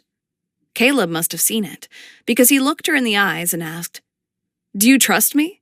The look in his eyes was enough to make her melt into a big, gooey puddle. Fine, she said, giving him an exasperated sigh. Put in the fish sauce, but if I don't like it... Yeah, he said, laughing. Caleb didn't have much left to do on the pad thai, but he was able to show her a trick or two when cooking the pork. Except, as soon as she took over at the stove, oil popped out of the pan and burned her wrist. She immediately dropped the tongs she held, and they fell into the pan. I'm afraid I'm not very good at this. Caleb quickly grabbed them before they became too hot to touch and washed them off in the sink. It just takes practice. I could have you over more often, if you want. Bree liked the sound of that. Who taught you how to cook? Caleb had been drying off the tongs with a dish rag, but paused at the question. My mom taught me the basics. I continued my own education after that. Does she live here in Starlight Ridge? No. She left about 15 years ago. He didn't expound and finished drying the tongs. That probably would have put him as a teenager. Okay. Time for a change of subject. Well, she did a good job. Thanks. They were quiet for a moment, the sizzling from the pan the only sound in the small apartment. It was when Caleb had thrown in the noodles and was tossing them with the rest of the ingredients that Bree's curiosity got the best of her. What about your dad? He passed away a few years ago, Caleb said. He left me the dive shop. I'm sorry. That must have been hard. From his tone of voice, Bree couldn't tell if him getting the store was a good thing or not. Had you always known you wanted to stay in Starlight Ridge? Caleb threw her a side glance. Not always. But once my mom left, I was all my dad had left. He grabbed a couple of plates from the cupboard. I didn't always appreciate what my dad had built up for our family. But now, he gave a small shrug. This is home, and I could never leave it. It's too much a part of me. Bree helped serve the food onto the 2 plates while Caleb grabbed a couple of limes from the fridge. That must have been a hard choice, though. I'd imagine most of your friends didn't stick around like you did. Caleb stiffened for a moment, but then he busied himself cutting the limes into wedges. No, they didn't. She could hear the pain in his voice, and Bree knew she'd pried enough. She took the plates out to the small table, then returned to the kitchen for the silverware. Another moment later, and the table was set with napkins, crushed peanuts, and red pepper flakes. This all looks delicious, she said, pulling out a chair and sitting down. I'm going to hold you to your offer of teaching me how to cook. Caleb twirled a few noodles around his fork, a thoughtful look creasing his forehead. I hope you do. Do you? Bree asked, trying to keep herself from laughing. His serious expression gave her the impression that he hoped for the opposite.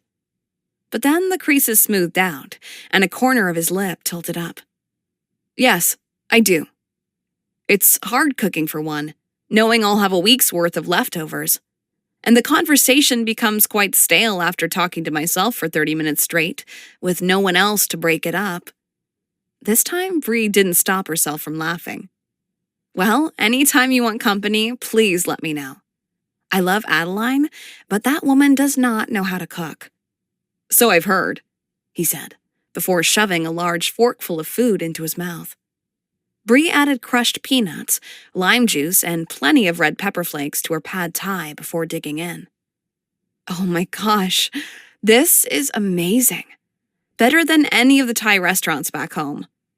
Caleb raised an eyebrow, as if impressed. That's not too spicy for you? Bree swallowed, then took a drink of water before answering. Please, she said, waving him off. I grew up in New Mexico. This has got nothing on me. She didn't mention that her mouth was currently on fire. She may have used more pepper flakes than she'd realized. Well, I'm impressed. Caleb looked like he wanted to say more, but took another bite instead. What? He shook his head, taking a moment to chew. I don't want to bring business home. It can wait until tomorrow. You already got my curiosity up, so now you have to tell me. Caleb's eyes crinkled with amusement. It wasn't anything important, but I had just wanted to tell you how impressed I was with you at the store today. You caught on quickly with how everything is organized in the shop, and you breezed through the written portion of the diving certification. You're a natural. Bree knew she was practically glowing at the compliment, and she was probably smiling like an idiot, and all over something as silly as the fact that she'd quickly figured out where the women's clothes were compared to the men's. But the compliment came from Caleb, and that made all the difference. Thank you. But book smarts aren't the same as street smarts, and I couldn't help but notice that you have both, like in a major way. This time it was Caleb's turn to beam at the compliment, though he tried to cover it up with a small laugh. I don't know that I would go that far, but thanks anyway. No, I'm serious, she insisted. Thanks to you, I can now have a semi-coherent conversation about scuba diving. But when you were teaching me this morning, I saw how happy scuba diving makes you. That's why you're so good at what you do. Whether you knew it at the time your father left you the store or not, you've been able to follow your passion. Caleb mused over those words before saying, That I have. He spun the bottle of lime juice before saying, I just wish it wasn't such a lonely endeavor. You'd think more people around here would be into diving, but they seem to be all about the public displays of talent. Bree thought of Isaac. Surfing. Caleb nodded. That and sailing. Heck, the whole town even gets into beach volleyball competitions. His voice dropped to a mumble. I don't know why that's even a thing. Teach me. As soon as the words left Bree's mouth, she wished she could grab them and shove them back in. What was it about this guy that made her completely go against her better judgment? Letting him cook for her was one thing, but asking him to teach her how to scuba dive? She'd end up hyperventilating on the beach while Caleb tried to figure out how to calm her down. Caleb must have misunderstood her question, because he said, "Teach you what? How to play volleyball? Don't do the beach variety. It's just an excuse for men to take off their shirts and women to get sand up their bikinis." This was Bree's chance to back out. He had no idea what she'd been referring to. But it was also her chance to start life anew. That was why she was in Starlight Ridge, wasn't it? If she could overcome her fear of water, if she could scuba dive, she could handle anything life threw at her. "I want you to teach me how to scuba dive. You've already taught me the basic mechanics of how it works, and I'll be wearing a mask with oxygen. This isn't like surfing or anything crazy like that. Being thrown off a board into the onslaught of incoming waves? Yeah, no thanks." Caleb still stared, like she was a stranger. Maybe he still thought of her as one. "You want to learn how to scuba dive? After you freaked out when you thought that I was going to make you do it?" "I'd say that's a little harsh. I didn't exactly freak out. You ran out of my store." Bree felt heat rush up her neck. Yeah, she had totally freaked out. Is it just me, or is it hot in here? She grabbed her napkin and attempted to fan herself with it, though it fell limp in her hand, not even pretending to do its duty. "It's okay to not want to scuba dive," Caleb said, placing a hand over Bree's and wrapping his fingers around hers. "Just because no one else around here enjoys it doesn't mean you have to pretend to." He smiled. "The fact that you'd even consider it, when I know how scary diving would be for you, is enough." Bree nodded slowly, acutely aware of every point where his skin met hers. She hoped he'd never let go. "Will you at least give me a chance? To try?" She tried to swallow the fear she already felt at the prospect of entering the water. "I might fail, but if you promise me that we'll go slow, I'd like to give it a shot." Caleb searched her face, as if looking for a clue to what she was thinking. "Why?" "Because I have something to prove. You don't have anything to prove to me. You already know how incredible I think you are." Those words flipped her stomach upside down, and it took everything in her not to jump onto Caleb's lap and give him a demonstration of how incredible she was. "Thank you, but I have something to prove to myself. And scuba diving is going to help you accomplish that?" Bree had no idea. It might just prove that her fear was still in control, as it had been since the day she was born. Her mother had told Bree that as a baby, if anyone even looked at her wrong, Bree would burst into a high-pitched wail. "I hope so." Although Caleb clearly still had reservations, his lips turned up into a half-smile. "All right. We'll do our initial training in the cove beneath Starlight Ridge. The water is calm there, and it's shallow enough that if you ever feel panicked, you can stand right up. Once you feel comfortable with that, we can move on from there." That sounded doable. "You'll be with me the entire time?" This time, he gave her a full-on smile, though it was more tender than she would have expected. "Absolutely. Nothing will happen to you on my watch." He looked at her as if he not only intended to keep her safe, but he intended to be by her side, whatever came her way, and for much longer than just their scuba diving lesson. And she found that she really hoped he would be. Chapter 18. Caleb was just coming down to the shop when he noticed someone standing in front of the front doors. He tried to rub the sleep from his eyes and make himself as presentable as possible.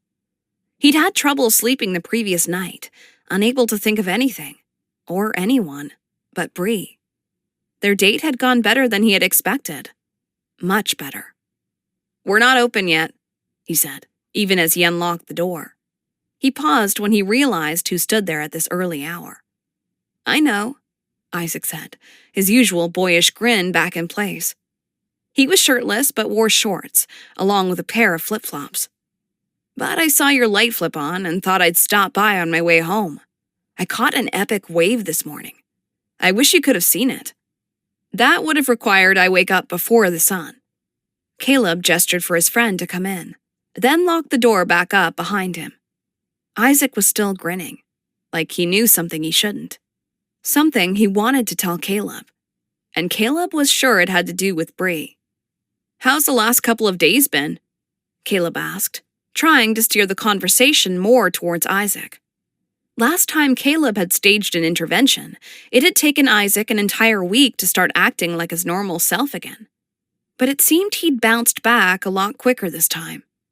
Isaac followed Caleb to the cashier's counter. "Hard, but also awesome. I've started reading again. It had been a long time since I picked up an actual book." He paused. "Thank you for that, by the way. And for the wetsuit. It's more than I deserved. What good would I be if I didn't help out my friends when they needed it?" Isaac leaned forward, resting his arms on the counter. "Glad I could return the favor this time." Caleb had wondered if the conversation would take this turn. And he dreaded it. This was the problem with living in a small town. News traveled quickly and didn't give a person time to slow down and figure things out for themselves. "I'm glad you stopped by to say hi, but I have to get a few things done before I open up in a couple of hours. That's not why I came to see you." Caleb had figured as much, and he braced himself for the inevitable. "Oh, you aren't here to express your undying gratitude?" "Of course there is that," Isaac said. He leaned toward Caleb and raised his eyebrows, his obvious curiosity practically oozing. He lowered his voice. "I heard your date went well?" And there it was. "It was all right," Caleb said, trying to act like he was already bored of the conversation. Isaac stepped back and snorted, obviously not believing a word Caleb had said. "I heard from reliable sources that you two were seen going up to your apartment together." He groaned. "She manages my store. She could have been here working." "You left your apartment at approximately 11 p.m., and you walked her home. That sounds like you're working the poor woman too hard," Isaac said with a grin. Who had been spying on them? Probably Jessie. If she had been home, she had a vantage point of the whole street from her upstairs window. He really needed to find her a boyfriend, or at least a hobby, so she didn't have so much time on her hands. Fine. So Bree came over for dinner, and then stayed for a while longer after. They had only talked, despite him desperately wanting to kiss her. He didn't want to scare her off, though, and he hadn't wanted to confuse things further, not until he figured things out on his end. "So you kept your part of the bargain, and you liked it, and you want more of it," Isaac said, thumping the counter once before moving back toward the front door. "That's all I wanted to know." Caleb was about to deny it, and then threaten Isaac to keep his gossiping mouth shut. He could be worse than Jessie sometimes. But then Bree walked in through the back door. "Hello, Bree," Isaac said. "I see you came through the back door. Without knocking?" He gave her an exaggerated wink, and Caleb wanted to curl into a ball, armadillo style. She threw a confused glance Caleb's way, and he stepped in to rescue her from Isaac's badgering. "That's because she works here?" he said. "All of my employees enter through the back door." "Sure they do," Isaac said, giving her another wink. Isaac really needed to leave. "Don't you need to be getting ready for work?" Caleb asked, practically pushing his friend out the door. "And try not to let anyone drown today." He shut the door behind Isaac and turned the key. Isaac may have been locked out, but that didn't stop him from fogging up the glass and then drawing a heart with an arrow going through it. Real mature. No wonder the man had a video game addiction. He was the classic example of a man-child.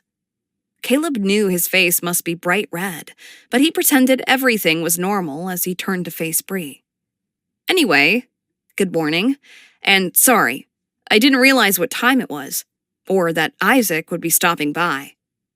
Bree didn't seem at all embarrassed and just laughed. "It's all right. I like Isaac. He's like the annoying younger brother I never had." "That's exactly how I feel about him, too. Emphasis on the annoying." Bree stowed her purse beneath the cashier's counter. "Don't pretend. I can see how much you care about him, and vice versa. A blessing and a curse. Caleb turned to the schedule he'd outlined for the morning. I thought I'd start with teaching you how to run inventory this morning. Riveting. He glanced up, surprised at the sarcasm that had accented that one word. She was watching him and wearing a playful smirk. Hey, don't knock it till you try it. You're saying that you enjoy it? She had him there. I'm saying that it might not be as bad as you think. Bree laughed and plucked a piece of paper from his hand. What I think is that you're happy I'm here, so you can finally get out of all the tasks you've had to do and can't stand. Caleb gave her a half smile. I deserve a little happiness. She studied him for a moment before quietly saying, Yes, you do. She then turned her attention to the schedule. After a moment of looking over the day's events, she said, Can we get rid of all this stuff that you've planned after lunch? Caleb stared, unsure how to respond. Bree didn't seem like the type who tried to get out of having to work. We have a lot to cover before the tourists begin arriving. Next week is when we'll start getting the ones who got a jump start on spring break. I know, and I promise I'll learn it all before then.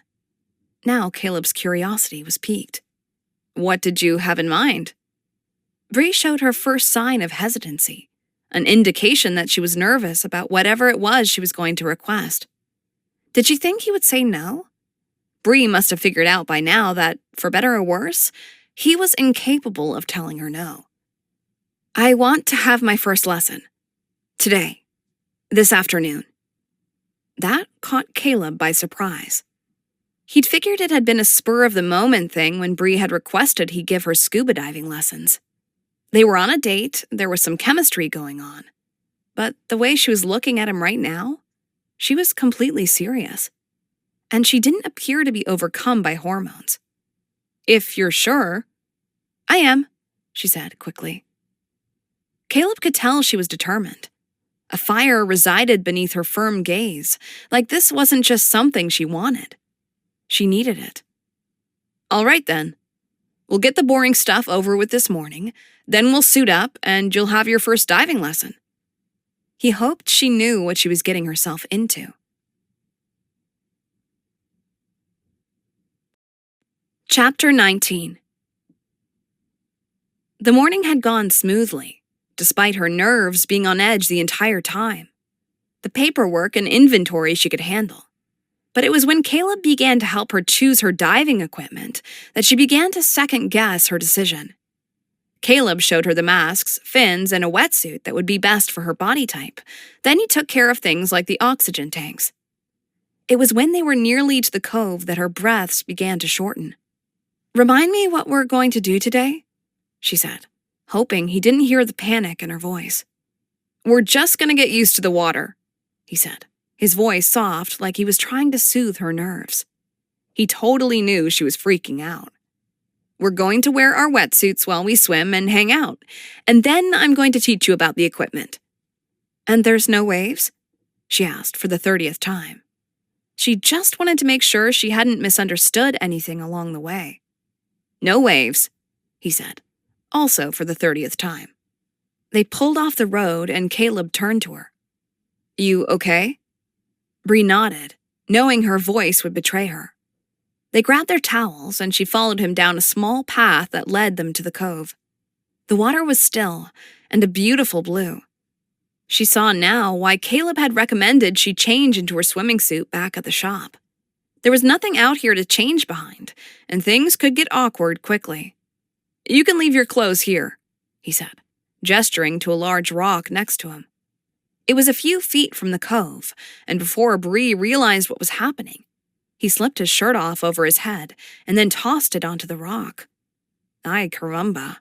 Bree had seen Caleb without a shirt, but that had been an accident and before their date. Before they had kissed.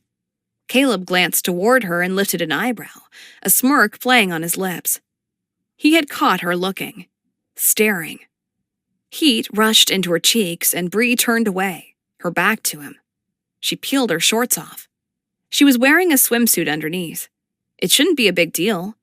Sucking in a deep breath, she removed her shirt, revealing a flowered top. Bree straightened, determined to not be embarrassed in front of Caleb. She steeled herself before facing him. "I'm ready." Bree saw he was already pulling on his wetsuit, and she did the same, then watched as he jumped into the water. She immediately worried he'd downplayed how deep the water was. But then Caleb stood, and the water only came to his chest. Okay, not bad. Rather than jump, Bree sat on a rock and slid into the water, like a child would. But she didn't care, because the fact that she was there at all was saying something.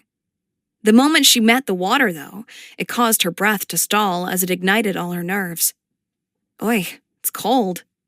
"It's warmer than it would be without the suit," Caleb said, shaking the water from his hair. "And the quicker we get used to the water, the quicker we can move on to the fun stuff." Bree was pretty sure Caleb had a different definition of fun. He wore a large watch on his wrist, and he pressed a couple of the buttons. "For right now, we're going to warm up by treading water. Our heads won't even go under. Are you okay with that?" That didn't exactly sound like fun, but it could be worse. "Sure.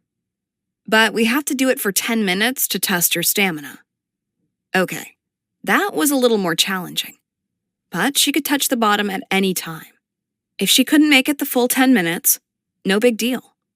Except, if Bree was going to fail at scuba diving, she wasn't going to allow it to be because she couldn't tread water. That would be lame. "Start the time," she said. Caleb swam to the left, closer to where the ocean fed their little cove. "We'll need to do it over here where the water is deeper. Otherwise, it's too hard not to scrape the bottom." So she wouldn't be able to set her feet down at will. Bree reminded herself that Caleb would be there if she needed him, and she wouldn't have far to swim if she couldn't go the full 10 minutes. Bree walked until she had nearly reached him, then felt with her foot for where the ocean floor dropped. Caleb gave her a reassuring nod, then pressed a button on his watch.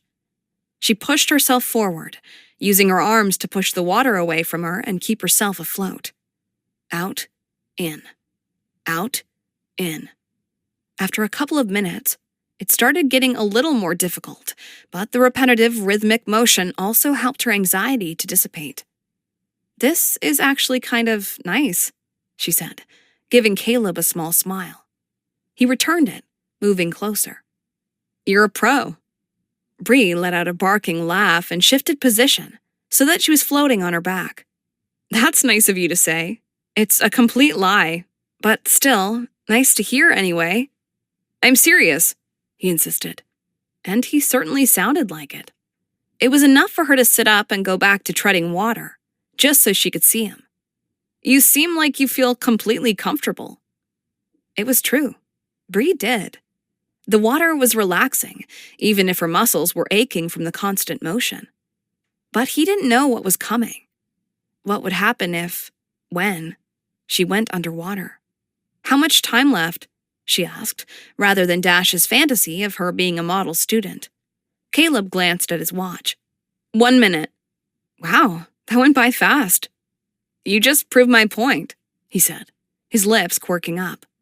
"I've never had a student tell me that 10 minutes of treading water went by quickly. Normally they're on the brink of passing out when I call time." Maybe Bree was cut out for the aquatic life after all. "Okay, time's up. You've passed your first test with flying colors," Caleb said, swimming back over to the shallow end of the cove. "Let's go over the equipment." He motioned for her to follow him as he pulled himself out of the water. Bree tried not to notice how tightly his wetsuit clung to him. "I shouldn't have to tell you how important your oxygen tank and your regulator are, but I'm going to." A dramatic pause. "They are super important." Bree laughed. "Okay, oxygen, important, got it." For the next hour, Caleb taught her how to check the gauge so she'd know when the tank was getting low, and how to wear the oxygen tank, the regulator, and the mask. Bree was feeling pretty comfortable with the equipment when he said, "Let's test it out." Her heart stalled. "You said we'd just learn about the equipment today." "Yes, and this is part of it. What good is learning what a piece of equipment is called if you've never actually used it? We'll just do a couple of basic techniques here in the shallow end." Bree suddenly forgot everything she'd learned over the past hour and wondered how long it would take her to get home if she chose to run for it. Caleb must have sensed her panic because he set down the tank he'd been holding and placed his hands on her arms. He looked Bree in the eyes and said, "You're okay. I'm here with you, and I've already seen how easily you pick this stuff up." Bree gave a quick shake of her head, but he spoke again before she had the chance to protest. "I believe in you. Now it's time for you to trust yourself." She knew he was right. This was why she had agreed to come in the first place. To prove to herself that she didn't always run when the going got tough, like her parents had accused her of. "I can do hard and scary things." Bree repeated the positive affirmation 3 times before giving him a quick nod. "All right." Caleb grinned like it was Christmas and gave her a quick kiss on the cheek before helping her get her gear on. "Follow my lead," he said, before lowering himself into the cove. Bree felt his lips on her cheek long after she had joined him in the water, and she hoped that feeling wouldn't wash away. It gave her the strength she needed. Until Caleb instructed her to practice lowering her head beneath the water and breathing through the regulator. "You're sure that's necessary?" she asked. It was a dumb question, she knew. How would she ever learn to scuba dive without having submerged her head? But still, maybe she could stall.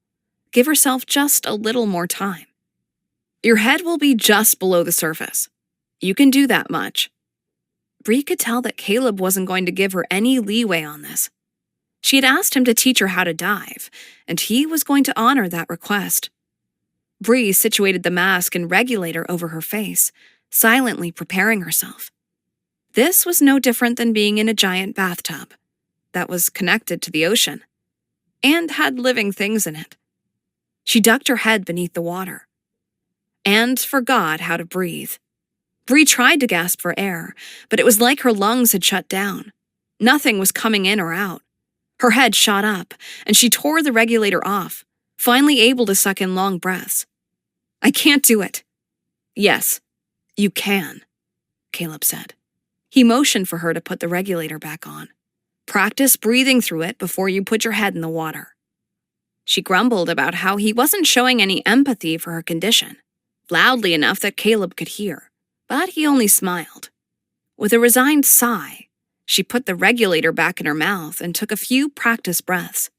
It came easier now. "Once you're used to breathing just below the surface of the water, I want you to slowly swim out to where it's just a little deeper and try to kneel on the cove floor. I'll meet you down there." Bree didn't like that idea at all, but Caleb didn't give her room to argue. He had already disappeared beneath the water and was presumably waiting for her on the ocean floor. She supposed she shouldn't keep him waiting, though she was tempted to. Bree wondered how long he'd wait if she decided to pack up and call it quits. Unfortunately, she cared about Caleb too much to do that to him, and as much as she hated to admit it, she didn't want to disappoint him. She'd seen how excited he got when she mastered each diving skill, no matter how small. It was addicting, and it made her want to do everything in her power to keep it coming. Bree lowered her head beneath the water before she could psych herself out, focusing on her breaths as she did so. In 2, 3, out 2, 3. In 2, 3, out 2, 3. It was after the 3rd round of counting breaths that she started noticing her surroundings. Several fish swam to her left, bright oranges announcing their presence. She'd had no idea they were even there, which showed how intensely she'd been focusing on not dying. And then there was Caleb, up ahead and sitting cross-legged on the floor, like he didn't have a care in the world. Bree attempted to do as he'd asked, join him on the bottom. It didn't look so far down as she skimmed the surface, moving toward where he waited. She angled her body and kicked. She bent down into a squatting position, willing herself to drop. But for all her efforts, she couldn't make her body sink. She was wearing that heavy oxygen tank, but it didn't seem to make a difference. So much for fearing drowning. She wouldn't be able to if she tried. She finally had to accept defeat and return to the shallow end of the cove, pushing up from the water. Caleb rejoined her a moment later. "What happened?" he asked. When he removed his mask, she could see that his eyes were laughing at her, and that he knew exactly what had happened. "I don't know," Bree said, folding her arms. "You tell me." She tried to give him her best "I know you know" look. Caleb laughed. "Fine." He pointed to a small belt around his waist. "I'm wearing weights." Bree didn't think it was so funny. "You conveniently forgot to mention that little detail. I wanted you to understand what happens when you haven't calculated your diving weight and accounted for natural buoyancy, or what happens when you've done it incorrectly. Now you know." Bree moved close enough to elbow him in the ribs. "Yes, now I know." She moved to swim to the edge of the cove so she could grab one of those weight belts that he had, but Caleb was quicker and grabbed the elbow she'd used against him and pulled her close. "I do that with all of my students. It wasn't to be mean." His face was inches from hers, and she had to try not to breathe in his salty musk. "But for the record, yours was a valiant effort, and I'm impressed with what you've done today. You've progressed more quickly than most of my other students do." "You're lying." "I'm not. Because my other students, they're just trying to get through it so they can spend a day or two scuba diving. They're in it for a little fun. But they don't care about it." "Not really. If they did, they'd already be certified before they came on vacation." Caleb moved in closer, and Bree's breath hitched. "You, on the other hand, you want it. It means something to you. And that's worth more. Much more." Bree could tell Caleb meant what he said, but she didn't know how to respond. One, because she was flattered, and two, because she ended up kissing him instead. Chapter 20.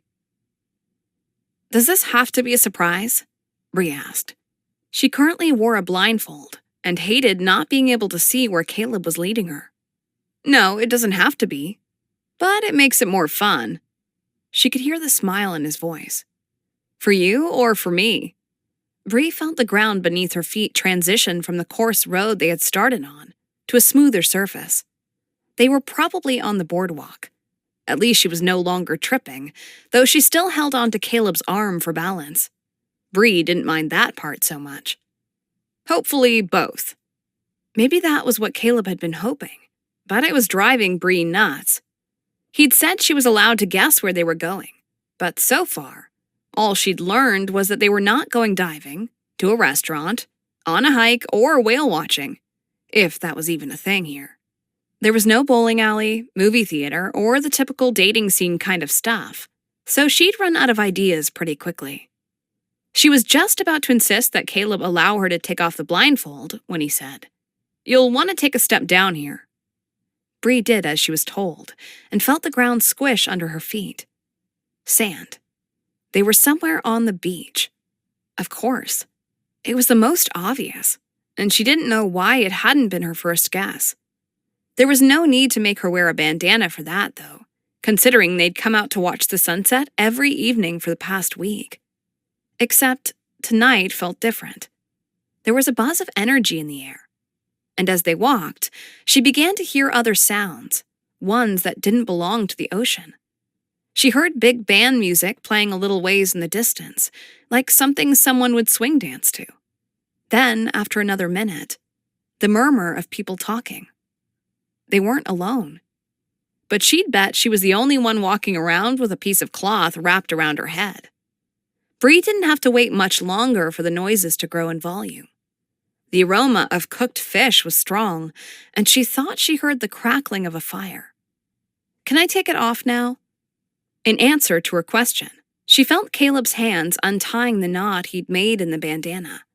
It fell away, and she stumbled back. The sunset was just as beautiful as always, but people weren't lounging in the sand as usual, scattered on their blankets and taking in the sight. Instead, a dozen bonfires dotted the sand.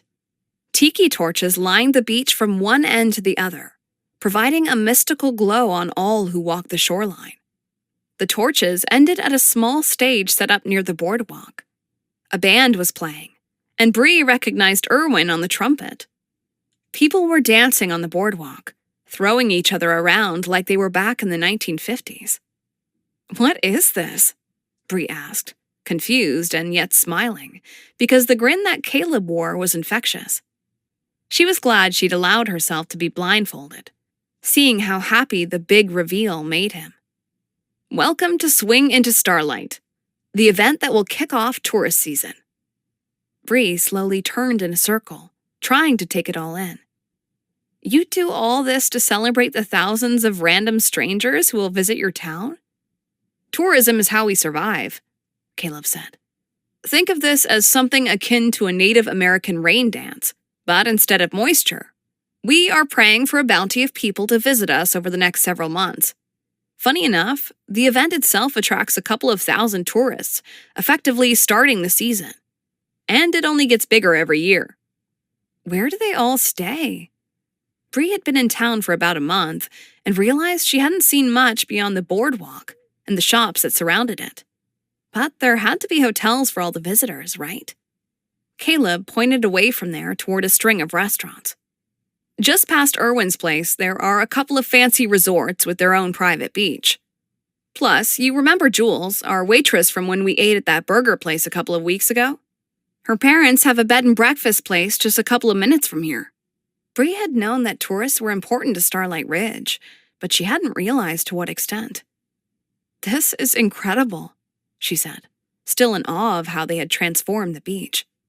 "I can't believe Adeline didn't tell me about it. How could I have missed something this big being set up?" She turned to him and placed a hand on her hip. "You should have at least warned me that I'd need my camera." "Good thing I have you covered," he said, grinning. That was when she saw a black strap across his chest and a case hanging at his side. Her camera case. Warmth spread through her chest, and if Bree didn't know better, she would say she was falling in... She stopped herself there, not allowing herself to linger on that thought, and instead meandered toward the shoreline as she took in the lights and music, steering clear of the fish-roasting bonfires.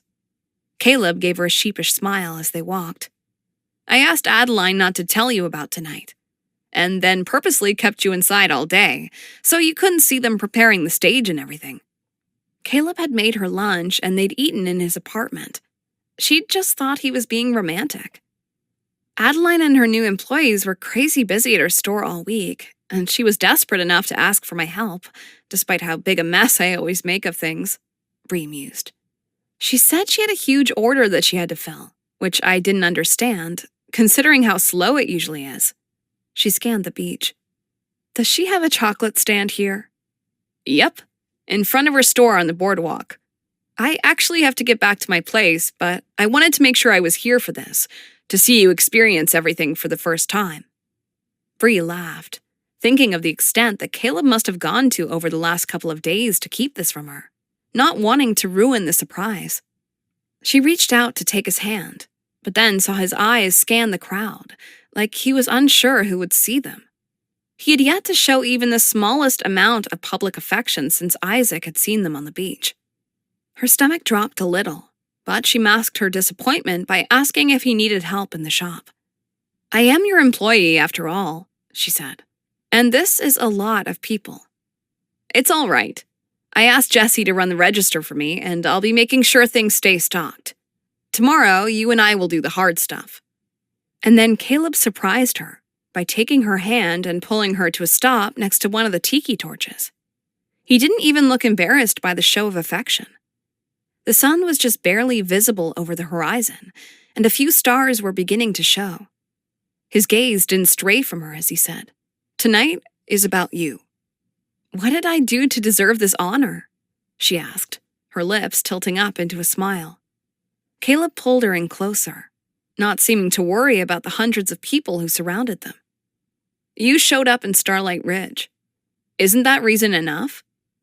"It wasn't too difficult," she said. "My GPS did most of the work." "Yes, but it isn't your GPS that I want to spend all of my time with," Caleb said. "Since you've come to town, I smile more. I actually look forward to each day knowing that you'll be in it, and..." He paused and leaned in so his lips hovered just above hers. Let's be honest. I don't know what I would do without your kisses."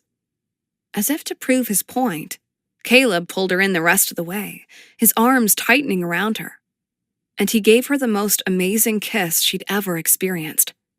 It held all the feelings that neither of them could say. It was both timid and determined, and it left Bree breathless. Even after Caleb pulled away, she couldn't bring herself to let go. With her arms still around his waist, she leaned her head against his chest. That was epic. His body bounced as he silently laughed. "I'm glad you approve." A loud voice from beside them broke through their intimate moment. "Caleb, it's about time." Bree turned just enough to see Erwin. He held his trumpet case in one hand, and his expression was scrunched up in obvious disapproval. "We've been taking bets, and you two took so long to get together that I lost $20. Jules walked past at that moment. "You're not the only one who's out $20. I had bet they'd never get together." They moved on, arguing about who should be the one to tell Adeline. She had apparently won the bet. Adeline had probably been the one to start the bet in the first place, and Bree laughed, mostly at the rest of the town, who hadn't thought twice before deciding to bet against her best friend. But Caleb wasn't laughing. He seemed more concerned, and Bree's smile faded.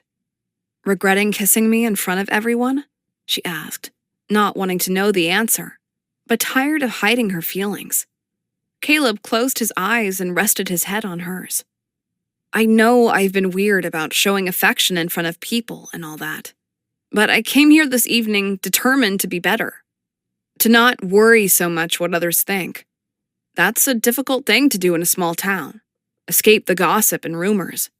Everyone has an opinion about everything. I wanted to spare you that. Spare us. I can handle rumors," Bree said, pulling back just enough to see into his eyes. "But having to tiptoe around our feelings for each other? That I can't take for much longer." Caleb studied her for a moment. "All right." She raised a skeptical eyebrow. "What do you mean by all right?" He kissed her again. Bree grinned and nestled back into Caleb's chest. "Well, I guess that settles that." She paused. "How much money do you think Adeline made off of us?" Caleb pulled away and took her hand before leading her further down the beach. "Enough to take us out to dinner." "At least," she said. "I'll see what else we can get out of her. It's only fair, considering we're the reason she won the bet in the first place."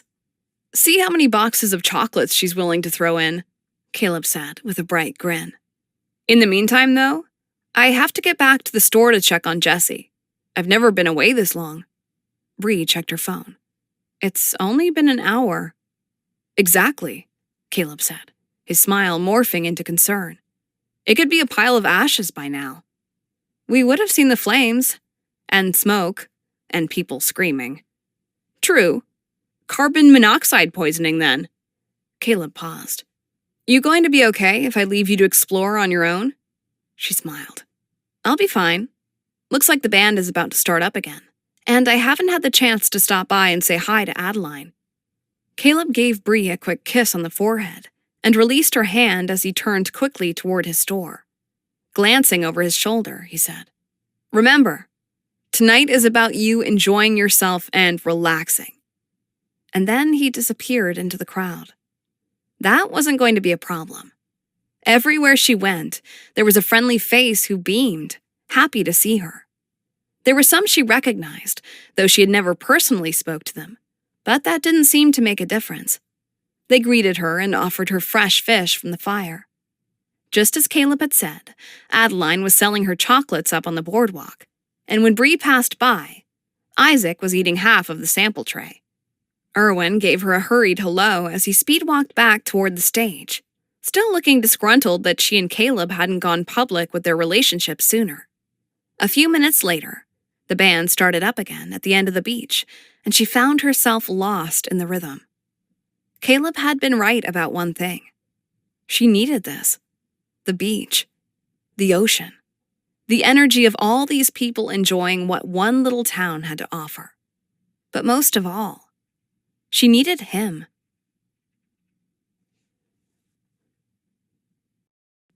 Chapter 21. Caleb drove the winding coast road, wet and tired from a long day of diving lessons. Tourist season was officially here, and it hadn't seemed to slow at all since the Swing into Starlight event. He had had more diving lessons in the past 2 weeks than he usually had in his busiest month. He definitely wasn't complaining, but for the first time, Caleb had someone he wanted to spend his time with, and lately he'd only managed to see Bree for an hour or two in the evenings. Because of how busy they were, they usually had to grab a late dinner from the diner, then eat it on the beach while watching the sunset. It was nice, though, having someone. He hadn't had that for a long time. When Caleb walked into the store, heaving a couple of oxygen tanks that he needed to refill, Bree was helping a woman purchase a swimsuit. He placed the tanks in the back, and when he returned, the tourist was just leaving. Bree locked the door behind her and flipped the open sign. She turned to face him, collapsing against the door. Oh my gosh, I don't think I sat down once today. Did you at least grab something to eat? Caleb asked, hurrying over to her. She looked exhausted. He was too, but teaching people to dive was different than helping dozens of people find just what they were looking for, one right after the other. Bree gave him a guilty smile. I didn't have the chance.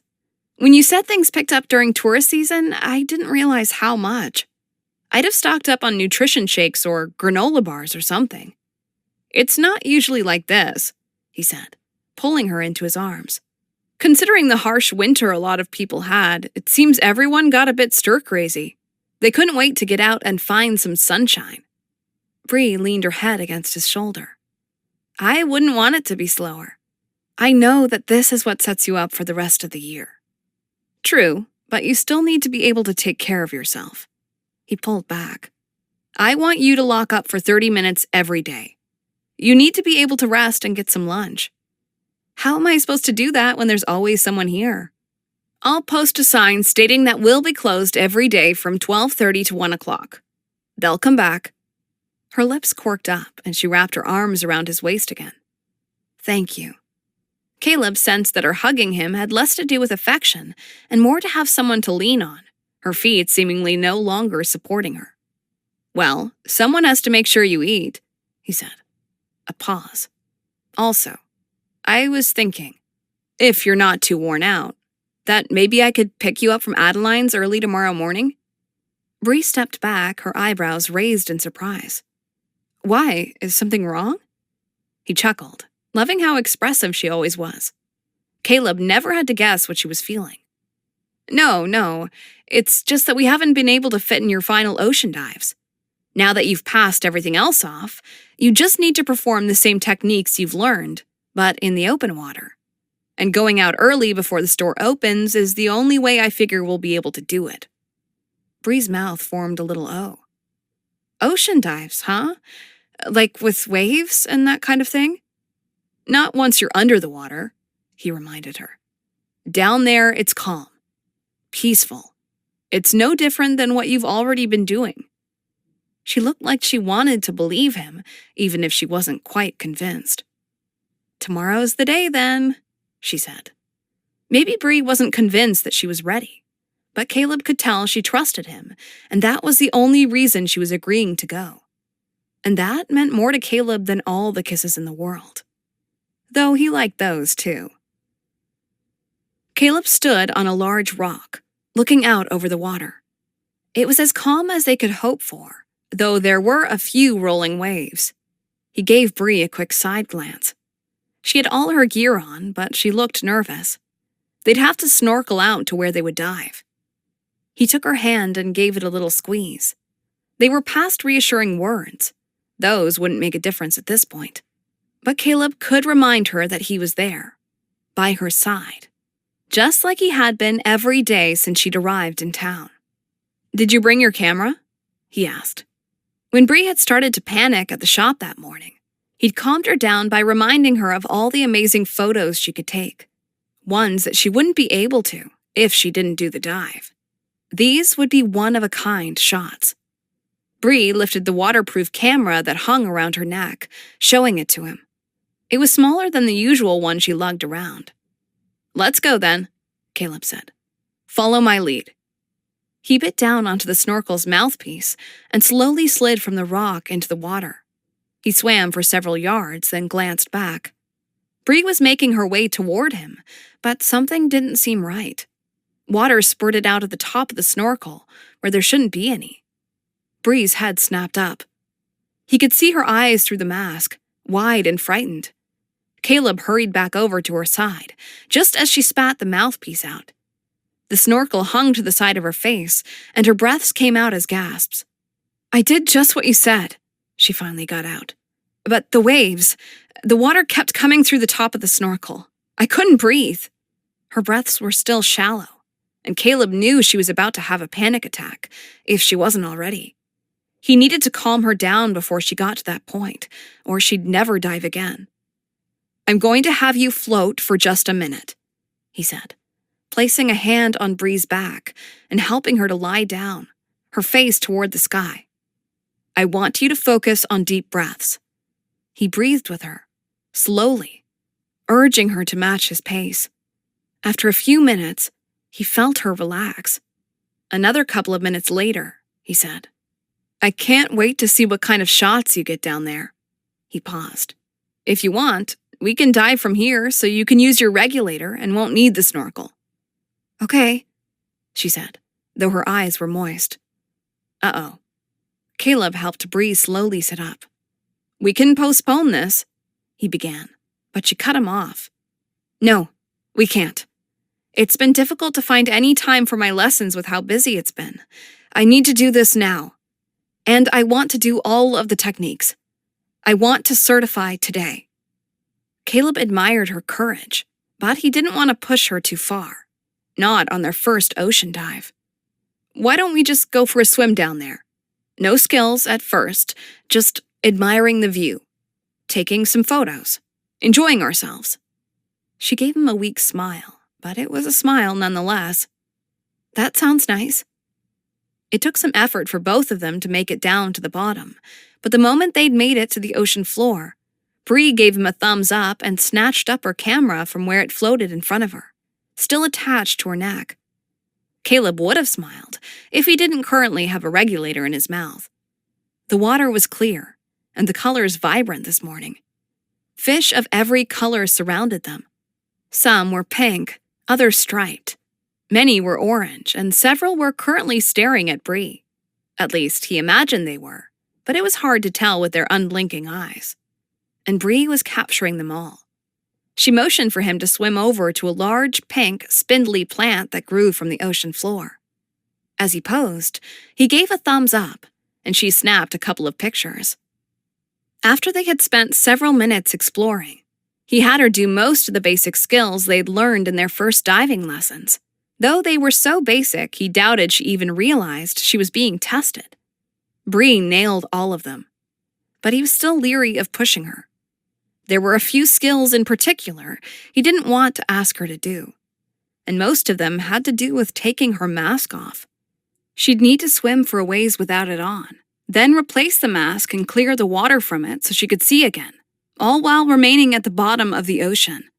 She'd still have her regulator helping her breathe, but it had taken several days before she'd managed to do the skills in the cove, and now he was going to be asking her to do them in open water, and much deeper than she had been. Today, Bree was enjoying herself so much, he wanted her to have this small amount of success.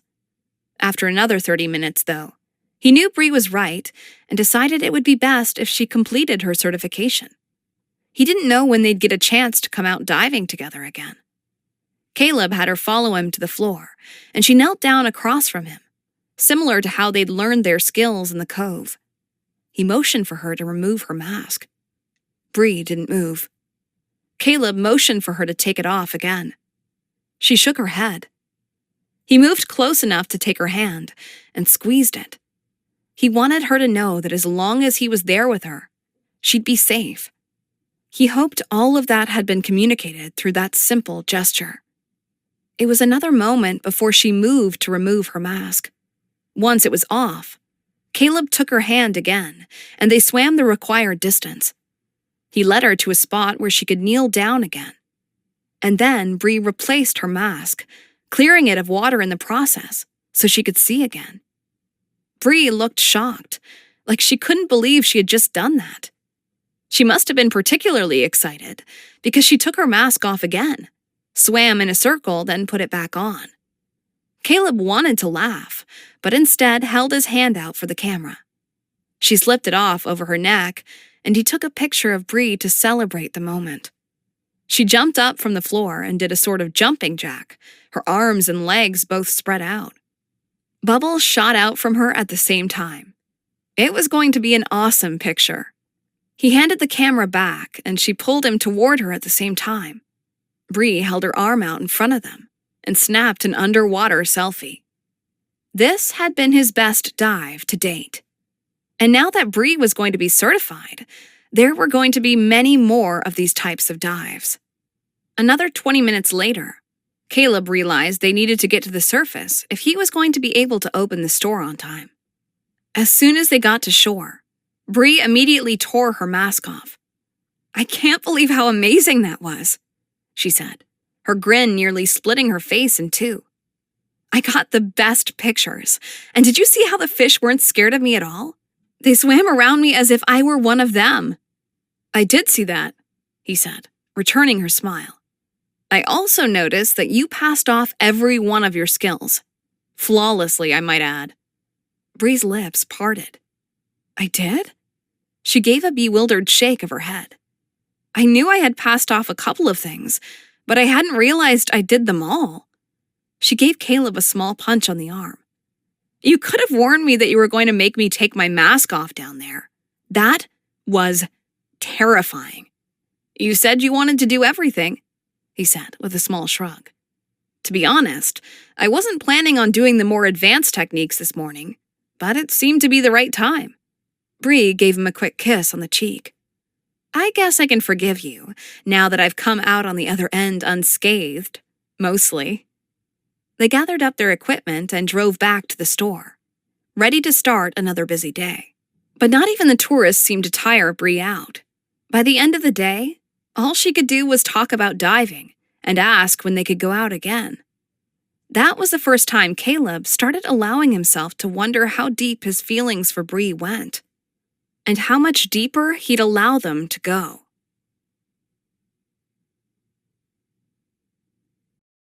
Chapter 22. Caleb stepped up to Adeline's front door, not able to wait until the next day to give Bree the good news. He'd hoped she'd be the one to answer the door, but no such luck. Adeline swung it open, wearing a grin. "Oh, Bree, your boyfriend's here," she called over her shoulder, her grin widening. Bree appeared next to her friend and swatted Adeline on the shoulder. "Stop," she murmured. "You're going to scare him away." Her cheeks were tinged with pink, but she was smiling. She hadn't stopped smiling since their first date. Neither had he, for that matter. "It came in," Caleb told Bree, ignoring Adeline, who still hadn't left. She had become a regular fixture whenever they were at her house, so they had spent a lot of time at his place for the past few weeks. He held out the small card he held. Bree squealed. "Let me see it." She practically grabbed it from between his fingertips and held it up to the light, as if that would prove if it was real or not.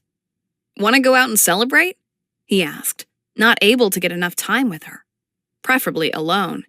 "Oh, no, you don't," Adeline butted in. Oh, yeah, she was still there. "You've stolen Bree from me every night this week, and last week, and the week before that. She promised she'd stay in tonight. I even cooked something special for the occasion." Caleb raised an eyebrow, skeptical. "You cooked?" "I've been learning," Adeline said, her tone defensive. "I've had to do something to compete for Bree's attention, haven't I?" "That, and I've been trying to teach her some of your tricks," Bree added. Caleb rested a hand over his heart, as if her words had pierced his soul. "You shared my cooking secrets? I thought we had something special." Bree laughed and wrapped an arm around his waist. "If it makes you feel any better, she's still terrible at pad thai." His smile returned. "Actually, that does make me feel better." With a dramatic eye roll, Adeline grabbed Bree's arm and dragged her back into the house. I see that trying to get Bree alone for an evening wasn't a realistic expectation. Do you want to join us for dinner, Caleb? She held the door wide open, gesturing for him to enter. He smiled and stepped into the house. Don't mind if I do. He paused. As long as it's not pad thai. Adeline scowled in Bree's direction. It wasn't that bad. Bree nodded behind her friend's back, indicating that yes, it absolutely had been. I'll set another place at the table. Adeline retreated into the kitchen. And then I'll cook brownies, she called out. Because Caleb was right about one thing. We absolutely need to celebrate. I know what an accomplishment that certification is for you. With ice cream? Bree called back. Adeline stepped around the corner, her forehead scrunched in confusion. How could we have brownies without ice cream? Is that even a thing? Bree laughed. Guess not. Adeline disappeared again, and Bree collapsed onto the couch and examined her official patty certification. I can't believe I did it, she said. I mean, I seriously thought I might die a couple of times there. Like, literally die. I know, Caleb said, remembering the moment when he'd first told her in the cove that she'd need to not only kneel on the ocean floor, but she'd need to lift her mask, clear it of water, then put it back on again. It took a few tries and a couple of panic attacks, but she hadn't given up. Bree had kept coming back, day after day, determined to beat her fear, even when he'd given her plenty of opportunities to quit. Bree linked her fingers through his, and, as if she could read his mind, said, Thank you for not giving up on me. His gaze met hers, and he hoped she heard the sincerity when he said, Never. She didn't say anything for a moment, her eyes searching his. Right back at you, she finally said, her voice soft. It had only been a few months, but Caleb couldn't imagine his life without her. He wanted to take her in his arms and never let go. The feeling came on so suddenly and so strong at that moment. He knew he was in love with the woman whose hand he held. And he didn't want to keep it to himself anymore. He'd been fighting it for far too long, and Caleb wanted to tell Bree everything. And he was about to. But Adeline walked in at that moment, declaring that it was time to eat. She didn't seem to have a clue that she had just interrupted a moment. Then again, neither did Bree. She pulled him up from the couch as if it were any other night, and they followed Adeline into the kitchen. They were halfway into dessert when Bree received the phone call. She had just shoved a large spoonful of mint chocolate chip ice cream into her mouth, resulting in a brain freeze that nearly brought her to her knees. Her phone burst to life, and she held her head while at the same time searching her purse, managing to grab it before it went to voicemail. She swallowed hard and managed to choke out a, hello? You're a hard woman to get a hold of, a low voice responded. Bree's breath hitched, and she glanced at the phone. It wasn't a number she recognized, but it had a New Mexico area code. And she knew the voice. It was Eric, her boss. Ex-boss, she reminded herself. How did you get this number? By calling your emergency contact. Her mother. Of course. Her sister Melinda wouldn't have given out Bree's new number. What do you want, Eric? Bree asked. I received my final paycheck. Everything is in order. She stood from the table and walked into the living room, trying to ignore the curious looks from both Caleb and Adeline. Eric didn't bother with small talk. You have your job back. Bree nearly tripped over her own feet. I'm sorry? Your job, he repeated. The top guys have finally realized that it was a mistake to lay off so many people, so soon after the merger. I had tried warning them against it, telling them that our people were the best of the best. But they didn't listen, of course. What it comes down to is they want you back. More accurately, they need you, though they won't admit it. Bree's brain freeze returned, but this time it didn't go away. It was on a perpetual frost, everything numb. I have a job, she mumbled, unable to think straight. A stunned silence. Oh, I hadn't realized. Another pause. Is there any way you'd want to leave them and come back to us? I'm sure we could work out something." She gave a quick shake of her head, trying to focus on his words. "It's a temporary job. Just for the summer." "Oh, good. It's nothing serious then. Shall I let them know you'll be back next week?" Now Eric had her full attention. "Next week? Oh, no, I couldn't. I'll be here through September at least. That's when tourist season slows down." Her boss no longer seemed worried, and instead chuckled, as if Bree had just told a joke. "What, you went on vacation and never left?" "Something like that." "Well, I'm sure they can replace you easily enough. A good engineer, on the other hand, that's hard to come by." Bree hesitated. She wondered if she really was as dispensable as Eric suggested. Anyone could manage a dive shop, right? Designing an airplane, though, that was an entirely different matter. She knew what the responsible thing to do was, that this was a no-brainer. She needed a steady paycheck, and her former employer offered good benefits. But Bree had been responsible for far too long. And the thought of leaving Starlight Ridge, it made her heart freeze up. No, it wasn't the thought of leaving Starlight Ridge, though she had certainly learned to love the small town, but the thought of leaving Caleb. Caleb made her world turn. He was one of the most patient men she'd ever met, and funny, and charming, and everything she'd ever wanted. And she couldn't imagine ever leaving Starlight Ridge, not if it meant being without him. "I don't think so." A long pause followed. "If you turn this down, the window of opportunity closes. It won't be here in a month or two, or whenever you get tired of hanging out on the beach all day." Bree hesitated. What if Caleb's feelings weren't as strong as hers? What if she got to the end of the summer and realized it had all been a mirage? Then what? "Can you give me some time to think about it?" Eric released a long sigh on the other end of the line. "Upper management is anxious to get their people back. They won't be patient." "How long can you give me?" Another pause. "You've got 3 days to give me an answer." That wasn't enough time. "Give me a week." He groaned, like he was wondering if offering Bree her job back had been a mistake. "Fine. But if I don't hear from you by the end of the weekend, I'm going to take that as a no." "Fair enough." Bree ended the call and turned to find Caleb watching her from the doorway. She plastered on a smile but doubted it was fooling anyone. "Eavesdropping?"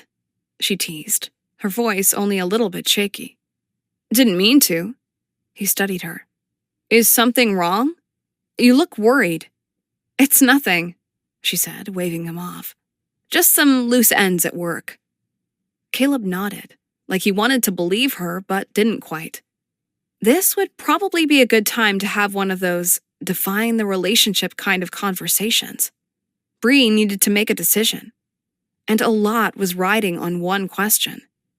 Did Caleb want to only be with her for the summer? Or forever? Chapter 23. Caleb walked into the dive shop, wishing someone else could bring all the equipment in for him. He wasn't used to doing so many dives every day for weeks on end. Even though he was the instructor, he did everything his students did, and every muscle in his body was sore. For a brief moment, he allowed himself to wonder if he was starting to get old. He brightened when he saw Bree, who was organizing some water bottles on one of the shelves by the cash register. Sneaking behind her, he placed his hands over her eyes. He felt her tense up, and then realized how terrifying it probably was. A random person coming up from behind, putting their hands on her face, taking away her vision. "That better be you, Caleb, or so help me, I'll—" He smiled and spun her so she faced him. "You'll what?" Bree released a laugh that held what sounded like relief, and she leaned into him, wrapping her arms around his waist. "I don't know, but I would have come up with something." She pulled back and lightly hit him on the arm. "You can't sneak up on people like that. I didn't even know you were back from your dive." "Sorry. I'm really tired and have no impulse control right now." He reached into the box by Bree's feet and pulled out a water bottle. "Is that so?" She took the bottle from him and placed it on the shelf next to the others. Then why aren't you kissing me yet? Caleb laughed and pulled Bree in. I'll get right on that. He placed his lips on hers, soft but firm, eliciting a shudder of pleasure from her. He loved when he got that kind of reaction from her. When he pulled away, her smile matched his, but there was something different about it. It wasn't as carefree as it usually was. More guarded. Everything okay? Bree turned away and grabbed another water bottle from the box. Yeah, of course. Things finally slowed down enough around here that I can actually get some work done. She glanced toward him, her lips pulling up into a half-smile. And don't worry, I ate lunch. Good, he said, though it was more of an auto-response. Something was wrong, and Caleb couldn't put his finger on it. He knew Bree was trying to act normal about everything, but she seemed off. Have I done something? That was always the answer, wasn't it? The guy had inadvertently offended the love of his life and had to make up for it somehow. Bree seemed surprised by the question, and she paused, the water bottle still in hand. No, nothing. You're the best boyfriend a woman could ask for. She pulled him in for another kiss as if to prove it. When she stepped back, though, her gaze wouldn't meet his.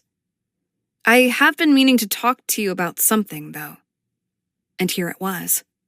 Caleb suddenly wished he hadn't pushed Bree to tell him what was wrong. What if she had realized she didn't want to date him anymore? That he was holding her back? That was what his ex-girlfriend had said. That Caleb was keeping her from her potential. That Starlight Ridge couldn't give her what she needed. Kayla had wanted him to leave town with her, make a new life somewhere else. But he hadn't been able to. It still hurt. The memory of Kayla driving away. This was why Caleb should have kept his guard up.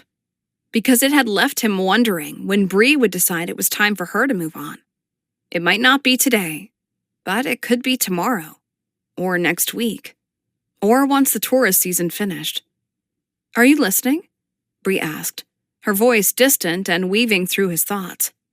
Caleb forced himself back to the present and gently tilted her chin up, looking her in the eyes. Yes, I'm sorry. I'm all here. She gave a small nod, but now seemed unsure what to say. Things are good with us, she finally said, turning so he could no longer read her expression. Aren't they? Yeah, they are. Bree's tone made him nervous, giving him a foreboding feeling. Is this? She paused again and motioned between the two of them, but words didn't immediately follow. I guess I'm wondering how long you think this, us, will last. Bree played with the carabiner that hung from the water bottle that she still held. Or how long you want us to last, I guess. She gave a frustrated groan. Nothing is coming out how I mean for it to. But Caleb thought he understood what was going on, what she was trying to say. She was trying to break up with him, and he had no idea what to say to that. It could be that she had feelings for someone else. Isaac, maybe, though Caleb doubted it was that. Which left the other option, that she was tired of the small-town tourist life, and she was ready to move on. Despite how the two of them had been attracted to each other, almost immediately, and despite Bree working so hard to overcome her fear of water, and despite the fact that he had fallen in love with her, Caleb should tell her that last part. Maybe that would get her to stay. Maybe. But then he'd always wonder if she'd stayed out of pity, because she was kind. That seemed the type of thing Bree would do, because she wouldn't want to hurt him in that way. How long had she stayed with her ex-fiancé out of a sense of duty to her parents? Right up until the wedding day. Caleb wouldn't allow that to be him. Even if the thought of losing Bree made him want to tear out his heart, because that would hurt less than the pain he'd feel at having to say goodbye. But he also wasn't going to lie to her. She wanted to know how long he wanted them to last, and he'd tell her the truth. As long as you want me around. There. Now Bree knew that he didn't plan on leaving anytime soon. What she did with that information was up to her. She nodded slowly. I guess I was more wondering how serious you see this relationship. Her eyes widened a fraction, like she wished she hadn't just said that. I don't mean to put pressure on you. I'm sorry, that's not fair of me. We should just be taking things as they come, enjoying the moment. Hakuna Matata and all that. Yeah, Hakuna Matata. Bree turned back to her task of shelving the water bottles, and Caleb just watched, more confused than he'd ever been. What about this job? Bree asked suddenly, spinning toward him and catching him off guard. It's over at the end of September, right? Caleb shoved his hands in his pockets. He should have left the room when he'd had the chance. This conversation was only going to get worse. Yeah, most of the tourists are gone by then, and I won't have any more diving lessons. Though he had a couple of ideas. When he'd seen the pictures Bree had taken on their dives, he'd realized she could make a lot of money selling them in his shop. She clearly had a talent for it, and they were pictures most people couldn't get on their own. And the more they dove together, the more places he could take her. Places that had more than just fish. Turtles, dolphins, maybe even some small sharks. He could clear a wall to display them framed. Caleb would bet that tourists and locals alike would buy them. He wanted to tell her his idea and take the risk that it might scare her off. Caleb had been planning out her future after all. With him. But then Bree blurted out, "They offered me my old job back." He stared. That hadn't been what he had expected. Oh. He didn't know what else to say. I guess they think they need me or something dumb like that, she said, twisting her fingers together, looking nervous. Of course they would. You're amazing at what you do. Caleb wanted to add that he needed her too. But what could he offer her?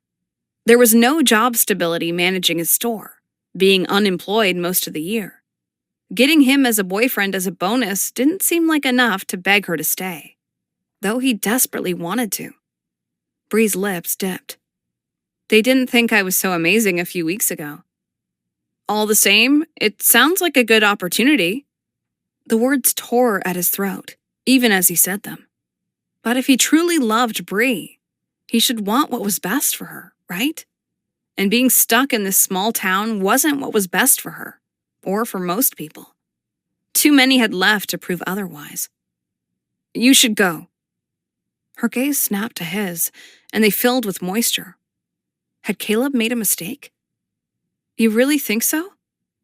No, he didn't. But instead, he said, it's a stable job with benefits, right? That was another thing he couldn't offer her. Living the small business life could be stressful, with crappy health insurance, no paid time off, and all that. I guess. Bree didn't sound so sure, and a flicker of hope ignited within Caleb. Would she consider giving all that up? To stay in Starlight Ridge? With him? But then her posture changed, stiffened. You're right. I suppose I should do it. She paused. But what about your store? They won't let me wait until the end of the season. They want me back as soon as possible. Oh, that was another problem to add to the mix. His feelings aside, Caleb really did need Bree as his store's manager. But even if they would let her wait a couple of months before coming back, he didn't think he could work with her every day, kiss her, knowing she'd soon be gone. It would be torture. At least when Kayla had left, it had been without warning. Ripping off the bandage, so to speak. I'll be fine, Caleb said, his voice soft. Your future awaits. But what about his future?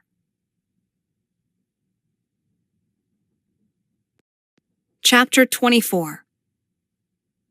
Bree stared up at the building she used to spend 10 hours in every day. She was back, and Caleb hadn't even tried to stop her. If he'd made any attempt at all, she wouldn't have left. But it was like he was pushing her towards this bland existence. He apparently thought this was where she belonged. She knew he was wrong.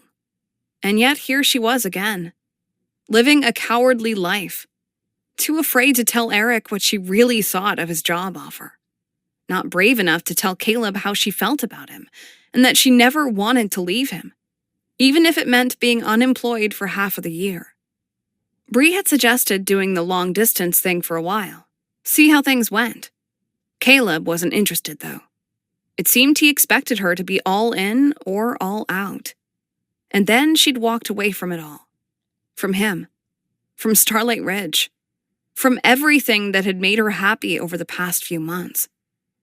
Dread filled her stomach at the thought of having to walk through those front doors. Walk across the tiled lobby into the elevators. Ride them up to the 12th floor, where her little cubicle awaited her. There would be no salty scent to greet her. No birds or ocean waves. Bree hadn't even had a chance to see the turtles. Caleb had promised to take her once things slowed down a bit. 5 days. Less than a week. That was how long it had been since she had left Starlight Ridge. And she'd been unhappy ever since. Even her parents had noticed something was off. Bree took a step backwards away from the building. Then another. As if she and the building were two magnets flipped, so they repelled each other. It was another couple of steps before she just turned and ran the 2 blocks to where her car was parked in a side lot. Other pedestrians on the sidewalk quickly moved out of the way, giving her dirty looks as she sped past. Bree muttered apologies as she swerved around them. She couldn't do it. She couldn't stay and work for people who didn't care about her, and frankly, didn't need her. She was just a cog in their machine, and if she got rusty or didn't work as expected, they wouldn't hesitate to throw her out. It had felt like Caleb had done the same to her, practically pushing her out the door. But she saw it more clearly now. Whatever he'd said, whatever his reaction had been, he did need her. Maybe he could handle his girlfriend leaving, but he at least needed her as his store manager. Bree couldn't imagine what the past few days had been like for him, trying to juggle everything. She hoped he'd at least asked for some help from Jesse, or someone who had a more flexible schedule like she did. Though even as she thought it, Bree doubted he had. Caleb was stubborn. He didn't know how to ask for help. His stubbornness was why he hadn't stopped her from leaving, even knowing what it would mean for his business.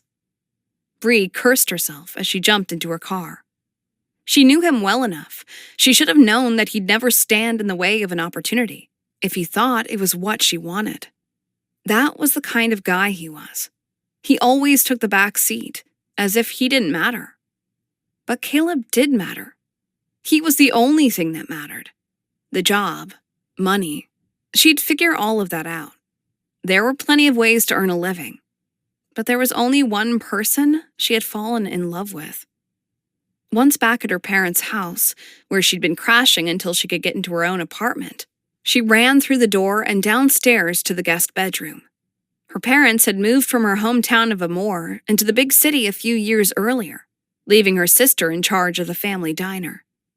This new house might not hold Bree's childhood memories, but she could still consider it home, a place to escape to. Sort of.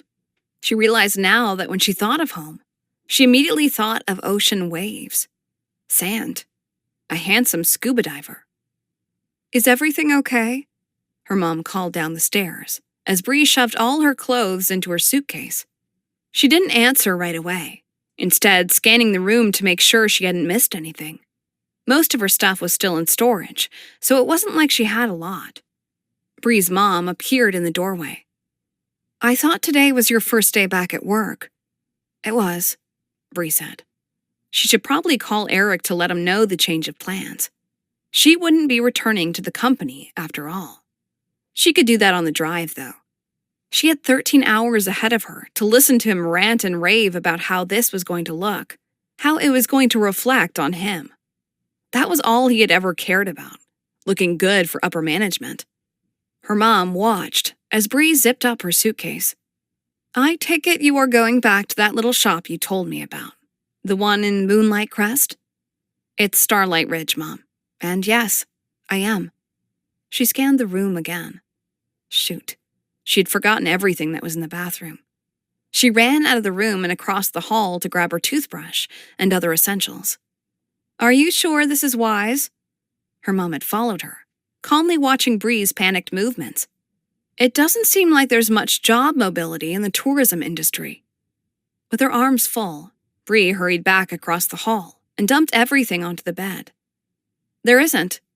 Actually, there's none. She unzipped her suitcase and shoved in her curling iron and blow-dryer. The little things could fit in the cracks. Her mom laid a hand on Bree's arm, stilling her. Then why are you doing this? What are you in such a hurry to get back to? And then the answer, the real answer, dawned on her. There's a man involved, isn't there? Bree felt heat rush into her cheeks and knew that was all the answer her mom would need. She pulled away and threw her deodorant on top of her clothes. That was the last of it. I appreciate that you have feelings for this person, her mom said. But is he really worth all of this trouble? I mean, you were engaged just a few months ago, and it's normal to seek out connection. Bree spun to face her mom. Please don't psychoanalyze me. This wasn't exactly part of the plan, okay? But neither was getting fired. Laid off, her mom corrected. Same difference, Bree said. They didn't care about me, and I found someone who does. If Caleb even wanted her back. She hadn't considered the possibility that he wouldn't. Bree should have, considering he hadn't called since she left. Hadn't tried to get in touch. Adeline had, and she'd tried to convince Bree to come back, but Bree doubted Caleb knew about those phone calls. Her resolve weakened, until her mom handed Bree a picture she'd picked up off the dresser. It was a selfie Bree had taken of her and Caleb on her last ocean dive. They were huddled together, giving the camera a thumbs up. Even though their faces were covered by masks, their body language said it all. They were meant to be together. Is this him? Her mom asked. Uh-huh. Who is that with him? Her mom pointed to the masked Bree, clearly not thinking it could be her daughter. It's me. That got her mom's attention. She knew Bree's fear of water better than anyone. You didn't tell me you went scuba diving. No. Bree had avoided all questions that related to Starlight Ridge. And Caleb. Seeing as my certification is pretty much useless here, I didn't see the point, she said. Her mom didn't pry further. She instead said, Go into work for a week. See how it is. Who knows, you might decide to stay.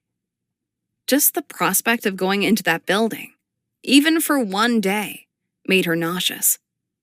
I'm sorry, Mom, but this is something I've got to do. Bree finished zipping up her suitcase. Why don't you come out in a month and visit? I know you'd love the ocean. Maybe we can even go diving together. Her mom seemed to scrutinize Bree, like she'd never seen her daughter before. I had thought this was all about that man you took a liking to, but something else has changed about you. Bree smiled and stood taller, realizing that her mom was right. I'm not afraid anymore. Or at least, I'm not going to let fear stop me. Not anymore. And that includes returning to Starlight Ridge? Bree nodded. I never should have left in the first place. Her mom released a long sigh, but she pulled Bree into a tight hug.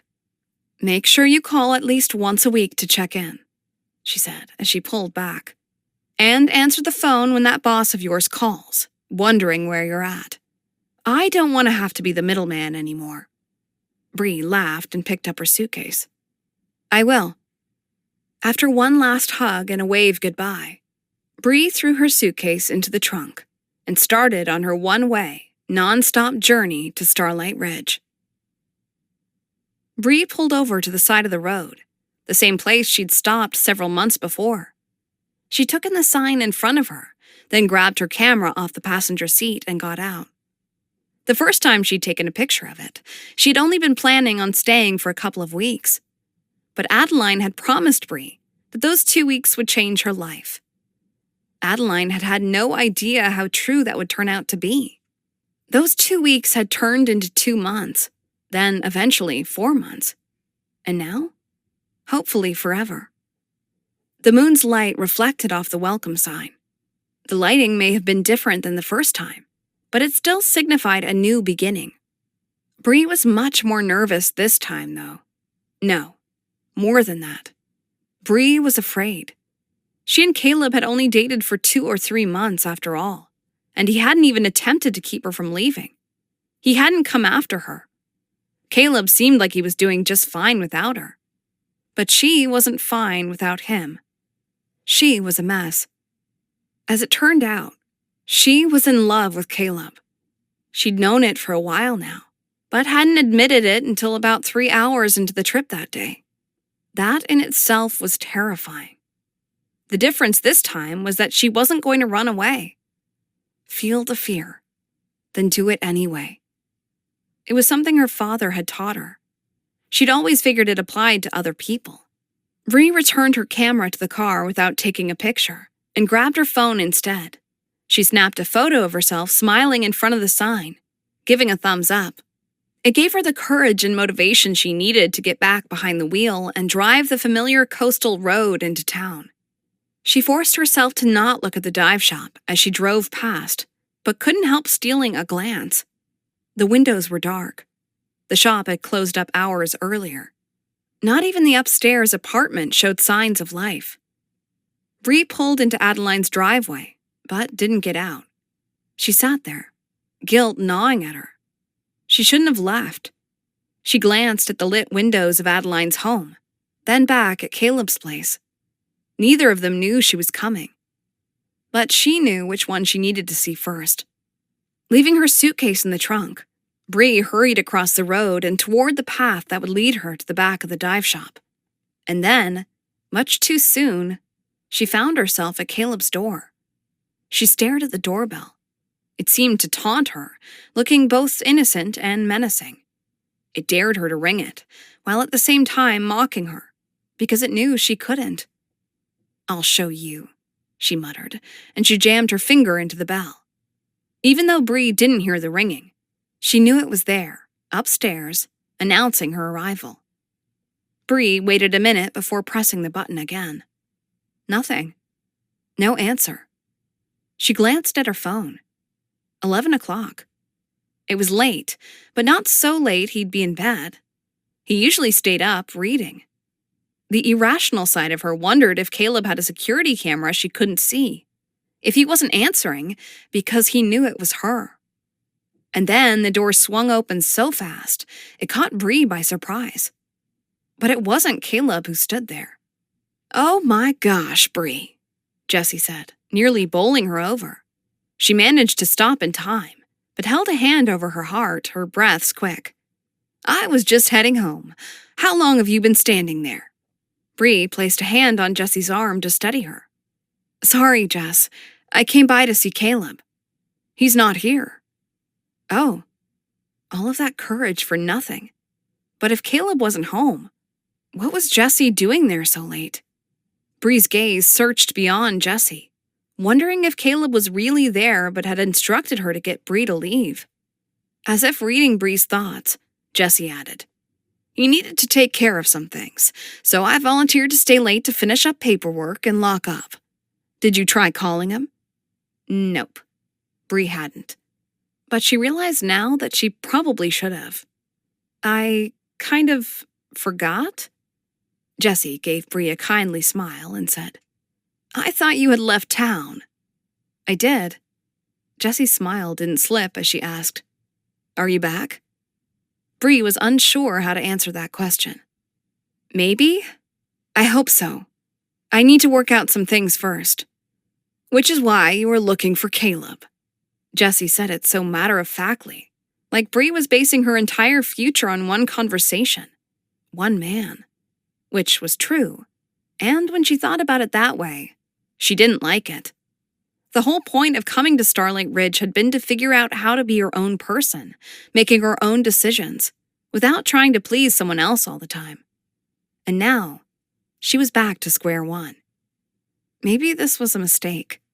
Bree stepped away. "Thanks anyway." She turned to leave. "Caleb needs you," Jessie said, bringing Bree to a stop.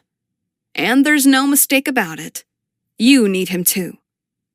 Bree faced Jessie. "I know I shouldn't have left so suddenly, leaving him short-handed to run the store. I'm not talking about the store, Jessie interrupted with a small laugh. Bree was silent for a moment. I don't want to need him, she said, though it came out as nearly a whisper. Funny. He was just telling me the same thing. Jessie paused. It's okay to need someone. It doesn't mean you aren't your own person or that you're vulnerable.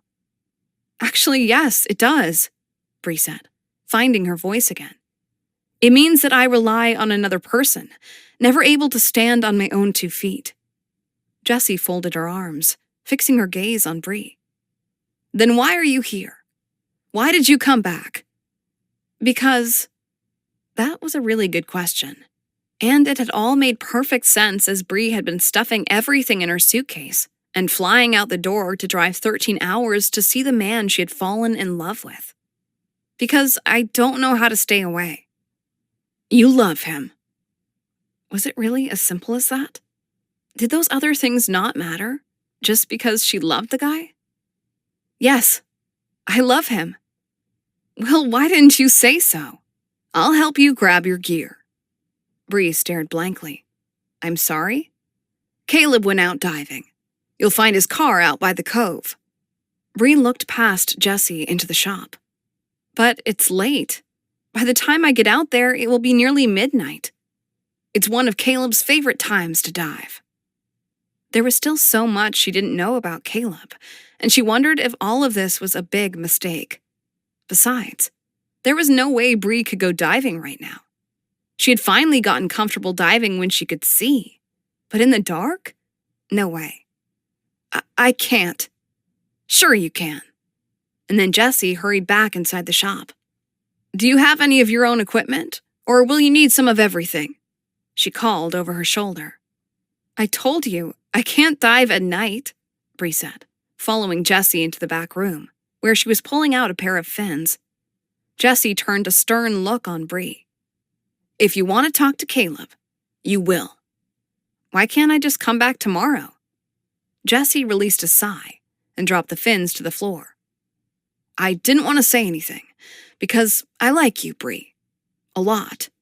But Caleb's leaving. Tonight, after he gets back from his dive. Bree's breath caught. That didn't sound at all like the man she knew. The one who had told her how he'd stayed in Starlight Ridge, even when everyone else had left him behind. For how long? I have no idea. As far as I know, maybe forever. Chapter 25. Caleb wished he could stay at the bottom of the ocean forever. But unfortunately, he'd been in a hurry and hadn't grabbed one of the oxygen tanks that were recently filled. He still had half a tank, but that meant he was only able to spend about 45 minutes in the water. Disappointing for his last night dive, but he was grateful for the time he had. With a final look at the nightlife that had come out to join him, he ascended to the surface. As his head broke through, he turned his headlamp off. But as he swam to the large rock that he'd left his things on, something felt off, like he wasn't alone. He wasn't nervous. He could certainly handle his own against a drunk tourist. But he wasn't in the mood to deal with it. Because Caleb was doing something he'd promised himself he'd never do.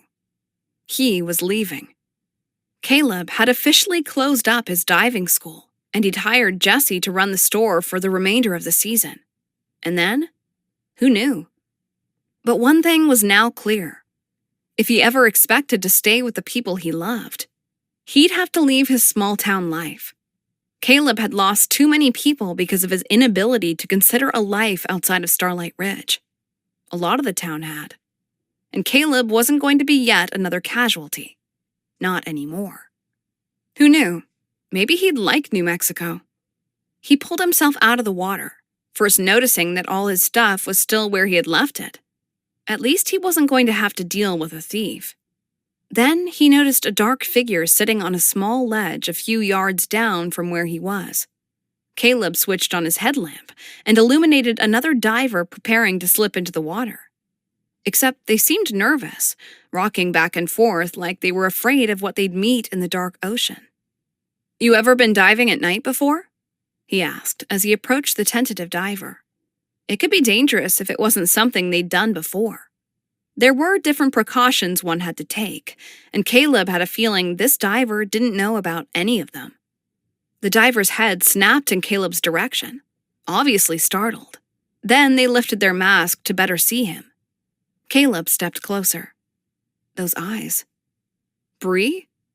The diver stood, fully removing the mask and dropping it on the ground. Hi. She slipped off her fins and walked quickly toward him, but then winced. Ouch. Shoes. I need shoes. She did a little hopping run as she returned to where she had left her belongings. What are you doing? He asked, approaching her. Love and yearning flooded through him, and all he wanted was to take her up in his arms and kiss the heck out of her. Protecting my feet? She said, lifting a pair of flip-flops and dangling them in the air. Caleb glanced around. Bree hadn't come with anyone, from what he could tell. No, I mean... He waved a hand through the air, like that would better convey his meaning. This, the diving equipment. You, here. Bree looked down at the wetsuit she wore. Oh, that. Well, she gave a small shrug, seemingly embarrassed, though once she started talking, it didn't seem like she'd be able to stop. I stopped by your place, but you weren't there, and Jessie said you were leaving tonight and that if I wanted to talk to you, I'd have to go dive after you. I've never been night diving, but she said it was no different than diving in the day. And she gave me this cool headlamp to wear down there. She paused to suck in a breath, and Caleb took that as his opportunity to break into the conversation. First off, I'm having a talk with Jessie about sending you out here because you shouldn't be night diving, especially alone, he said. Second, what are you even doing in Starlight Ridge in the first place? It may have come across as harsh, but his heart couldn't handle beating around the bush and pretending everything was okay. Yeah, he had told her to take the job. It wasn't like he had wanted to, though.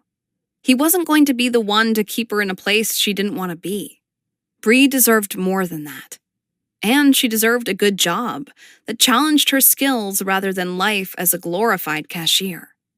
It had been hard to accept, but Caleb hadn't wanted Bree to resent him for what she could have had, like his mother had resented his father. It was also why his car was packed and ready for the long drive to New Mexico. He couldn't hold Bree back, but he could go to her. It would mean a life away from the ocean.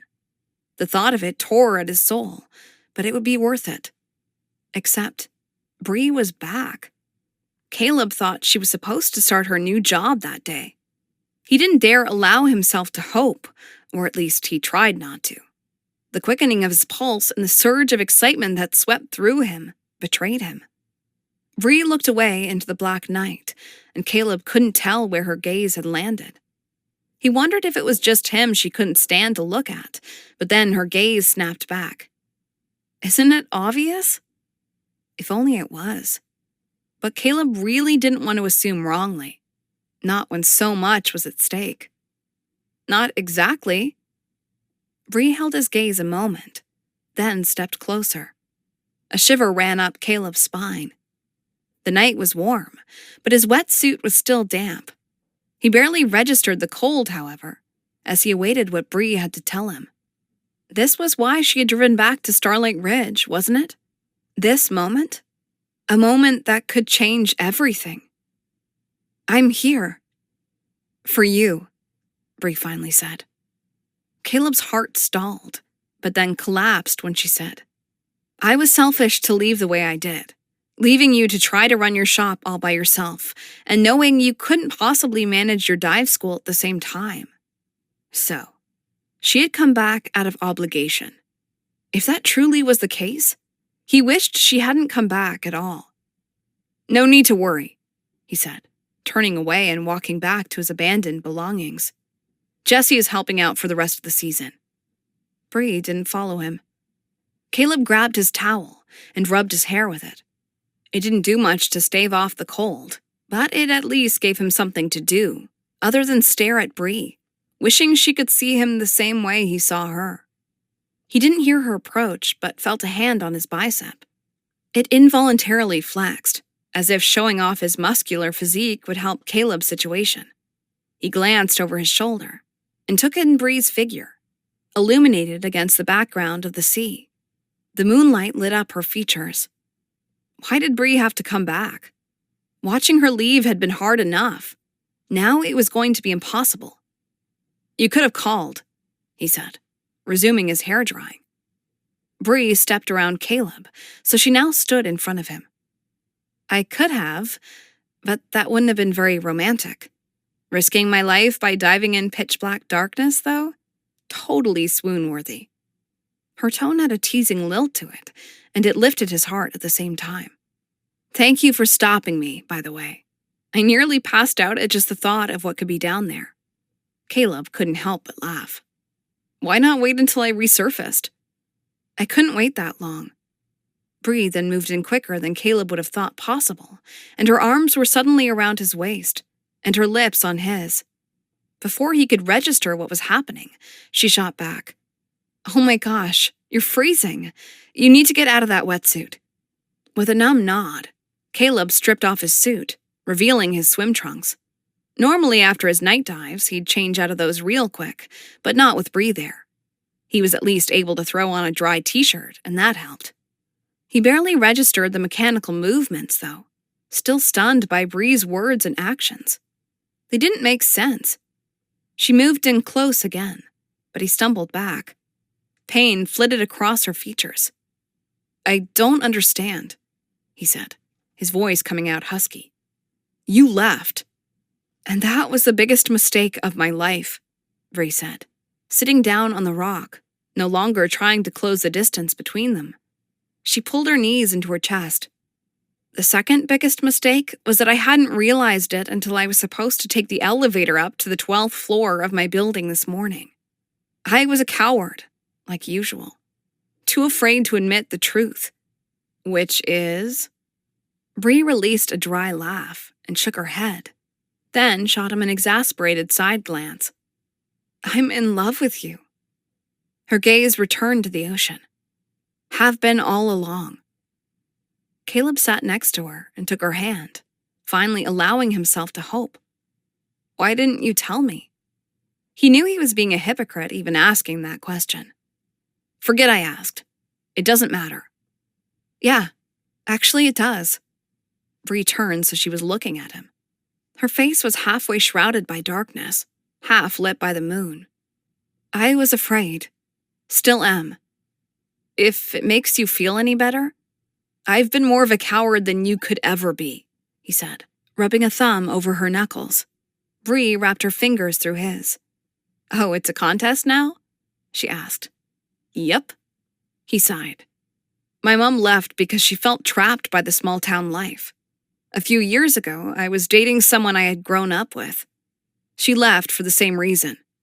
And I was afraid that I'd do the same thing," Bree said. "And then I left." "Pretty much." Bree leaned her head on his shoulder, and they sat in silence, staring at the reflection of the moon on the water. She suddenly sat up, catching Caleb by surprise. "Jesse said you're leaving town." "Oh yeah. I'm moving," he said. Bree looked at him like he was a stranger. "But you love Starlight Ridge." "There are some things I love more." She was silent for a moment. "Oh." Caleb thought she'd have known he was talking about her. But per his usual, he hadn't given her enough information, expecting her to understand without him saying it outright. "My bags are packed because I'm moving to New Mexico. To be with you." Bree's lips opened in surprise. "But you can't." Had Caleb somehow misunderstood? He'd thought she'd be excited. "Why not? I'm sure there's a need for a diving school there." "Because I'm moving to Starlight Ridge. To be with you." It was Caleb's turn to be surprised. "But what about your job?" It made no sense for her to be the one to upend her life. "You'll feel trapped here. I'll hold you back." Bree stopped his words with a kiss. When she pulled away, she smiled and said, "There you go again, being all noble." She snuggled into him, tilting her face up to the stars. I don't want my old job. Or my old life. Caleb smoothed down one of Bree's hairs that was tickling his nose. It's okay if you do. I know. But that's not me. It never was. She straightened and looked Caleb in the eyes. All I want is to be with you. In Starlight Ridge. Being happy. Caleb cupped his hands around Bree's face, loving the way her eyes shone at that moment. And that's enough for you? She smiled. It's all I've ever wanted.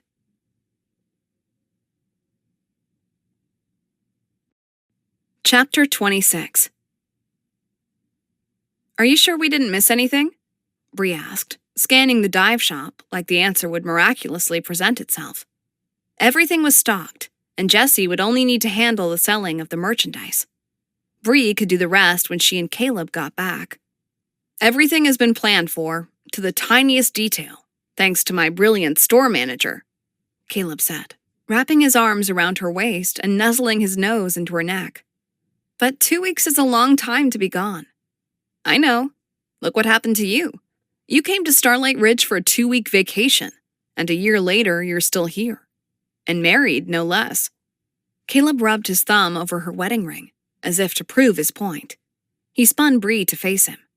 We've put off our honeymoon long enough. Bree knew he was right.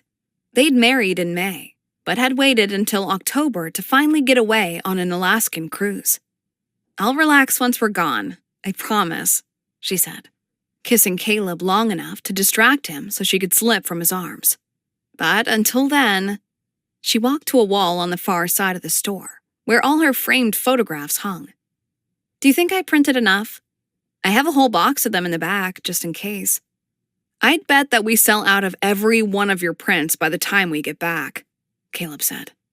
Tourist season is over, Bree said, throwing him a smile. I know, but it's not just the tourists who appreciate your talent. She turned her attention back to her photographs. It was hard to believe sometimes that she'd had a hand in creating something so beautiful. She knew it wasn't really her. She hadn't created the ocean or the dolphins, but Bree had been allowed to capture that beauty. And she was grateful for it. It had boosted the dive shop's business, even during the off-season. Some of the photographs in front of her were one of a kind, which she charged more for. But the more popular prints she'd created multiples of. Ones like the family of turtles she'd caught at just the right moment. Of course, there were pictures she'd taken with her camera that weren't on display. Ones that were just for her and Caleb. Those hung in their small apartment above the store. Most of them had been taken when they'd first met. The one of her that Caleb had taken on her first hike up to Starlight Ridge. Their first underwater selfie when she was still working on her scuba diving certification. And then, of course, their beach wedding. The happiest moments of her life.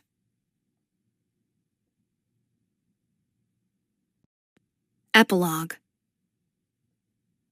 Isaac sat on the beach enjoying the view. Despite sitting in the same spot day after day, making sure swimmers were safe and not venturing out too far, it never got old. It was what kept him sane. He knew most of the town saw him as the typical surfer, never taking anything too seriously.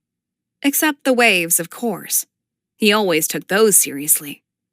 Isaac supposed it was better that way.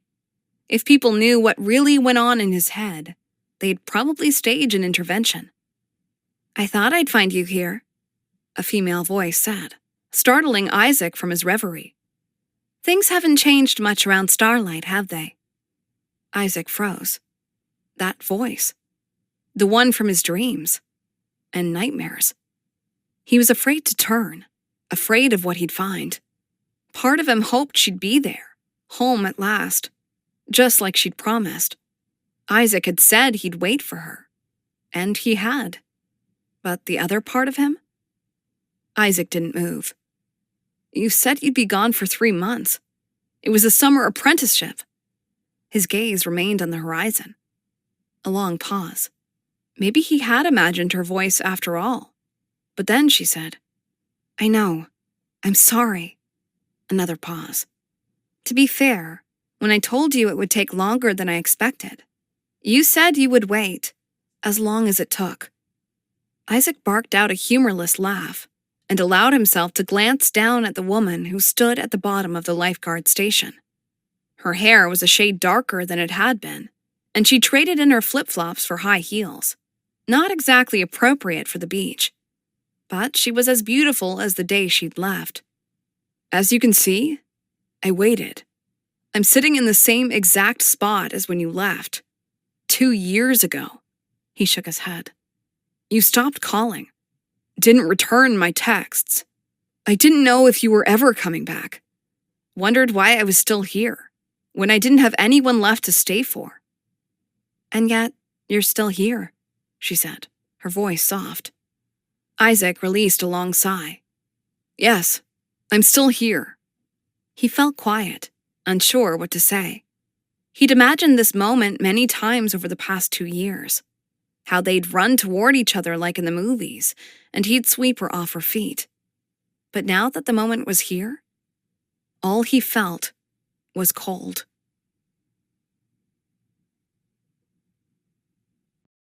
This has been Diving into Love, Starlight Ridge Book 1, written by Kat Bellamore,